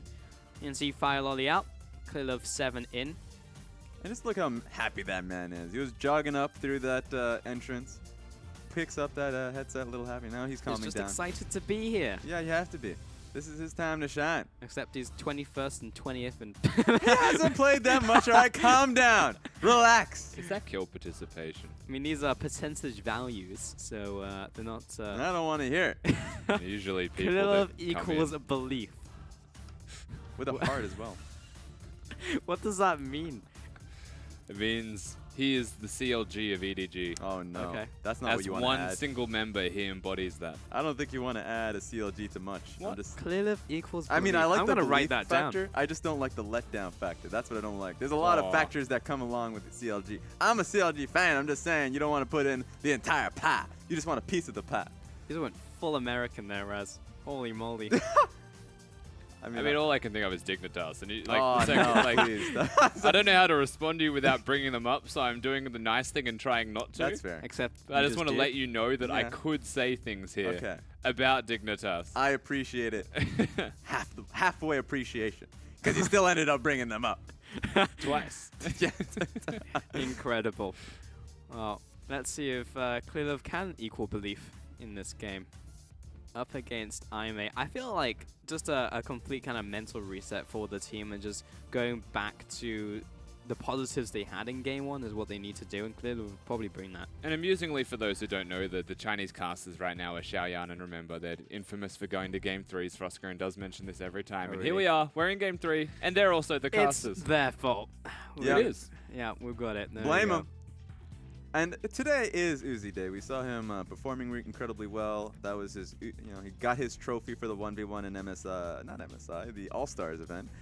But I also think it's Clearlove Day. Clearlove has that opportunity to prove himself here. Coming in Game 3, if he can take this win decisively, you might see him play more often. It's pretty exciting for him. The old blood of Uzi and Clearlove. And it's so weird to say old blood for Uzi. That just does not taste right. Guy's too damn young. It's true. He is still very young, but here come the old timers out of the retirement home. And I guess just clear love more than anything. But let's see what he can do in this game. We'll start it off with a couple bans between EDG and Aime. Going to be Vlad, Tam Kench, Graves, followed by Malzahar, Rumble, and Jace. And first pick, Lulu. Nothing really to write home about, but that has opened up Camille. All right. As he had not banned that in the first rotation. So, Amazing J will get that one as well. That's the double punch right there. You get the Camille and you get the Elise. They're not even hiding anything. They're saying topside is ours to take. You can't take it from us. Yeah, to be fair, I still think that a Shen Rengar can contest that. Not only that, they'll then have a Rengar-Lulu combo because Aime chose to take the Elise instead of actually taking the Rengar away from this combo. So I'm really interested in what Aime would go towards their bottom side of the map because that should be flawless pathing clearly away from it. Unless if they have to look to respond to anything. So that could be Jin Zhao Starlight trying to play on the back foot once again. So expected Shen pick coming in here, or is it? No, apparently not. It's just going to be Ashe coming in. So if you're Aime, do you just look to take away / ban the Shen? It's definitely a consideration. I think it's something they could look towards, but first and foremost, in their third part of this pick ban phase, they choose between an AD carry or a support, knowing that if they pick one, the other one might still get pinched instead of the top lane. This is the time to do it. AD carry support's already being picked up from EDG, so it's just top lane and mid lane. And it's going to be hard to really take down mid lane picks. Aime has the counter pick, so they should just not go for the top laners. You already mentioned it, the Shen being banned away. Yep. I also think that EDG, if they're going to pick a mid lane champion that isn't Zed, they'll go back to the Orianna again. It's all just a part of the combo that they've got going for themselves right now. I feel like they have a very stock standard team comp. They banned away the Vlad, they banned away the Tam Kench. They got rid of the things that beat their comp, and they're just going to pick the same thing again. Ban out the Ahri from Athena as well. All right. And let's look towards that final ban now for Aime. Looking at the mid lane and top lane. So, will it be another mouse ban? Probably something about Scout at this stage. How about the Jace already? Syndra's still up too. Ah, there we go. Now it's not. Aime ban away the Syndra. And then final ban from EDG. Predictions, Raz? I just got one. No pressure. I'm not. Ooh. Name a random mid laner. I can't even say mid laner. It has to be top. Clock's ticking. No, it can't be. Oh, no. Come on. I was gonna say set you up Orianna. a minute ago. I was going to say Orianna. I just the reason why I didn't is because I really do think Aime should not go for a blind pick mid lane right now. They should try and counter pick with it. Athena has showcased that he can go towards a lot of assassins as well, so giving him the priority is really good. And Orianna would work well with the comp. Works well with a lot of comps.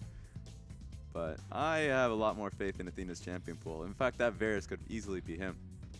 Here comes Zyra. Seen less often in the bot lane nowadays, especially into Lulu, who will one-shot those plants. But we'll see it once more. Coming in for Starlight. And now EDG thinking about what they want. Oh, it's a Talia pick. Fantastic. 0% win rate in the LPL. Ouch. Thanks, we're gonna pick it up. Yeah, thank you, Rookie, on that one. But Scout going to be bringing this one to the mid lane. I just love watching Talia. I do wonder, however, into the Talia if Athena wants to pick up something like a Katarina and try and throw the gauntlet down. Has a lot of outplay, can dodge the seismic shoves. Ooh, it's a hard question. I also think, I don't want to keep bringing back the Varus, but I think if you're going to bring Varus into the mid lane, poke into it. I'm just saying, man, you can't. It's always a possibility. Athena felt the hurt the first time around. Nah, just get the Azir in there. Oh, let's do it. Oh, ho, I want that. Oh, that could be even better. The changes were on this patch, right? 7.5? Yeah. Fantastic. Fizz coming into the mid lane. First time we're seeing him in the LPL, and it's 7.5, so Fizz changes. He's kind of good. In EU, we're seeing him in the top side of the map too, but we already have a Camille. That's not going to happen. That's just a fair 1-3-1 comp coming out of Aime, with really a lot of pressure in side lanes here. So Fizz going to be able to deal with that Talia. That was a sick mid lane. We may not even see them interact that much because Talia's goal is just a shove and roam, but I mean, still, both of these champions could be major linchpins for their compositions. You can see a lot of tension being built up early because double TP is a good response to the early roams coming out of Talia. Sure, once she gets her ulti, Weaver's Wall, she can have a lot of instant access towards the bottom lane, but that's when people will just start TPing from the heavens to be able to stop that, counteract it. The coach is just shaking hands, having a bit of a giggle. It's like, nice Talia, nice Fizz, cool. And see how our teams execute it on the stage and in-game. Third game as well, right up against it. And see Cleaver right there as well. And you just don't expect Athena to pick up the Fizz, right? You see him on so many mage champions, and then just recently he picked up a lot more assassins. Yeah, until last week, he was a control mage player, and then last week he actually brought out Ari, Katarina, and a random Zillion that he just threw in there. And has diversified his champion pool to at least double what it was before last week. And now he just keeps going. It's insanity. Adding them to the repertoire. He keeps showcasing more. He just has more cards in his deck, has a card in the back of his pants. He's just saying, no, I have more cards. You can't say you otherwise. It's ridiculous at this point. And when we thought of Fizz coming back, we said, oh, you know, Rookie's going to pick it up. He's going to be the first one to pick it up because he is historically the Fizz player. But no, Athena's going to be that one. He's going to showcase his knowledge of the champion. All right, let's see if Talia is going to be better than Rookies. Because as much as I love Rookie as a player, is Talia not so fire, not so hot. But I'm willing to give anyone else a shot at the Stoneweaver. Let's take a look. EDG versus Aimee, Game 3. And if you just heard it just a second ago, the crowds are going crazy. You kind of have to. Game 3 right here, both teams. You can say rivalry. It's a friendly rivalry between both of them, former sister teams. If Aimee takes this set, it would be disastrous to EDG's reputation, and it would be so fabulous for Aimee. Really showing that once again they can flourish in their own team, own organization. No longer under the wings of the father team. Still learning from them though. Again, they went to Worlds. Both of these teams represented at Worlds 2016. They scrimmed exclusively against each other prior to the regional qualifiers where Aimee upset Team WE. Fizz has, grass in the Undying. On Fizz. Yeah. So is he just going to go like tanky AP? Proto Belt Rush into... No, I have no idea. Probably. I mean, done. Grasp works. He's a consistent damage dealer. Yeah. It's good for him, yeah, as you mentioned. Consistent weaving more auto attacks, that's fine. Then he's missing damage.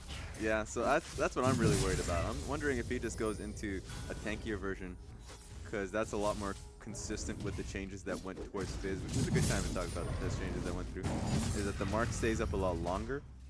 So if you're alive for a lot longer, which is great for bruiser builds, that you can just continuously proc your W crit, magic crit coming out of it. Can I just say There you go. There we go. Here we go. Oh, there's the changes. All right. I definitely recognize those numbers. Yeah. So Q has a higher ratio from 0.35 to 5. So if you want to build AP, then Q does a lot more damage. And so the changes to W as well. This is fun because I mentioned the 6 seconds for the mark to continually stay up, but also the burn that comes from Fizz. The damage doesn't change. It's just a lot faster in damage. So 4 seconds to 3 seconds. Yeah. But the damage is unchanged, which means that if you are just about to die and if you're chugging down potions, you don't have that much time to spare. Something I want to point out now, though, is Zet knows his place on this team. Clearlove comes in, and then he basically full leashed the red. He took the entire red like by himself with Mako, while Clearlove just came over, collected, and was like, "Thank you, minion." And I went onto his Krugs. And now he's already on his top side, so he's way in front of Flawless in terms of experience and gold. And I mean, jokingly, yeah, we can say and we can jest that it's because Clearlove is back, but I also think this is a really good coaching strategy and shift from games 2 to 3, watching how Aimee lost. Accelerating the jungle clear of a Rengar is always valuable, firstly, and this is the first time we're going to see him on the Rengar, and just happens to be Clearlove. And secondly, you want to actually prevent the ganks to come out. A little bit awkward there, Athena. You don't want to dash through those. They explode when you do that. Go back to base. He's taking some notes right now as he's going back to base. Oh, yes. Unraveled Herb hurts me. That's a realization that he learned the hard way. But TP, love that ability. He's gonna say, yeah, I guess that doesn't matter. Oh, I guess it does. Welcome again. He just got back in and he's down to half. That was, well, yeah. He didn't even fully heal at base. I don't Just me, or does Athena look asleep? It's a tiny bit. Oh, that's true. Yeah, Oh, there he is. Well, no, he's back alive. Yeah, he was definitely meditating no. for a second. Starlight has to flash away. Good lord, EDG are angry. Every one of these lanes. We talk like the laning strength of Zet and Mako coming through once again. Scout not letting this man survive in the mid lane. One big difference, though, is the Doran's Blade to the 3 potions and the Longsword from Jin Jiao. So less health means the trading is a little bit more dangerous, but he'll be able to out-sustain. So if they trade even close to equally, it'd still give it slightly over to the IMA bottom lane. It's the second time this Mako. man's back. Flashing up red in the bottom lane. Sorry. I was like, Yeah, we didn't see it, but I was just like, oh! Whenever you hear the sound, that's Yeah. just like, who's dying? Most of the time it's the junglers because they're just doing camps. When I'm playing a lot of the time, it's me too. But there to get triggered by that sound. Clear love. It's being pinked, so he knows that no one is in here. So the control ward was good from Clear Love, but there's also a ward in the second brush. I'm expecting that EDG are aware it exists, but there's no way that IMA as a bottom lane would actually go forward. So if he's here because he wants to find Flawless, or he wants to find the Elise, but we know where the Elise is now, so the second he gets pinged, Clear Love leaves. Yeah, goes back to those Krugs, so waste a little bit of time while Flawless looks towards the mid lane. There's the flash, and a Cocoon hits him anyway. Oh, that feels so bad. And Scout will go down for that one. Flawless with the first blood. It's kind of wobbled back into it. Oh, that was so damaging for Scout. Loses both of his sums, he still gets hit by it? And that means so much for Athena. Athena was in such a bad position in the lane. He backs twice, loses so many minions for it, but Flawless, like a brother that he is able to help him through it. I actually just do not believe that that connected. Yeah, I don't get it. Mako's going to get hit up as well by Flawless. And I just feel sad for Scout as the flash comes in from Mako. This is what you don't want. He's getting ahead. He didn't even deserve it too. Flawless just gifted the man everything he needed. Yep, the fact that he can come to lane with a mana crystal and then go back and get a Sheen, potentially, says the beginning of the end for EDG's middle lane, because he's just ticked over to 6. The hard point of his laning phase is now eradicated. Talia doesn't have anything at 6. Oh my Jinjiao's god, getting Jin annihilated Jiao. by Zed. Like, what even?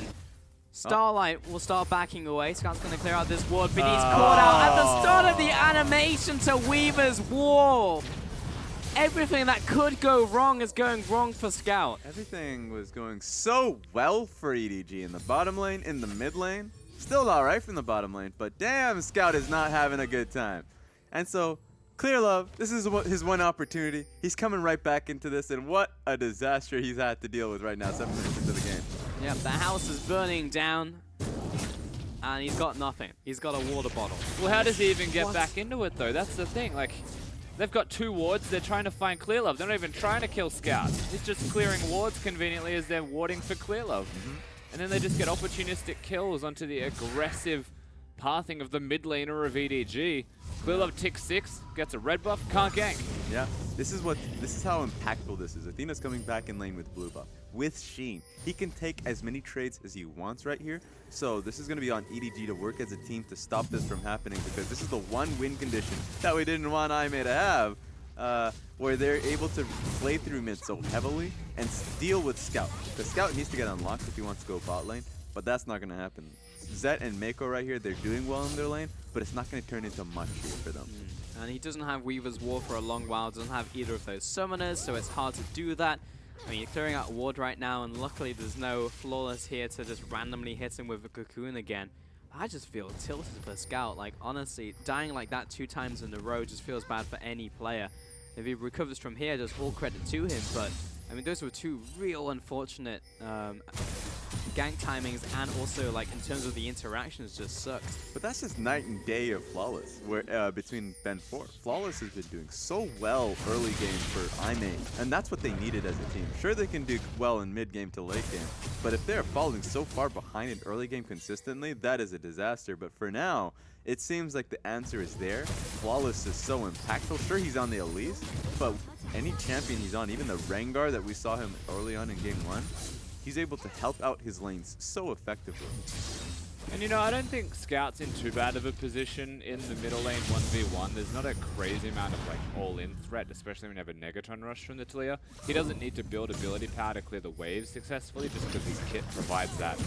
And like realistically, it's not going to be ideal because there's a 101 Fizz and a 101 Elise. But he's not going to lose the lane. He's got a blue buff, he'll push in, and he can't actually get out-traded by a Fizz whenever he has the E that he can place down. Because Fizz's pattern wants to use the E to outplay something, but just by having the rocks there, you'll lose trades by queuing towards the Talia.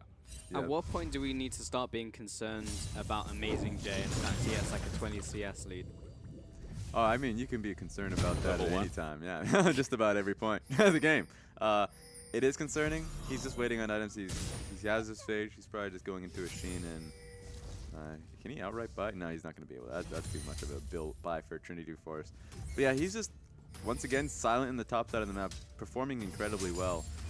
Athena is doing so well in the mid lane that he can just relax until a point where he's called upon. Camille also one of the very few champions that puts a higher priority onto the Stinger than a lot of other items in the Trinity Force's component. The attack speed feels fantastic because you get an extra auto in before the Q's secondary prop. Dragon being started off by Clear Love, but it was a little too obvious, so I'm able to just walk up and put an end to that.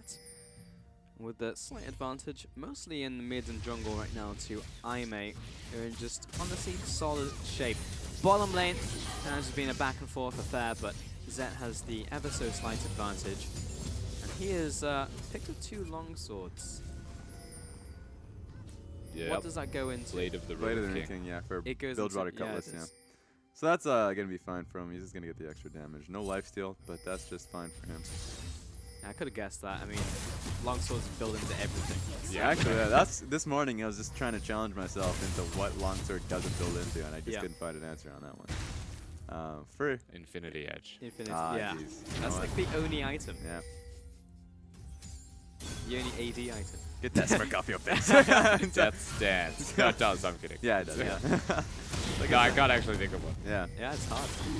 Flawless will start off the dragon. Kind of wants the minions to start attacking at some point. That'd be great. Yeah. Would be nice. But he should be able to take it. Here's Elise. EDG setting up for a bot lane something. Xinjiang's getting chased down. They're trying to burn out the chain of corruption arc. Well, Get back here. This is possible for EDG because we haven't seen a Zyra in a long time, and Zyra is very easy to pinpoint and focus down. If you get the Ash Arrow on top of her, if you can get like this Clear Love jumping, doesn't even have to press Q. That Zyra's dead. Not gonna happen, but it's still something to keep in the back of your head where easy to pop. They also don't know the health bar of Flawless. He was quite low, but after a camp will be back up to full health. However, seeing the Drake go down gives a really good opportunity for Scout to place that vision where he just has. And now Clearlove and Scout should be able to have some free time to roam around with everything available for them, you would think. Especially as the coinciding of the red buff and perhaps that 1 minute point close to cropping up for the blue buff as well. That's maximum power. Ultimate used onto Scout. He'll flash away, but the cocoon's still there. He did know Clearlove was coming, and that's a big crit. Here comes Starlight as well. Off to the side. Stranglethorn will force them back. Athena comes in. Urgent Strike for the kill. He flashes away. Weaver's Wall comes up. Splits up the escape of Aime, but all in all, basically does nothing. And these auto attacks are actually doing quite a bit for Athena. He has items which I believe he's going into Trinity Force. It probably hits. Yeah, it looks like a Trinity Force. Yeah, so I was checking his damage and it's coming through sustained damage. So the Grasp in the Undying is definitely a double AD comp in both the top lane and the mid lane. Well, yeah, they're 1-3-1ing Raz. Yeah, There's yeah. no doubt about it. Yeah, could have done it with AP Fizz, but no, they're just going for the bruiser. You can't touch him. Aime getting more and more advantages in this game. Mid lane looking great, and conversely, Scout looking absolutely terrible, losing both of those summoners and the ultimate once more. We haven't seen a single roam from a roaming pick in the mid lane from EDG so far. Zet, Mako sitting in the bot lane being like, well, we're doing well, but I guess it doesn't matter because Camille not being shut down. Mid lane getting blasted. Yeah, and it doesn't matter because the Zyra is also able to roam. It doesn't even matter if you're doing well. If your bottom lane's impacting the winning part of the map, then have fun with a 10 CS lead. And it's no longer there either. Oh, they're looking to just take this tower down now. Just pressure it. So, I wanted to see EDG's bottom lane, or just the rest of the map, look to converge and impact this matchup. It seems a little bit off now, especially since Zyra was able to get there first. The lead that Zet and Mako initially had could have worked well for them, but it's just hard for them to look for an answer at this point in the game. They don't have a lot of pick opportunities. Their pick opportunities with Ashe, but if Ashe leaves the lane, then it's a little bit too telegraphed this early on. Look at the range that There he Scout goes has again. to respect him from the waters, and he's just straight up dead. Clearlove comes in, he dodges out of the damage. Urchin Strike comes away, Flawless with the counter gank as well. This is so well executed by Ime. Starlight caught out. Zet should surely be able to pick him up here. Oh Strong no, they have Force to get comes out of in. here. I mean, mission impossible right here. Maker's gonna go down. He'll just die right there to the rest of Ime closing in, and Zet's not gonna get out alive either. Good lord, Ime just in such a dominating position. This is the fattest Fizz I've ever seen. Now, he is so well off. He can probably just back right now and get himself a Triforce. 5 kills in the early game for himself. Oh my god. And it's the fact that it is Trinity Force and not an AP build means that Scout has nowhere to run. He can dive a tower and he wouldn't mind because he can take as many tower hits. He's fine with that. And Trinity Force is the most expensive item next to an Infinity Edge that someone would want to purchase for themselves. And he's 5-0, so that doesn't matter anymore. He's snowballed into getting the items well and truly. And we're at this stage where Athena doesn't just have blue buff, he has red buff. Yeah. So you can't run away, you have to use the W, and that's when Athena's just going to use the troll pole and dodge that out. There is no way that Scout 1v1s him, especially if Athena starts going to side lanes utilizing that teleport now that he's got the item spikes. This is pretty much it. And what's so hard about this matchup for Taliyah is that Fizz can hold the Playful Trickster in the matchup. And so you're just waiting for the flick. Taliyah's just saying, I'm gonna flick you away, you're gonna bounce out, but that's not gonna happen. He can stick on no matter what and just dodge that with the pull, as you mentioned. So it's so hard to be able to get him off. You just have to prevent it altogether. And you just can't. You just have to fade away to your base. That's about it. Fizz was actually a spectacular pick as a response to Taliyah right here, especially when he gets 5 kills, right? Yeah, I mean, and no one will remember the 5 minutes of awful points for Athena, where Athena was just getting completely blasted. They don't in the matter. lane. It just doesn't matter. ancient history. Yep, don't remember it. Oh, this is one of those games where it's just like when you're on the side of EDG and you've not really been involved. Well, you play a game of dodge the fish. Yeah. Try your absolute hardest to avoid where the Fizz is.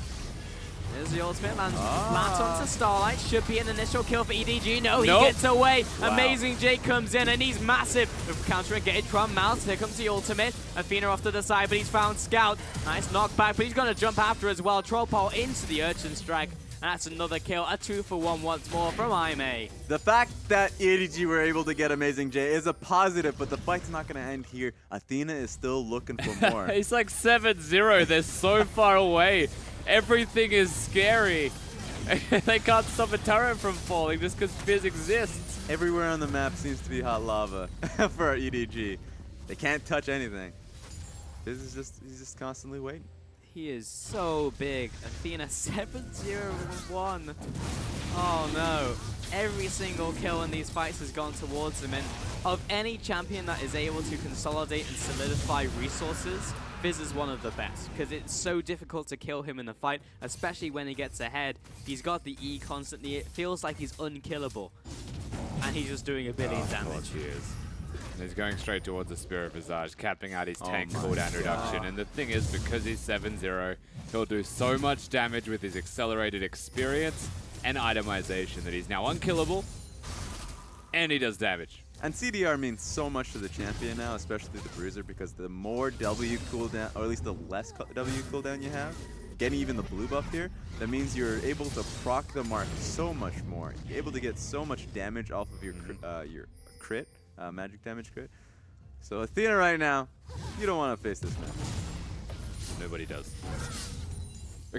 Honestly, nobody. God damn. The minions just die at the sight of it. Yeah, they just fall over.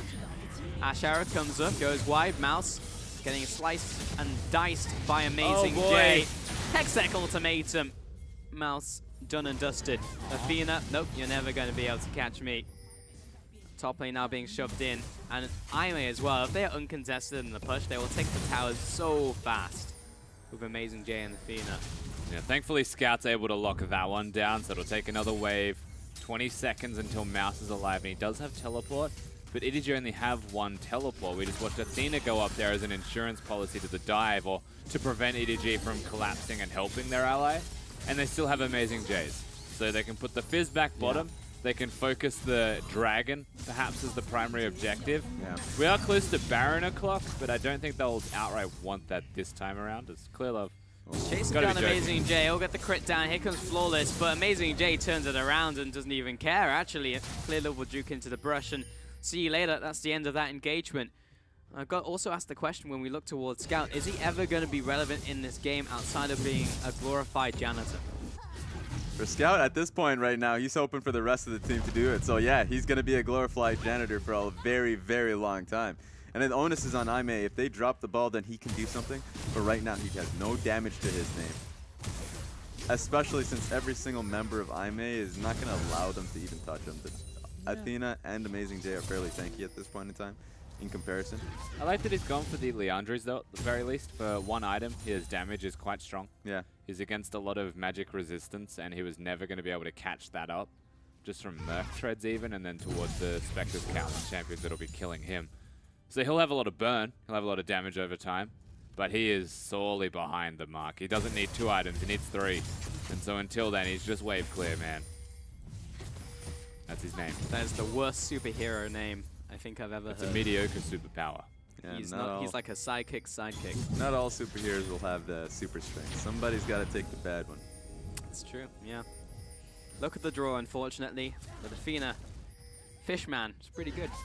It's gonna instantly clear out this wave. He's in great shape. Scout finds Flawless. Ashara as well. This should be a dead Elise. Squish that spider. Coming back. What? Yeah, okay. Cancel TP out there from Amazing J. Didn't feel like a hero today. But Aime's still in good position. Someone has to answer to Amazing J, who's still split pushing the bottom side. He doesn't have TP, so EDG, they have a few options of either going towards the top lane, which they are pinging towards right now, or dealing with Clear Love or Amazing J. The Baron's also a threat, but they want Athena, which is unrealistic. I think Athena will just turn this one around. He has been exhausted, so it's a little bit harder. Here comes Starlight. Huge Strangle Thorns. Jinzhao the follow-up, and Athena will kill everybody. It's a massacre. Clearly will not get away. There's too much cooldown reduction. There's too much damage, and Athena simply doesn't die. Mouse will use his ultimate to simply not fall to the Fizz. And meanwhile, Amazing J just assassinated Zet. What a beautiful play coming out of Aime there. It felt really unrealistic to be able to kill the Fizz. Fizz just baits him in because he's a fish. You know, that's what fishes do. And look what happens after the fight. They immediately go to the Baron. Amazing J walked from the bottom lane, did not have his teleport. He's up here to say hello to Zet. And that's the Baron.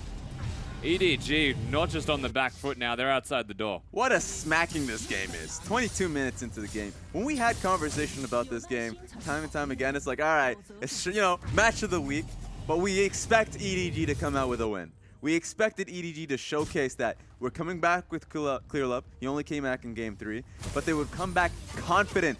But this is not the game you want to be confident in. This is an absolute spanking res. Starlight, fantastic. Strangle Thorns, gets the ulti off, locks them all down at the same time as Jinzhao's. And Athena, who thought he was in trouble, realizes, I'm actually not at all, I'm a tank, and just kills them.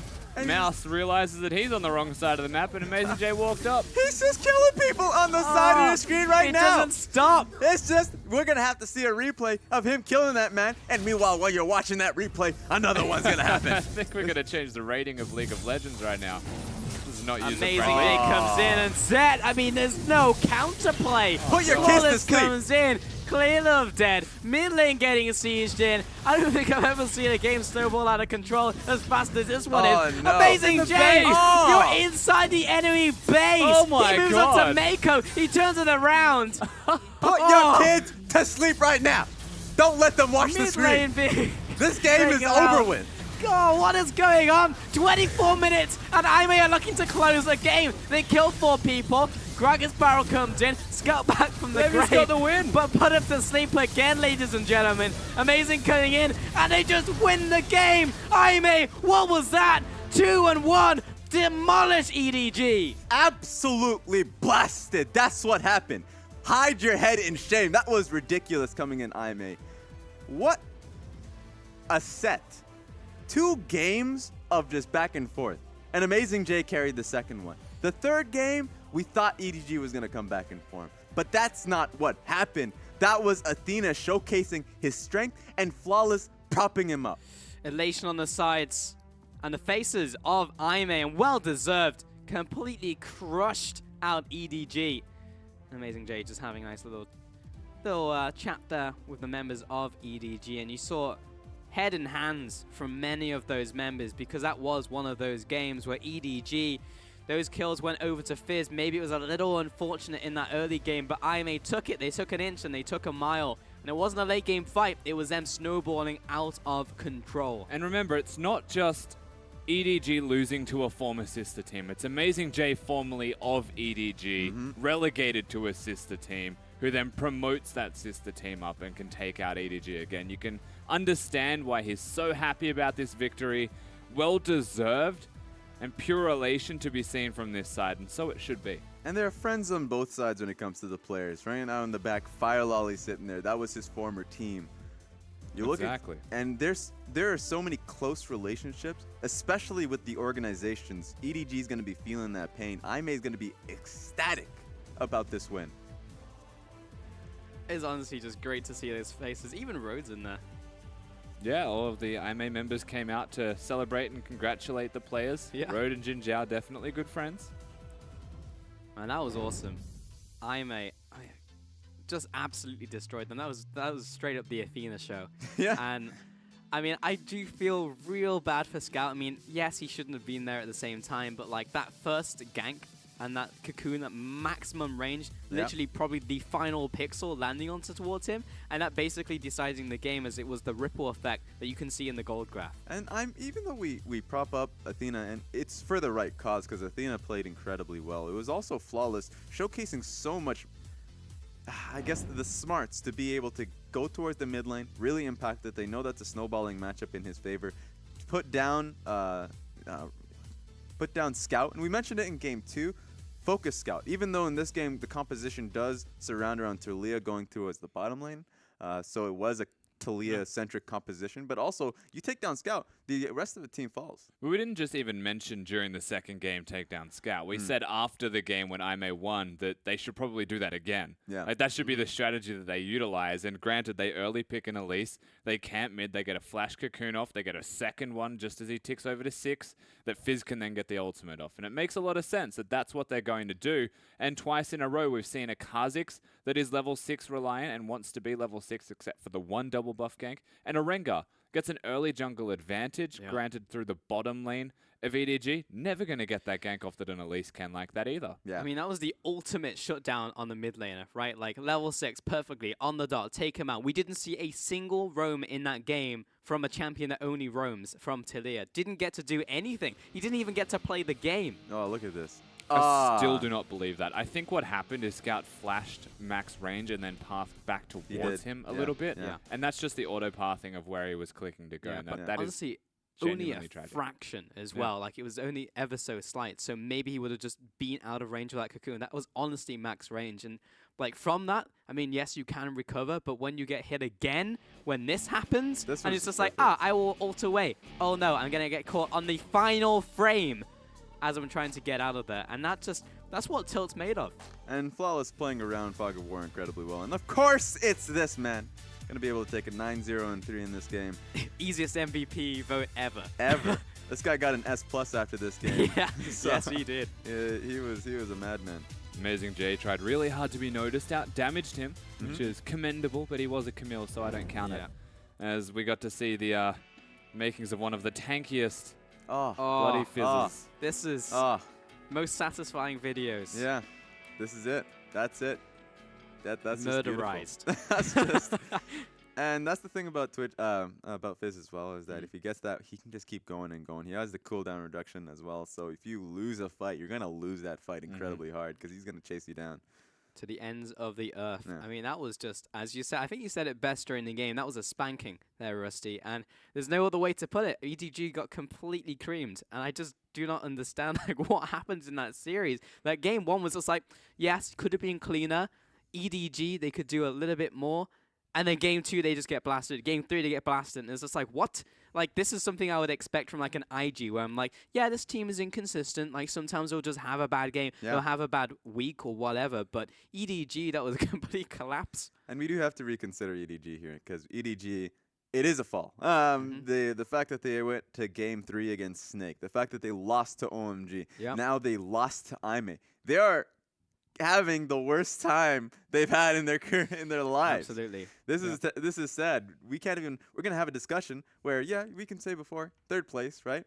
Just under RNG and WE. Now it doesn't even. We have to reestablish that. I mean, look at that, Raz. Like, we said it a couple of weeks ago, and we said it kind of jokingly. It's just like, now they're fighting over 2nd place, so they're gonna fall to like 3rd place. Then they're in 3rd place, and it's like, where are they gonna go? Are they going to? And now that we're actually looking at this team and saying, are they a middle of the table team? Because they're now 7 and 4. You've got QG nipping at the heels. GT are picking up games. On the opposite side, you've got Aime, who are up there in the same place as them. QG aren't even nipping at their heels. They lost. I don't even know what 2nd is in Group B. Yeah, like, it's game talents. There you go.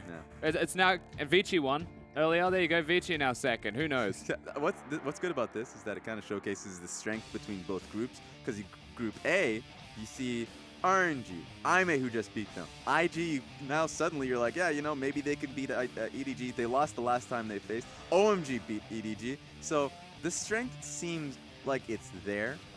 If you're looking towards the numbers, WE is by far one of the best teams so far in the league. But EDG is having a tough time. They're not going to get challenged because Xiaogu and Game Talents are the one that are right behind them. But, playoff is coming. Playoff is a coming. Just chewing across. They have to watch out for them. Chewing. Is that the technical term? That's the motion. Rolling. It's coming. Yeah. It's coming. They have and to it's watch gonna out. roll over EDG. They have to get out of the way. Get out of the way of the train. But yeah, that's the show for you. What? All right, so we're going to end the show there. Thank you very much for watching Playoffs RNG chewing their way towards us. But we have 2 more days left of cross-conference. So join us then tomorrow for day 3 of the LPL.